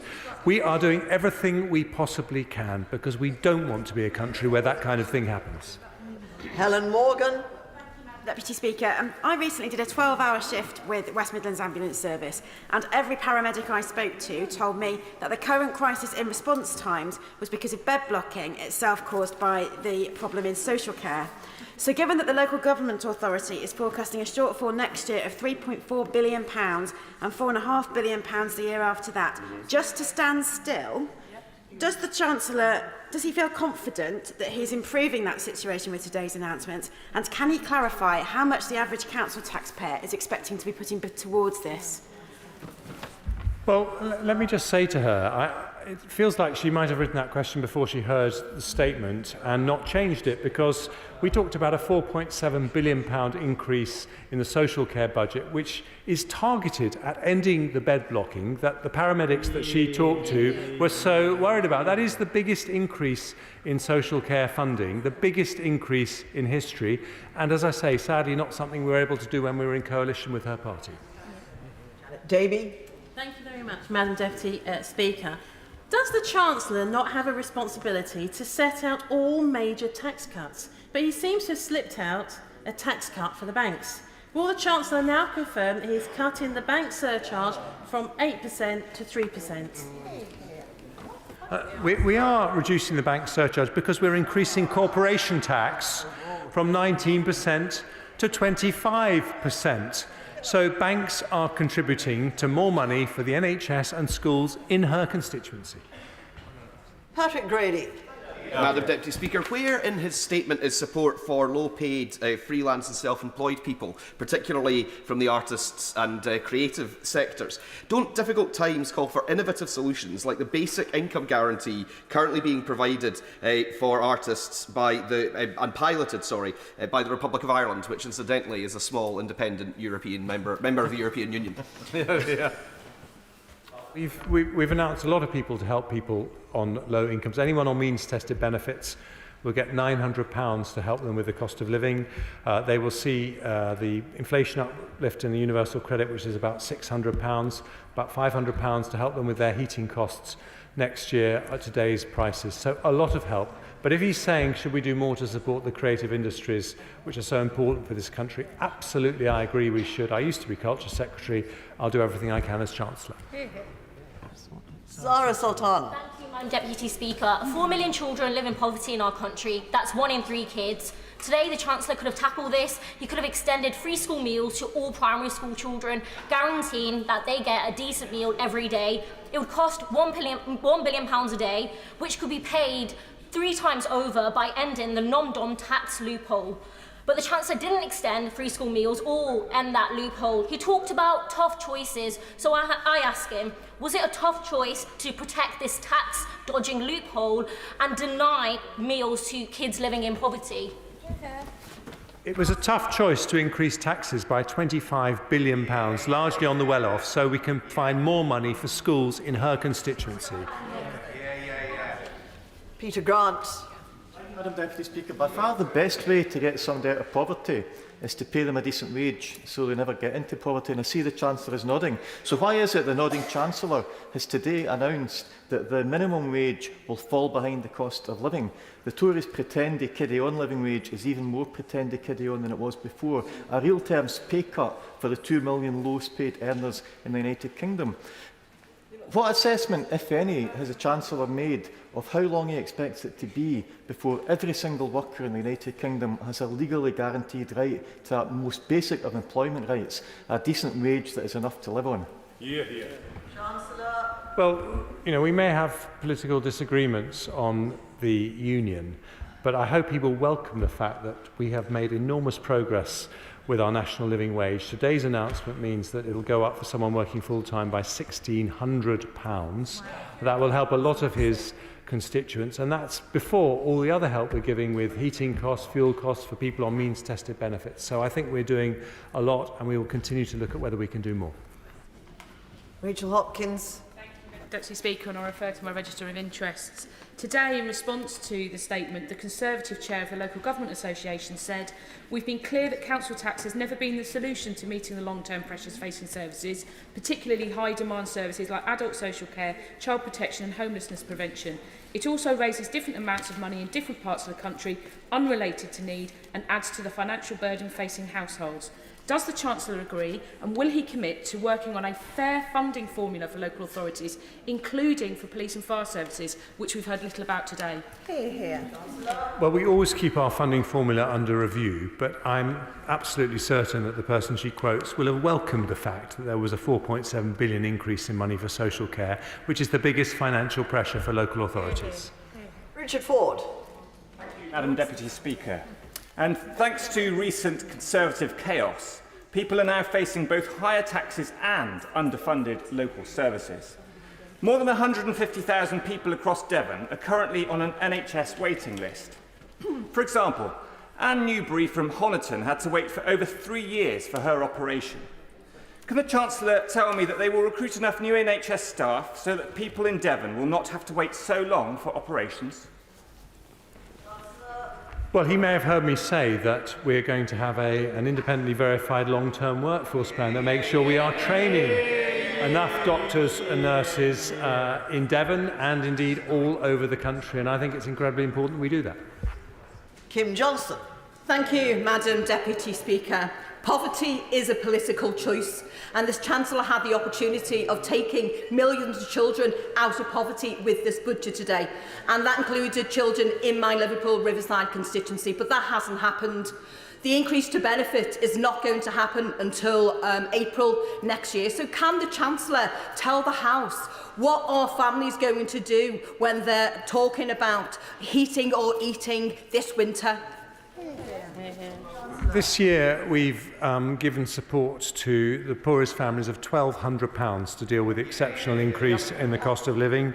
We've also got the Household Support Fund, which we're giving to local councils so that they can help make sure people don't fall between the cracks. There's also money for the NHS and care system, which is also targeted at the most vulnerable and people living in poverty.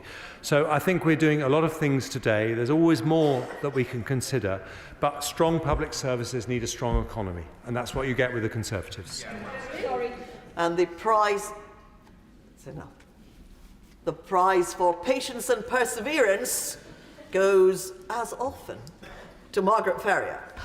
Madam Deputy Speaker, I thank the Chancellor for his statement and for remaining in the chamber to answer all the members' questions, especially the last question.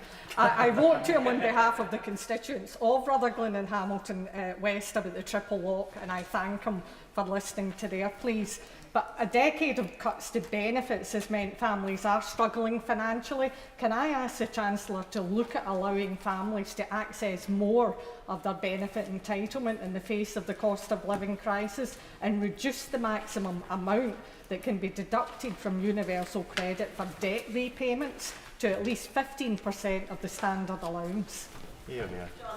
Well, I thank her for her patience in waiting all this time to ask her question. And the issues that she's talking about are going to be looked at by the DWP Secretary in the review that he's doing for the Prime Minister on the increase in economically inactive adults and what we can do to better improve incentives. But we have today announced exceptionally an increase in the benefit cap to make sure that families that are depending most on the benefit system get all the extra help that we're promising today. Thank you. I thank the Chancellor for his statement and to everybody who for 3 hours and 5 minutes has held him to account at the dispatch box. I'm just pausing while we have a change of personnel, and we now proceed to the business statement. Leader of the House. Madam Deputy Speaker, the business for the week commencing the 21st of November will include Monday the 21st of November, debate on the autumn statement and consideration of resolutions day 1, Tuesday the 22nd of November, conclusion of the debate on the autumn statement and consideration of resolutions, Wednesday the 23rd of November, remaining stages of the Levelling Up and Regeneration Bill Day 1. Thursday the 24th of November, a general debate on the UN International Day of Persons with Disabilities, followed by a general debate on the independent review of children's social care. The subjects for these debates were determined by the Backbench Business Committee. Friday the 25th of November, private members' bills. The provisional business for the week commencing the 28th of November includes Monday the 28th of November, remaining stages of the Levelling Up and Regeneration Bill Day 2. The House, Pangham Debonair. Thank you, Madam Deputy Speaker, and I thank the Leader for the forthcoming business and supporting the Ask Her to Stand campaign this week. I thought I'd dress in the appropriate colours. Madam Deputy Speaker, it appears government has simply given up listening to Parliament. On Tuesday, Labour gave them the opportunity to start putting right their crashing of the economy that hiked mortgages and rents, but they didn't show up and we won. You wouldn't think that the government do still have a working majority of 69. Is the Prime Minister's leadership really that weak he can't carry his own MPs on a vote? Labour called for, and Parliament voted for, the former Prime Minister and Chancellor waiving from their severance pay the average monthly £500 mortgage increase families now face as a result of the Tory economic crash. Yet the Tory MPs backed their mates getting over £35,000 over working people who've been left to pay for the mistakes they made. A reward for just days in post in which they caused economic meltdown. Can the leader say, and with a straight face, that they deserve this reward from the taxpayers? Even under their minority government in 2018, the government showed up to defeat censure motions. Can I remind the leader that, by convention, censure motions result in MPs losing salaries or ministerial jobs? Governments have even fallen. The government can't just pick and choose which votes they will respect and which they'll ignore. So will the government uphold the will of this House? Will the right honourable members for South West Norfolk and Spelthorne give back the £500 mortgage increase they caused from their ministerial severance? This new Prime Minister said he would lead a government of integrity, professionalism and accountability. Why is he willing to break long-standing parliamentary precedent in his first few weeks? And does she agree the Prime Minister really does need to hurry up with appointing an ethics advisor? Could you give us a time frame? Madam Deputy Speaker, we agree that it's important members can hold ministers to account in this place first, and yet the government briefed out almost every single part of today's statement to the press. This is discourteous to members and to our constituents on whose behalf we want to put important questions to the Chancellor. It's not the first time, seems to be part of a wider culture of disrespect to Parliament. So has the leader spoken with ministers about this, as she said she would? And if she has, clearly it wasn't heard or was ignored, so could she remind her colleagues major policy statements should be made by ministers in this House first, not briefed to the media? Madam Deputy Speaker, Labour's Green Prosperity Plan would build industry, create jobs, grow the economy, tackle climate change. Labour's National Wealth Fund would give the British public a stake in energy and climate investments. We'd insulate millions of cold homes. We'd invest in onshore and offshore wind, tidal and solar. We'd make fairer choices on tax, like scrapping the non-dom tax status, taxing private schools and making oil and gas companies pay their fair share. And we've got a proper procurement plan to make sure we're buying, selling and making more in Britain. That's just some of Labour's serious plan for fairer, sustainable, green economic growth. Where's the Tory plan? Today, if you're a non-dom, you've just kept your tax break. For working people, bills are up, your wages are down and you've just had a massive tax hike. The Chancellor told us his autumn statement will help Britain face into the storm. Does he not get it? They are the storm. They are the dreadful soaking rain, the howling wind blowing the roofs off, the puddles drenching us with muddy cold water with every passing bus, if one ever arrives, for 12 long years. A Tory crisis made in Downing Street. They crashed the economy, they hiked mortgages and rents, they've presided over rising prices, falling wages and rising taxes, and this is on them. The British people must be given the opportunity to elect a Labour government who would make fair choices and have an actual plan to get our economy firing on all cylinders, and it can't come too soon. Lord President. Thank you, Madam Deputy Speaker. Can I just start by congratulating the men's cricket team on their win at the T20, and also to wish good luck, as I'm sure the Shadow Leader will as well, to England and Wales on their first matches in the World Cup. And can I also compliment the Shadow Leader on her suffragette ensemble today, although given what's happened this week, I would caution her against wearing it in the Scottish Parliament. On a serious note, Madam Deputy Speaker, we had a UQ on the situation in Iran earlier this week, but can I just place on my record my concern and the fact that my thoughts are with the people of Iran, and in particular wake of the decision that was taken by the Iranian Parliament this week. Thank you for allowing me to do that. In answer to the Honourable Lady's questions, I am very keen that all news is heard by this House first. I will continue to make those representations. She will know that with statements of this type. It is really important that those embargoes are not broken, and I will emphasise that to my colleagues. The ethics advisor, she will know, is with the Prime Minister, but I know that this is something that he is focusing on, and she will know as well. The Prime Minister very much wants me to focus on these matters, particularly in this House, and we have had some good discussions about how we might do that and join up actions that this House, our respective political parties and the government are taking to give ourselves the best chance of creating the best culture possible in this place. We have just heard from the Chancellor. The Honourable Lady, like myself, was in here for much of that, but she clearly missed the news that the OBR has confirmed that the chief reason why we are facing these issues is because of the global situation, and in particular Russia's illegal economic war levelled at every household, every business, every school and hospital in this country.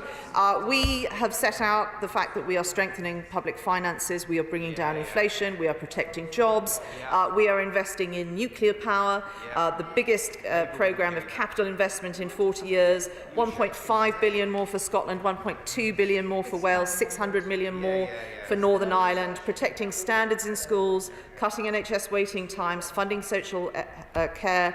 We're committed to the energy bill cap and supporting those most vulnerable in our community with regard to pensions, benefits and the national living wage. In stark contrast, and the Honourable Lady was talking about 12 years of failure, I think it is Labour who have failed. They're failing in opposition, they're failing in Scotland, they're failing the people of Wales, they're failing to form a plan, as we heard from the Shadow Chancellor today. They are failing to free themselves from their union paymasters because they're refusing to back our legislation on minimum standards. Every single time Labour is in government, they leave the country in a worse state than when they inherited it. The reverse is true of my party. On this side of the House, you have a clear plan. On the other side of the House, there is no plan. Philip Hollowburn. Thank you, Madam Deputy Speaker. I'm extremely concerned to be advised that Serco, the agency responsible for seeking asylum accommodation around the country, is not complying with reasonable requests from Northamptonshire Police to provide biometric data and known offending history from asylum seekers' country of origin. Such individuals have no footprint on the police national computer, so Northamptonshire Police is solely reliant on information provided by Serco. Can I tell the Leader of the House that despite several requests, Northamptonshire Police have been informed that Serco are too busy to provide such information? The Leader of the House will be aware that the failings of such information and data transfer could have catastrophic consequences. Could I urge the Leader, in the strongest possible terms, to ensure that we have an urgent statement from the Home Office clarifying that Northamptonshire Police will have full biometric profiles together with a comprehensive breakdown of any known offending behaviour in their country of origin before any asylum seekers set foot in Northamptonshire? Well, I thank the Honourable Gentleman for raising this incredibly serious matter. It is not my area of expertise, but I cannot imagine that the situation he describes is compatible with Serco's duty of care, but also, I would imagine, their contractual obligations. He has clearly raised this with the Department and had no satisfaction, so I will write on his behalf and ask that there is a meeting between him and the relevant official in the Department and suggest that the Minister also hold a surgery for colleagues who may be facing similar situations. Deirdre Brock. Thank you, Madam Deputy Speaker. Can I associate myself with the Leader's comments about the appalling decisions of the Iranian Parliament? Now, I could raise the financial statement, Madam Deputy Speaker, but so much of it was trailed beforehand, it feels a bit like old news, so I'll leave it until next week's debates, other than to wonder why extra resources need to go towards cracking down on vanishingly small amounts of benefit fraud, but not on rampant tax evasion. A couple of weeks ago, I asked the Prime Minister about the influence of opaquely funded think tanks in our politics. That was timely because today an audit has been published by Open Democracy Democracy and Who Funds You that shows some of these think tanks have raised over £14 million between them in just 2 years from donors whose identities are a complete mystery to us. Now that's important because these think tanks appear willy-nilly across media outlets like the BBC, have had lots of ministerial meetings since 2012 and have policies that have helped inspire disastrous government experiments such as the former Prime Minister's mini-budget. Now I'm confident the leader joins me in believing it's only right the public knows exactly who funds organisations that seem to wield such power in our democratic systems, and will applaud the fact I've written to the Prime Minister today asking him again for an urgent meeting to discuss his position.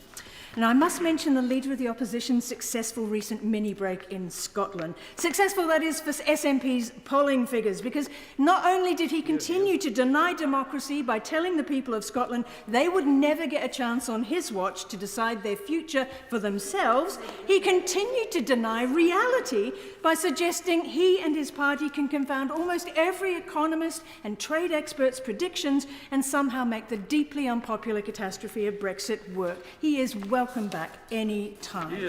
And just lastly, yesterday the Environment APPG enjoyed a really helpful discussion with Canada's High Commissioner about the next COP15 on biodiversity to be hosted in Montreal under China's presidency in December. There's a bit of a fear, though, that this COP15 is being a little overshadowed by its better-known COP27 cousin, which is, you know, a real problem because it's vital it goes ahead and that major commitments are made. So will the leader provide a debate in government time on this to help highlight its crucial messages? Well, I thank the Honourable Lady and will be looking forward, although sorry I have to wait until next week for her to welcome the 1.5 billion additional funding announced today. I'm sorry that although she wants to wait till next week to do that, she did not take the opportunity to welcome the next batch of Type 26 frigates, which will be securing jobs at Rosyth. I can't imagine why the SNP don't want to talk about shipbuilding. This week we've heard from Professor Keith Hartley, a defence expert, who said that warship construction would grind to a halt and thousands of jobs would be lost if Scotland were to leave the EU. He also warned that it was unlikely an independent Scotland would have a particularly large navy. And based on the SNP's performance in procuring ferries, I think he's probably right. I have often spoken about the SNP's reality gap, the chasm between what the SNP continually talks about and the concerns of the Scottish people.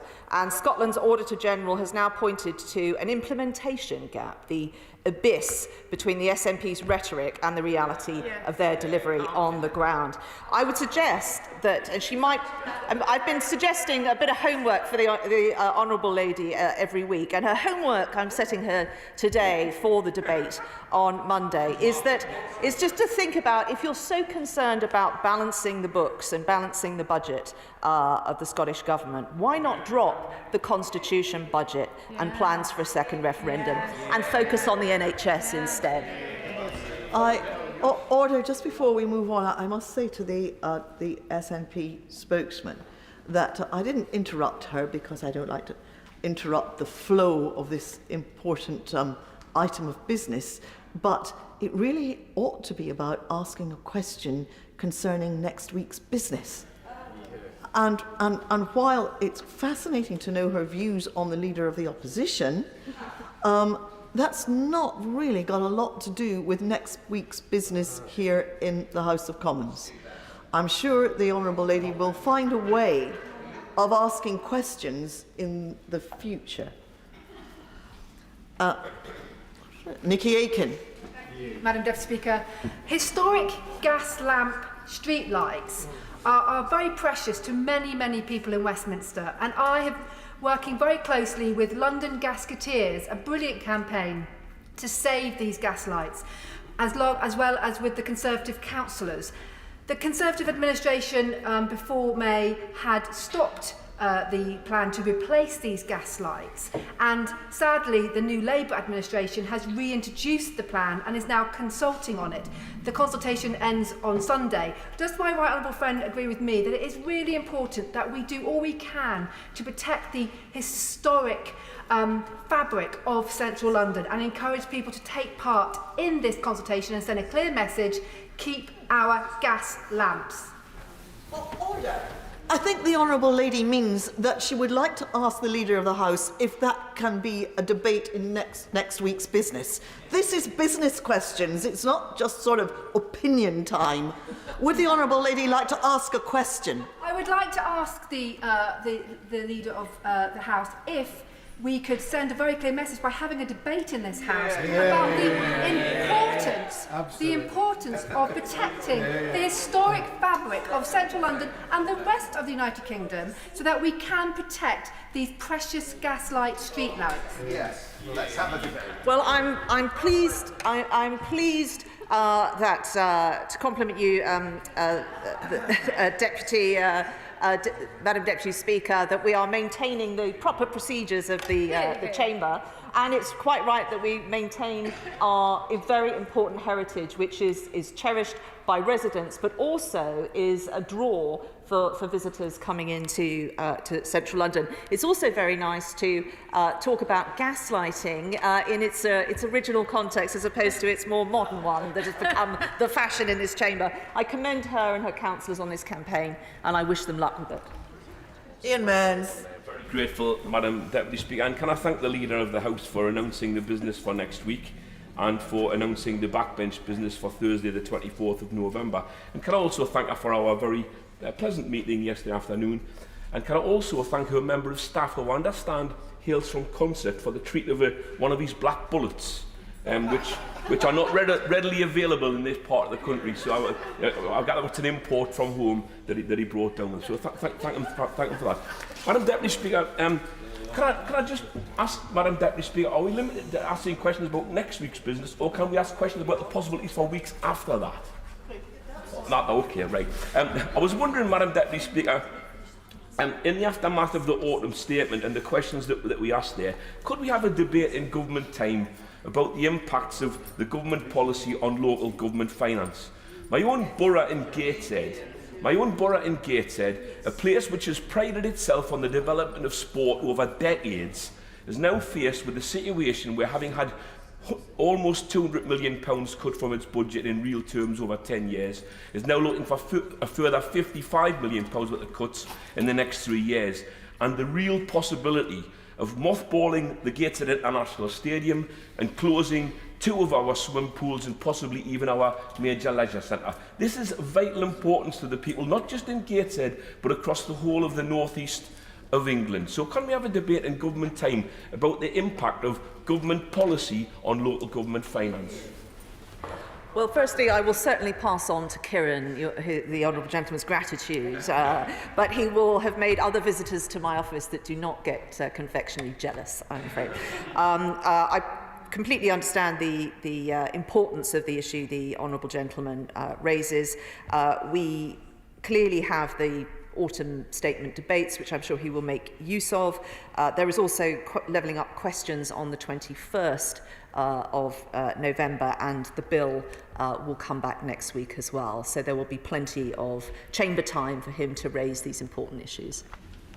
Mark Fletcher. Thank you, Madam Deputy Speaker. For too long, residents of villages such as Newton and Blackwell in my constituency have had to live under the cloud of HS2 safeguarding. It is blocking investment, it is blighting communities, and it is about time that we moved on. While with the planned upgrade to Midland Main Line, there is no good reason to allow HS2 Limited to block levelling up projects along what was the Chesterfield Spur. So can we have a debate, please, in government time on how we can crack on and let these communities get on with their lives now that they're rid of this stupid project? Well, I thank the honourable gentleman for campaigning on this, and what he has said today will have been heard by ministers. There is transport questions next Thursday, which he can make use of, and I will certainly, as well as the Levelling Up Bill coming to the floor of the House next week again, but I will certainly pass his concerns on to the Minister. I'll write on his behalf. Kim Johnson. Thank you, Madam Deputy Speaker. This week I met with the families and the loved ones of prisoners imprisoned under the IPP sentence. In 2012, these sentences were abolished by the government, but not retrospectively. And as of September 2022, 2,890 are still serving an IPP. 74 have committed suicide, including Donna Mooney's brother, Tommy Nichol, who committed suicide in September 2015. And he described his sentence as a psychological torture. So, can the leader grant a debate in government time to discuss this most important issue? Yeah. Well, I thank the Honourable Lady for raising this important point, and would express my sympathies for Donna and her family for what has happened. I'll be happy to write on the Honourable Lady's behalf to both the MOJ and the Home Office and raise her concerns, and I would encourage her to facilitate a meeting with the relevant minister. Simon Biggs. Thank you, Madam Deputy Speaker. Over many years, there have been discussions between the excellent Doctors' Surgery in Hanmer in my constituency of Clwyd South and the Betsy Cadwallader University Health Board about building appropriate new surgery premises.